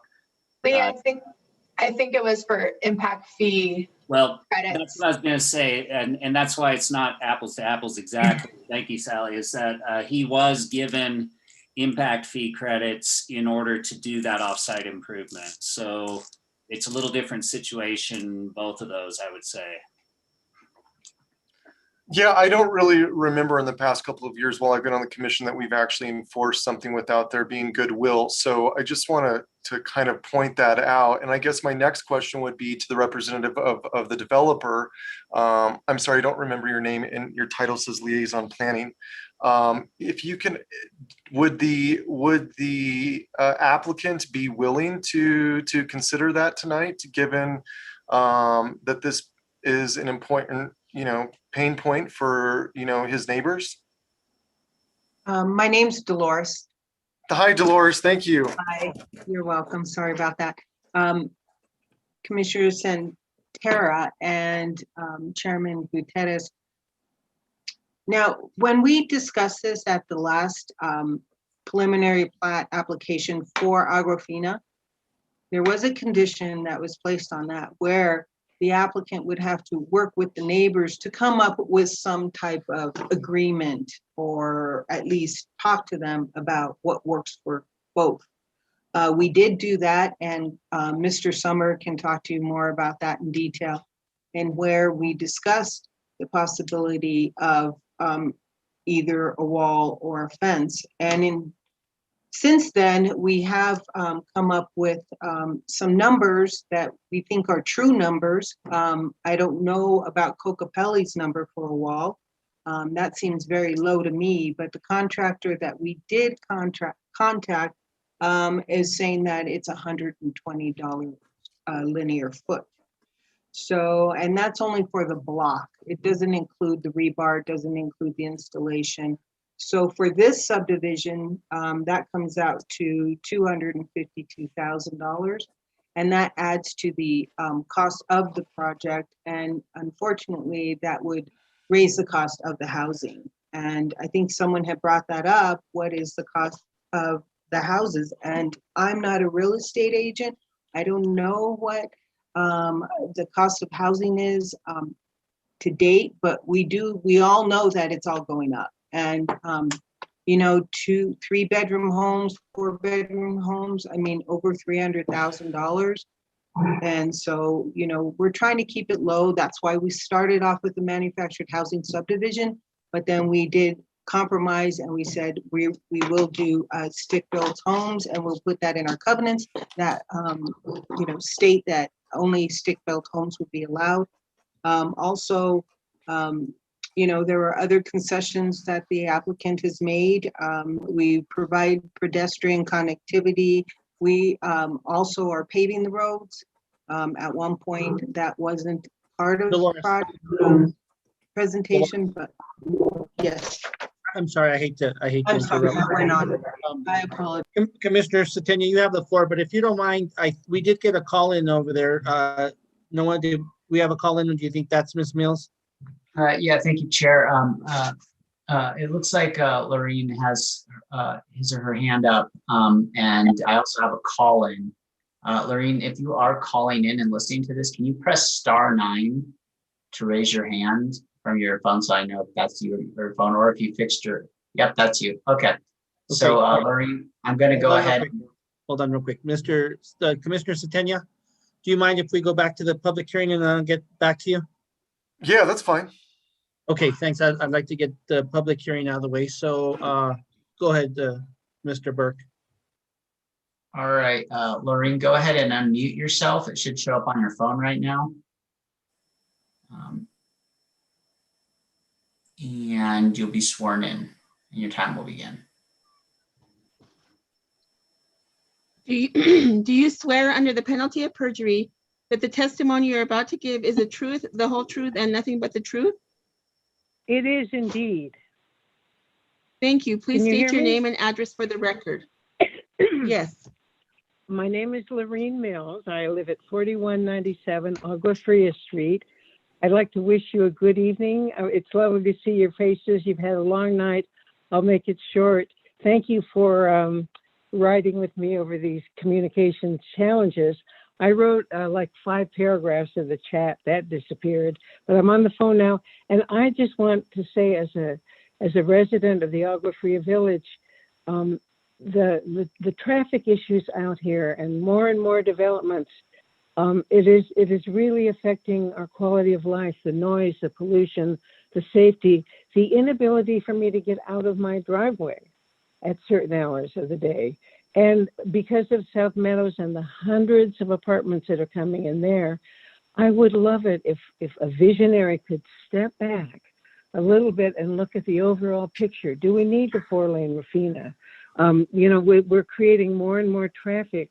There's so many important issues, affordable housing, all of this, but that comes with this element of transportation and how to move people from point A to point B and still have, it's called traffic circulation. At some point, the traffic has a stroke and can't go anywhere and do anything. So please, I know you have many elements to consider, but keep in mind the bigger picture of the traffic in this area, if you'd be so kind.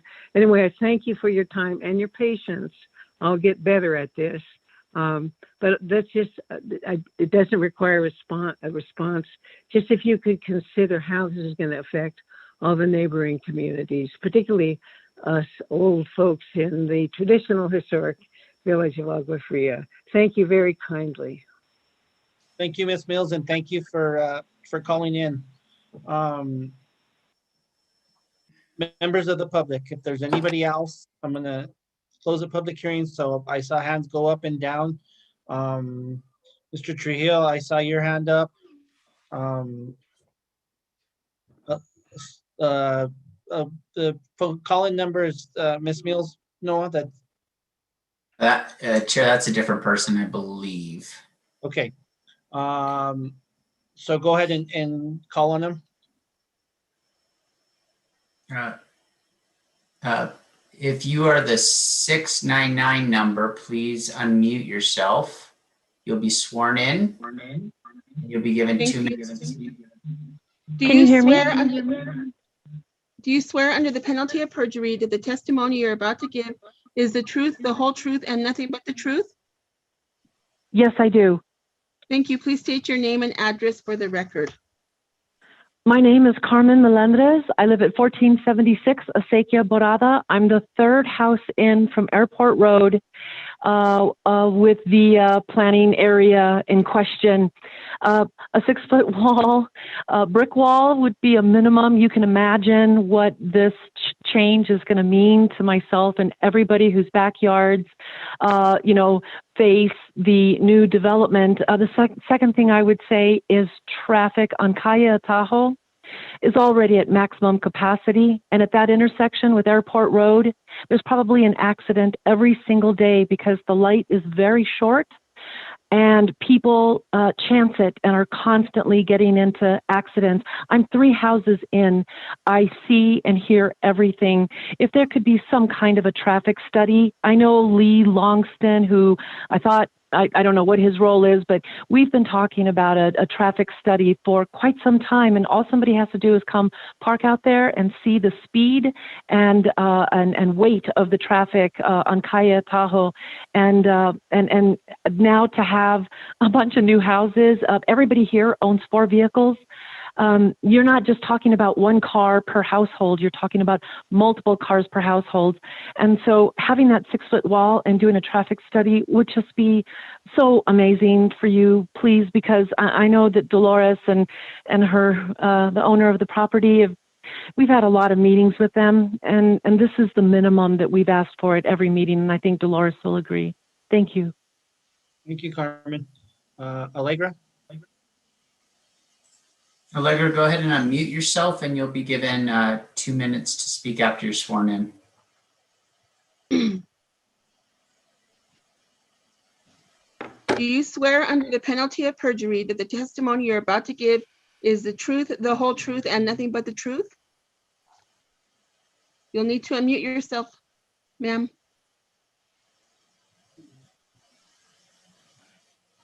Allegra, you'll want to press the unmute button. I'm going to ask to unmute you right now. Please unmute yourself.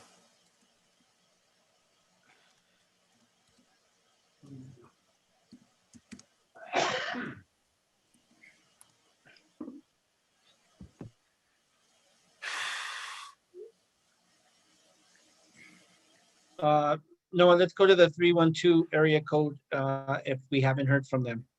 Okay, and Chair, would you, were we giving Just really quick, we're not going to have people speak again, right? So if we see the No, same. if they spoke and you're keeping track, they. Okay. Not again, but if they haven't spoken, let's give them a chance to speak.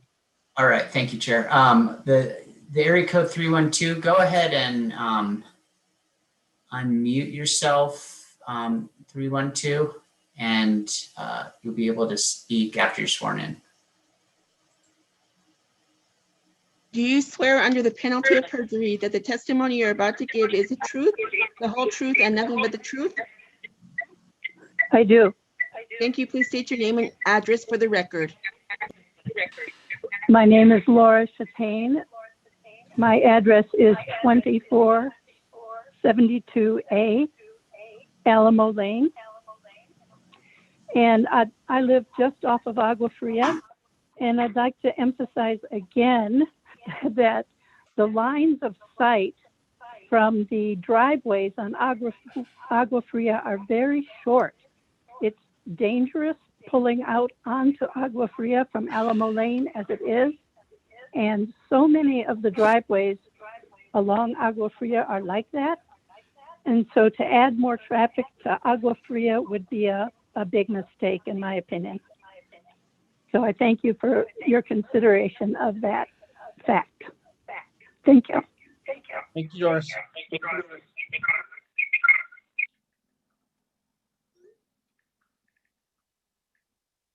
Allegra's with us. Allegra, go ahead and unmute yourself, please.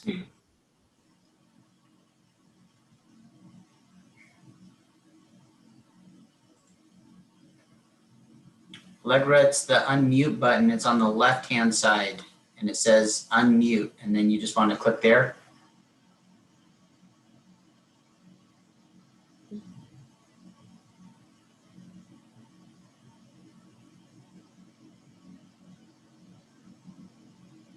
Anybody else from the public?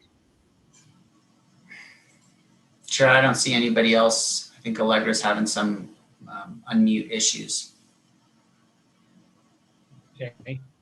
I want to close the public hearing, but I want to give Allegra a chance. So is there anybody else from the public that would like to speak?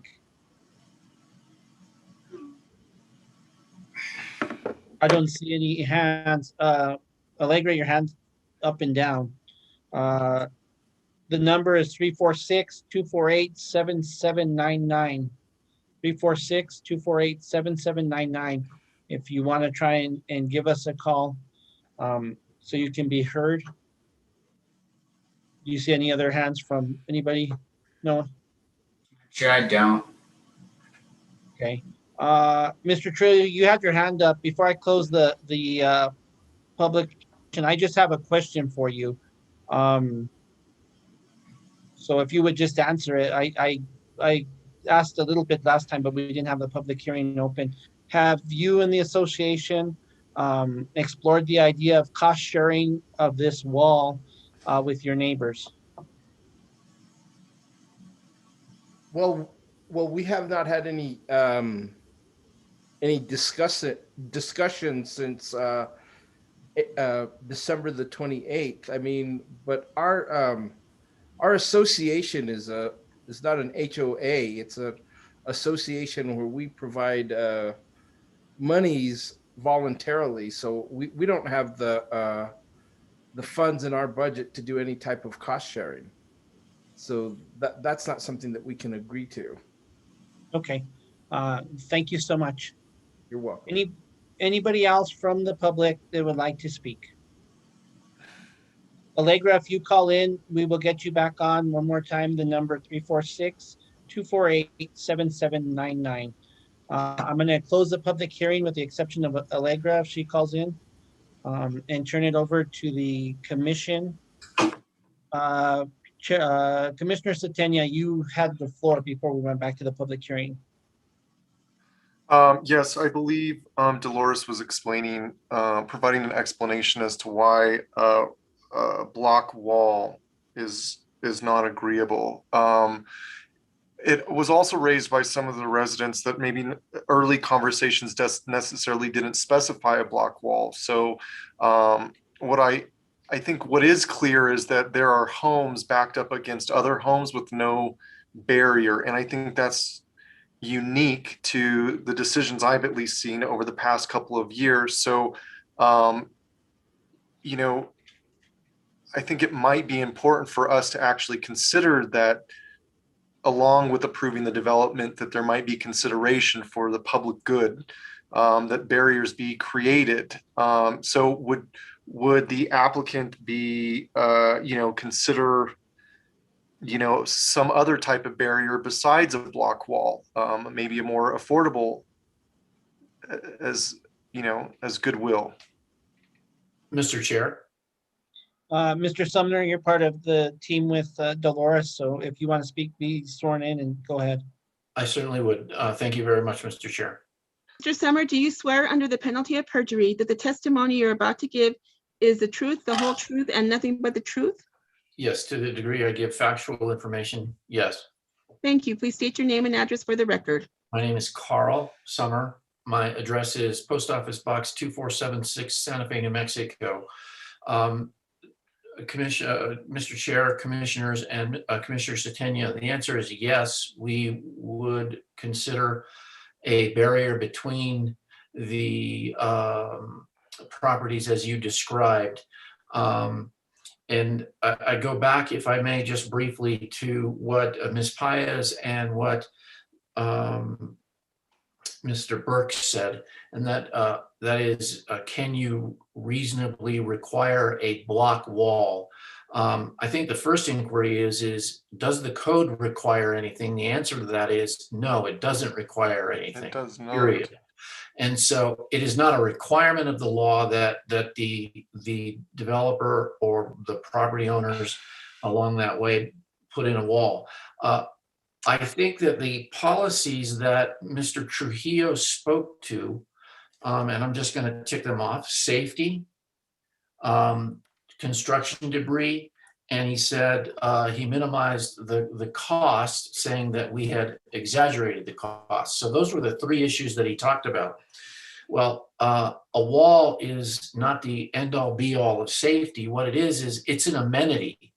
And if you want to keep people out of your yard, a barrier is what's needed. A 6-foot wall, a 7-foot wall, or a fence would provide the same safety that we're talking about, or they're talking about, if safety is the issue. It need not be a wall to produce the, quote, safety factor related to crime. I'm not sure that the fence between backyards is going to mitigate any of the crimes that were described. But a wall and a fence serve the same purpose behind the argument being made for safety.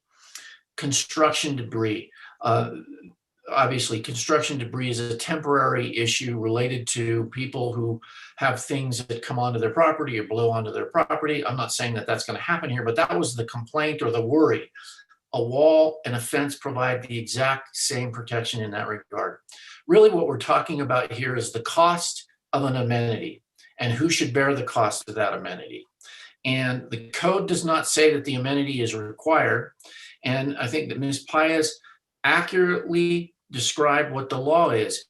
If it is reasonable to provide the necessary protection for public safety or the services of the development, you have the right to impose reasonable conditions.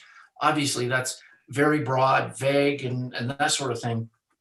But what we're talking about here is our costs, from what we can tell, are $250,000 spread across these homes. That is about $7,000 a home, not $2,000 a home.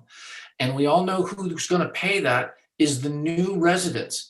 The developers are going to front it up front. He's going to pay the cost, or somebody is going to pay the cost up front, but that's going to get passed on to the new owner. So the new owners are going to pay for a benefit to the existing owners who didn't pay anything for this. And the law doesn't require the new owners to, it's kind of like a buddy do. You get to be in our neighborhood if you give us something. Well, I submit to you that that's not fair to the new owners. this developer and the developer of Agua Fina are willing to put up a fence. And I think that what we should do is leave this issue to we commit to you all to put up a barrier and a fence. I think the type of barrier and the type of fence is subject to negotiation. And Mr. Trujillo had suggested some things that I think are really doable. He indicated that in one of the discussions that a fence with some pilasters that had both architectural interest as well as stability and structural integrity might be something that the association or the neighbors could think about. That is also something that the owner can think about. A solid block wall is going to cost too much, and it's not fair to the new owners. Some sort of barrier, and the specifics of that, we are willing to talk to the association and leave it really open until you come back for final and say, all right, well, what did you all agree upon? And then you all make the decision in the end as to what kind of barrier. We are not going to object to a barrier. We believe that a fence, well-built, well-constructed, well-designed, will serve all the functions that we talked about. And I think that Commissioner Setenia, you point out a very obvious thing, which is, wow, people kind of need a barrier between them for their privacy in their backyards, even though the code doesn't require it. We recognize that. The question is how much should that be paid for and who should pay for it? Our clients are willing to foot the bill for a fence with some architectural interest and some structural integrity. We cannot and do not think it's fair to impose a 6-foot block wall between these properties for about 5,000 linear feet across these two developments. The preliminary approval left this open to final on the Agua Fina. Is that correct, Dolores? It is. And so as a consequence, we have to sit down with Mr. Trujillo and the association and see if we can work something out. And we will do that in good faith between now and the time the Agua Fina comes back. It's the same issue. So I'm going to stop there. I hope I answered your question, Commissioner Setenia, and Mr. Chair, thank you very much for the opportunity to speak. Yes, Mr. Sumner, that does answer my question, and I thank you for pointing out that it would be a reasonable condition. The last thing that I would like to ask the applicant is whether they would be willing to reconsider connectivity in the roads, especially given that the main road for the Casa de Todos lane and connecting Lilac Lane as proposed does not create a direct connection between Rufina and Airport Road. It would be a dead end. Would the applicant actually consider, even though staff has previous staff have recommended that this is a way to bring this to the commission, but again, in good faith to the goals of the city for connectivity, would the applicant consider connecting Casa de Todos Lane and Lilac Lane? Mr. Chair, Commissioner Setenia, I would have to discuss that with the applicant, with the property owner. But we got to this point a long time ago with recommendations from people who you have stated are no longer working with the city of Santa Fe. And one of the reasons was because the neighborhood was concerned with the right-of-way that is a platted right-of-way owned by the city of Santa Fe, and the connection would just bring more traffic into their subdivision. So the compromise was to put in Lilac Lane as a dead-end road and improve that area between Lilac Lane and Zeppel Road. The developer does agree that he would do that. Otherwise, I honestly don't think that the developer would be required to improve that portion of the road, which might actually be a better thing. I'm not sure. I don't know how the city looks at that, but with all the meetings that we've had and the compromising that was done, that's where we came up with this. So I really don't have an answer for that, but Noah, you might be able to add to what I'm trying to get out. Would the developer have to improve that area that is actually owned by the city if we have a different access to the property? I mean, we'd rather not have to improve it. Honestly, that's where we started. But Chair, am I going to call on me or answer that? I think you're muted. I am muted. Sorry about that. Let's leave that up to Commissioner Setenia. Okay. I'm sorry, leave it up to have Noah to follow up with the. Yeah, do you want to hear from Noah about if the improvements? She was asking about the improvements. Is that? Yeah, I'm interested in staff's position, but I also want I also think it's important to note that while staff has made recommendations, we are an independent body that can also make recommendations. And now that it's before us, I think this is an important issue that we continue to try to address here at the commission. Is how these narrow plats of land are developed within the city of Santa Fe.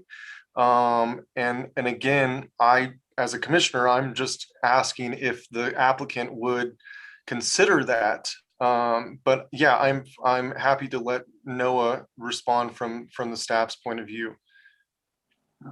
Thank you, Chair and Commissioners and Commissioner Setenia. So the code requires to every 10 acres of development that there's 2 connections into existing streets. I think we've reiterated this a few times, plus a through connection every 1,000 linear feet, right? So this, if we were going straight by exactly what is written in the code and what the general plan calls, like you pointed out, connectivity is a big thing. And there would probably be a connection to Las Acequias. But we would be having a different conversation tonight. There would be different members of the public if that was what was being proposed tonight. And there may be a lot of opposition to making that connection in there. Even though the code requires it, I think we would be having a completely different hearing than we're having tonight, because that's not what's being presented tonight. And that's not what members of the public were told were being presented tonight. So if the Planning Commission took a stance to require that connection, it's very possible there would be a different conversation. It wouldn't have been some of members of the public would have shown up of that neighborhood who didn't show up tonight because they weren't told that was something that was being presented to them. So yes, we would require it. If we went straight by code, there would be a connection. And it would also take a lot of traffic from Zeppel and possibly create a through connection to Las Acequias. As well. And so that's kind of the answer to that question. And Chair Gutierrez, I have brought up Google Earth to show you that there are fences that are on all of these properties that are asking for a block wall. And I did look at this, and they do all have fences abutting this lot. Nobody has an open yard to this, but they have fences. Now, I don't know what condition their fences are in because Google Earth was a little grainy. I'm happy to share that with the commission if you'd like me to, if you want to continue the conversation of the wall versus the fence conversation, but I'll leave that up to you. Let's see if any of the commissioners would like to see that. And if they do, Bill can ask direct. Commissioner Setenia, you still have the floor. Yeah, I'll pause for Noah to show the fence. I think it's important if there's already barriers that exist. And Chair, I would also note that's that an important point. Okay, Maury Walker has a raised hand as well, just to point that out. He's in the attendees. I think he's probably part of the applicant's team and might be wanting to speak to traffic. Okay, we're kind of getting all over, but let's go ahead and get that Google Earth up for Commissioner Setenia. So this is the properties that we're talking about here, and Lee, please feel free to tell me if I'm not at the right properties. I'm pretty sure these are the correct properties. Is that correct, Lee? Yes, it is. Okay, so from what I can see on Google Earth, I don't see any direct openings here. I see older fences, you know, and maybe aged fences, but I do see that there are fences here. I'm not sure what the height is, but this is the area that they would like a wall built. So I did want to point this out when this conversation keeps going, to put things a little bit in perspective in terms of the wall versus the fence. I think it's important for us to sometimes get either, you know, visual representations of what's really going on in this area rather than just tearing two sides of the store. So that's why I wanted to bring this forward so people see. Thank you, Mr. Burke. Go ahead, Commissioner Satania. Yeah, I get that, but I also, aren't there other properties on the other side? I mean, not necessarily this solid wall, but if you actually go down, it actually almost appears that maybe some of these other properties on the bottom part of the screen don't necessarily have the same types of structures that you're speaking to. So are those, you know, where these mobile homes are, do they have fences there? It looks like they have fences. Or chain link? Commissioner Satania, kind of looks where, if you see where our mouse is, it kind of looks like it's fences here and there.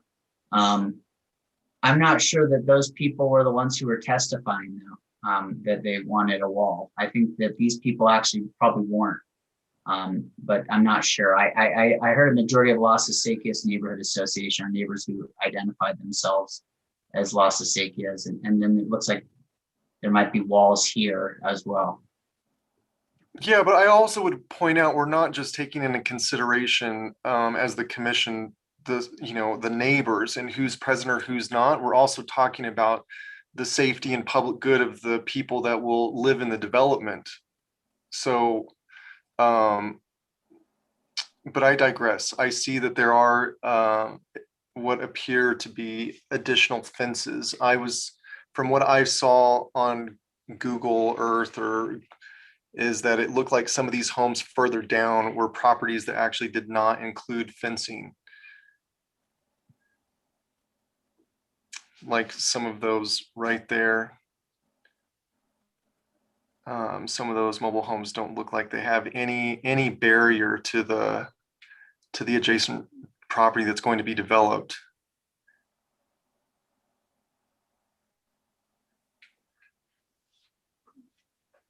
Okay, Chair Gutierrez, I don't have any other questions right now. Thank you. Thank you, Commissioner Satania. Commissioner Garcia, you've had your hand up for a while, and followed by Commissioner Cloud.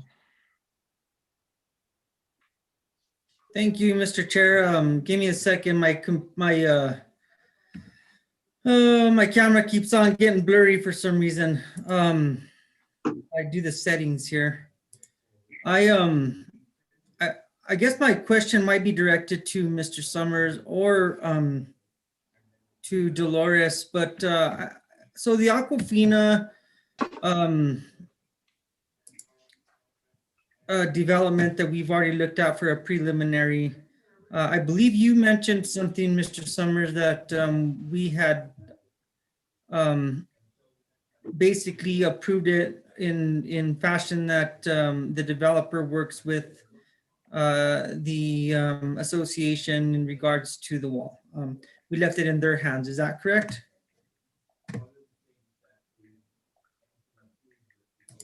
Carl, you're muted. Yeah, I'm sorry about that, Mr. Chairman and Commissioner Garcia. That's my recollection, is that the commission left the issue open to determination at final plat. And that's where it stands right now on that development, sir. And then, so obviously we're going to get that back for a final next month. That's correct. Is that what's going on, Mr.? Yes, sir. Okay. So if I can recall, probably there's already a development that's under construction right along, I believe, Lopez Lane on the other side of Las Acequias, does anybody, and are they doing a wall? Is it something that they are constructing in good faith to Las Acequias Association?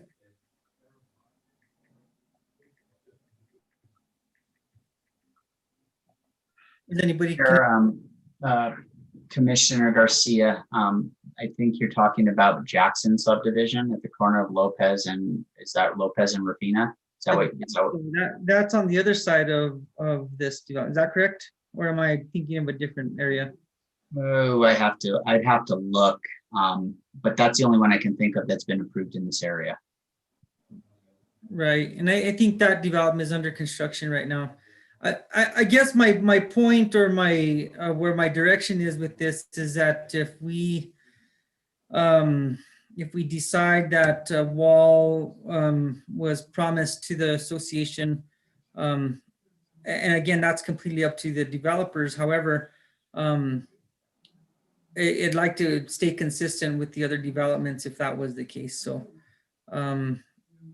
that's just kind of where I'm at. And then also just the last comment on connectivity. I do prefer connectivity, but I can see in this development how it would make sense to split that up and, you know, push traffic to different areas. And I'll yield the floor. Thank you. Thank you, Commissioner Garcia. Commissioner Cloud. Yes, it seems to me that there are two issues that we have spent an amazing amount of time on between both projects. I don't believe it's appropriate for there to be a demand that there be walls, expensive block walls built when the neighborhood, you can see from looking at it, does not have that. And there's, you know, the developer already made concessions that they would do stick homes. They're also making a concession that they will do some sort of a barrier, probably, you know, wood, and that should be adequate if we're looking at affordable homes. So I suggest that we move on and perhaps we say that the developer and the neighbors will work together, but that there's not going to be a requirement that they be expensive, that it be an expensive block wall, that it be something similar that's already there. And the next point in terms of the connectivity, you know, I think there needs to be flexibility, especially when you're dealing with infill, when you're dealing with this unique long stretch of land. I mean, I think the design done by the city, and it looks like it was thoughtfully done, and it also looks like the developer relied on that and spent a great deal of money in their design putting it together, that there's exceptions. And I know in another situation where we didn't agree, where we rigidly applied the law and didn't agree, the city council easily just blew us off on that. And, you know, I think the lesson from that is at some the code somewhat implies that there should be connectivity, but in some situations it's not practical. And I believe that this is one of those situations. And in fact, the design looks good because it takes the impact into the neighborhood and spreads it out as opposed to funnel it. And clearly, if this connected up with Agua Fria, there'd be many people in complaining about what that does to Agua Fria. So I suggest that on these two issues, we sort of finish our discussions and move on. And I'll be ready to make a motion when it's appropriate. Okay, thank you, Secretary Clow. I don't see hands up from commissioners, but if you have any, Commissioner Setenia put his hand up. Anybody else that hasn't spoken?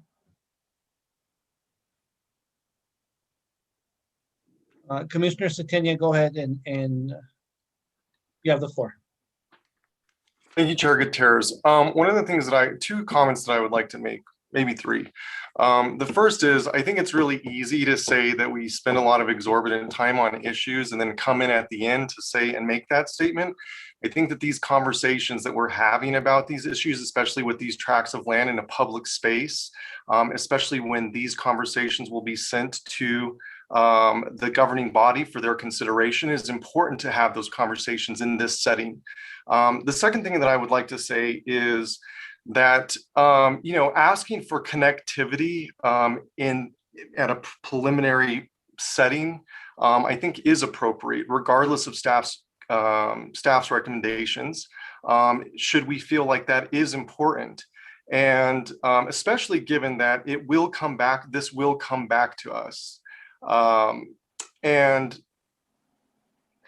so I just find it, I find it very frustrating that, that it's being talked or discussed about like that this actually makes sense. In my personal opinion, I believe this is poor planning, having roads bend around when obviously these two roads could be connected with little impact, especially given that they're not connected to Rufino or Airport, to create major concerns for traffic between two main streets, is a reasonable request given what's being proposed tonight.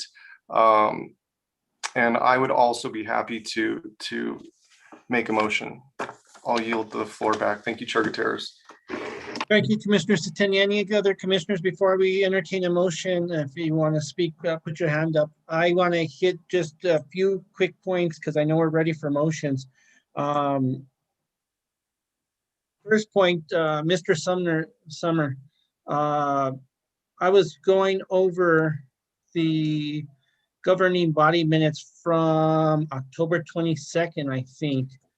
And you spoke to making a condition so that these are going to be stick-built homes and stay stick-built homes. Have you put anything forward to us regarding that? Commissioner Chairman, can you all hear me? Yes. Okay, the answer is we have made that commitment. We intend to include that both in a covenant that runs with the land and a reference on the final subdivision plat referring to that covenant. So it'll be in two places. One in a separate covenant that says that these properties will be built with site-built homes, and that covenant is enforceable by the Las Acequias Association as well as the city of Santa Fe, and that will be referenced on the plat as well. Okay, so that's something we'll see before either of these come forward. Correct. They will be part of our final submittal to you all, so you can see that both the language and where it will show up on the plats. Thank you. In my mind, stick-built homes is probably a bigger issue than the wall. So that's why I brought that up. And then just real quick, Dolores, they had a couple questions for you that weren't answered. Affordable housing versus market rate. I think you said this is a 25 and 3358 unit subdivision, and 11 of those houses are going to be affordable, leaving 47 in market rate. Is that right? Yes, sir.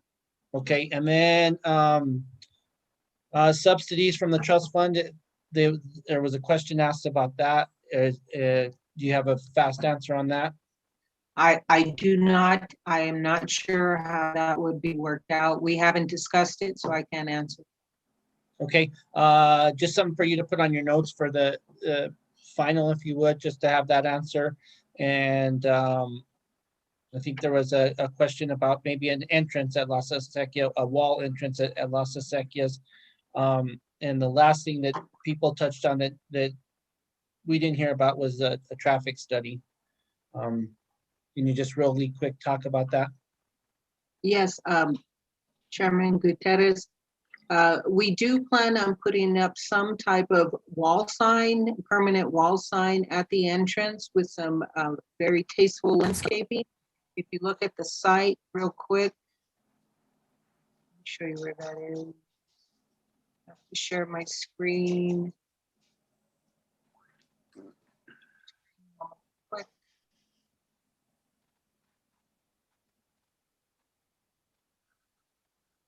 Right here at this area right here onto Avenida de las Acequias, there will be some landscaping here. There's an open space on both sides. There's also open space right here where there will be quite a bit of landscaping, trees, shrubs, and we also have a connection through here that I did not point out. There will be a sidewalk. So there will be some connectivity through pedestrian sidewalks and access. The other question was, Mr. Chairman? Just traffic study. Yes, There was a we, lot of traffic. right, we did have, perform a traffic study. And Maury Walker is here to address any questions that you may have. I think he's still here. No, that's fine. I just. But we do have one available, and it's available in the packet. So if anyone would like to look at it, they're more than welcome to. Thank you. Anyone else from the commission before I take a motion? Secretary Cloud. Yes, I make a motion that we approve the preliminary subdivision plat for case number 2020-2369, subject to the conditions and approval and technical corrections recommended by staff. As to the wall, the motion would request that the developer continue to work with the neighbors to come up with a plan for a wall, but that the wall does not need to be a block wall. Mr. Hogan will second that. Okay. Got a motion from. Yes, hold on real quick. Motion from Commissioner Cloud, second by Commissioner Hogan. Logston had his hand up before or during this motion. If there's something you want to clarify, please do, Lee. Yes, thank you, Chairman and Commission. I just wanted to clarify that by my understanding, when I wrote the staff report, it was going to be a wooden fence. So there's actually a condition of approval in the staff report that says they're going to build a wooden fence. So that might be something that you want to strike at this point in lieu of continued discussions. Yeah, I thought I did that with the motion. I mean, I saw that in there that they agreed to do a wooden fence. So what I was saying is that the difference is that the developer will continue to talk with the neighbors to see if they can reach an agreement, but that it does not need to be a stone or a brick wall, so that see if they can come to an agreement with the understanding that the commission is not going to require a block wall. Just a quick comment, you may want to use the language masonry wall, just That's to fine. not be specific to when building material. Yes, that's fine. Yeah, just ask for a point of clarification as the second on that. So the baseline is a 6-foot barrier that is to be negotiated between the developer and the neighborhood. Is that really the essence of what we're talking about? Whether that barrier is wood fence or whether it's block wall, this body isn't requiring one or the other. No, I'm saying the body's not requiring a masonry wall. Yeah. So that they go back and work on what is agreeable without it being a masonry or masonry wall. Okay, I'm good with that. Thank you. Thank you both. Discussion, Commissioner Setenia. Yeah, I just want to be clear because it sounded like this is a recommendation. This is no longer a condition of approval. So we're just inviting the developer to go back. Is that correct? Not a condition of approval? Well, what is not a condition of approval is that there be a masonry wall. What is suggested when we do the final plat approval is that they agree on that there will be a barrier. They need to see if they can agree on what the barrier will be. If not, then we'll address it on the final plat approval. Okay, just a point of clarification, and maybe Lee can answer this question. Is that workable for the next time that we see this versus having it a condition of approval now, that we can incorporate that? at the final subdivision approval? Mr. Chairman, Commissioners, so condition number 16 in the staff report right now says shall build a wooden fence. I think that the real question is it the commission's intent to compel them to build a barrier, which could be a wooden wall, and we'll let them discuss whether it's masonry or wood or what it is. But I guess that's really the real question here is, does the commission want to compel the applicant to build some type of barrier, or are they gonna let the applicant and the neighbors continue to discuss whether it should happen at all or what it should look like? Well, the applicant's already agreed to build a fence. Okay. So we can, I can amend it to say that the applicant will build a fence, but I would like to see if the applicant can work with the neighbors and they can agree on what kind of a fence it would be, so that there could be some more neighborly interaction. But the motion is clear that there's no requirement. The commission is not requiring a masonry wall. Mr. Burke? Thank you, Chair. All right, so just for a further clarification, so what happens if there's no agreement? Then what would you like us to bring back to the commission? Well, we don't have an agreement on the other parcel that came separately. In the final plat approval, they are trying to work out what the agreement's going to be. If not, then I think the commission's going to agree to it. Okay. The commission's going to handle it. So it'd be similar to that. But I'm just trying to take the masonry wall off the table so that hopefully they can reach an agreement on what the fence is going to look like. Okay, thank you. Okay, anybody else discussion? See none. Melissa, if you'll call the roll, please. Yes.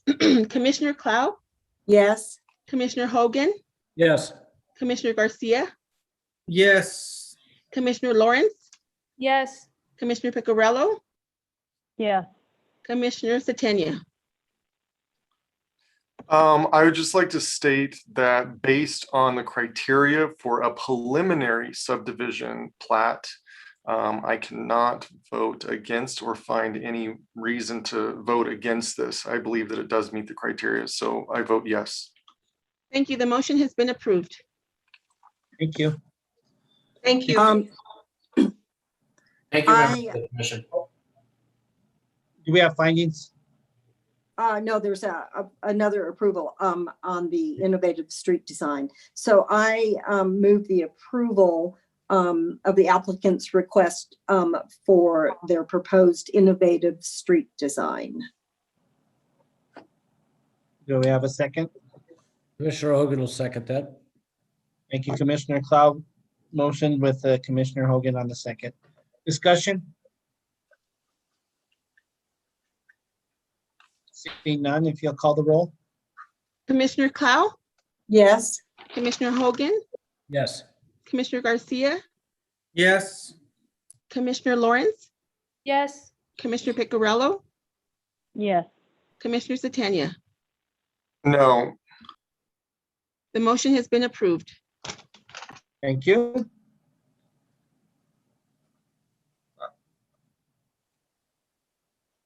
Now, do we have findings? I don't have my. Yes, we do. Yes, so- I move that we approve the findings of facts and conditions of law for case number 2020-2369, which is exhibit A2.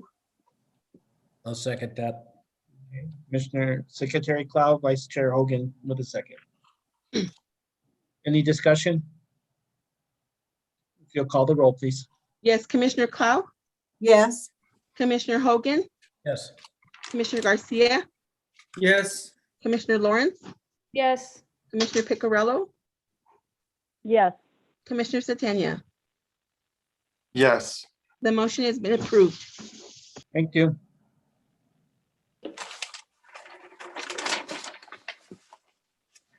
that everything with this case? No? Sure, that is everything. So if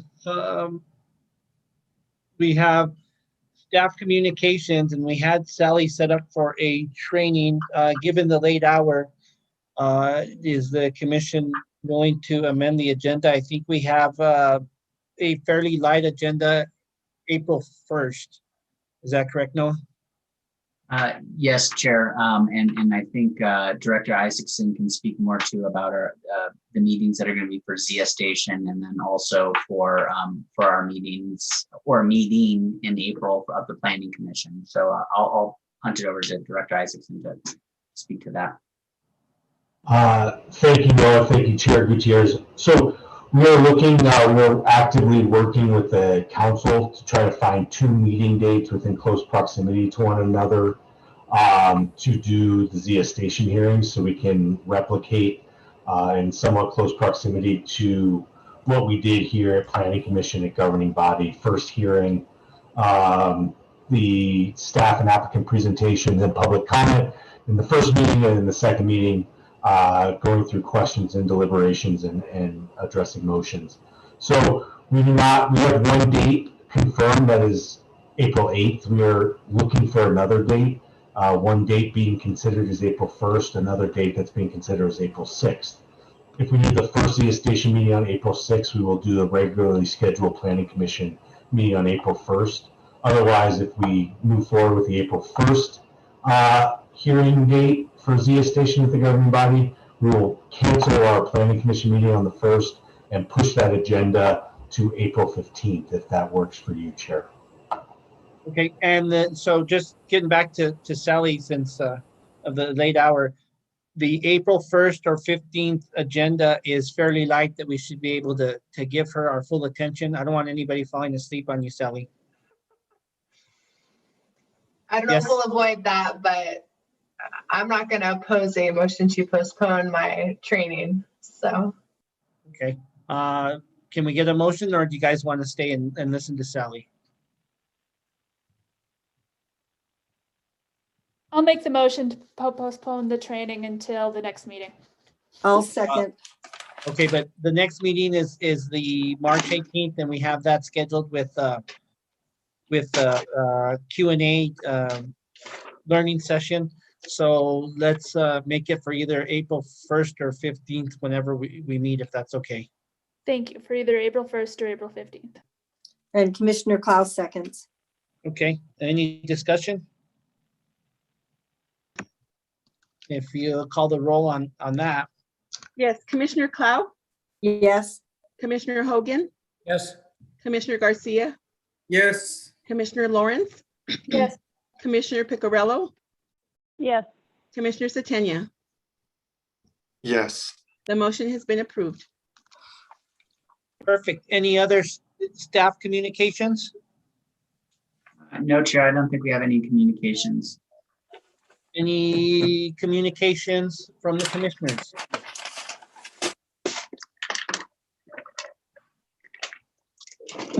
Is anybody happy to give any communications? I was thinking earlier, commissioners, that it's been a year, I think, since we met in person. It was March of the last year when this pandemic started, and so I'm dying to see you all in person again, and everybody stay safe and healthy. And if there's no other matters, we'll be adjourned. Let's go to green. Yes, absolutely. Thank you. Have a great Thank you all. night. Night, Good night. everyone. We'll see you on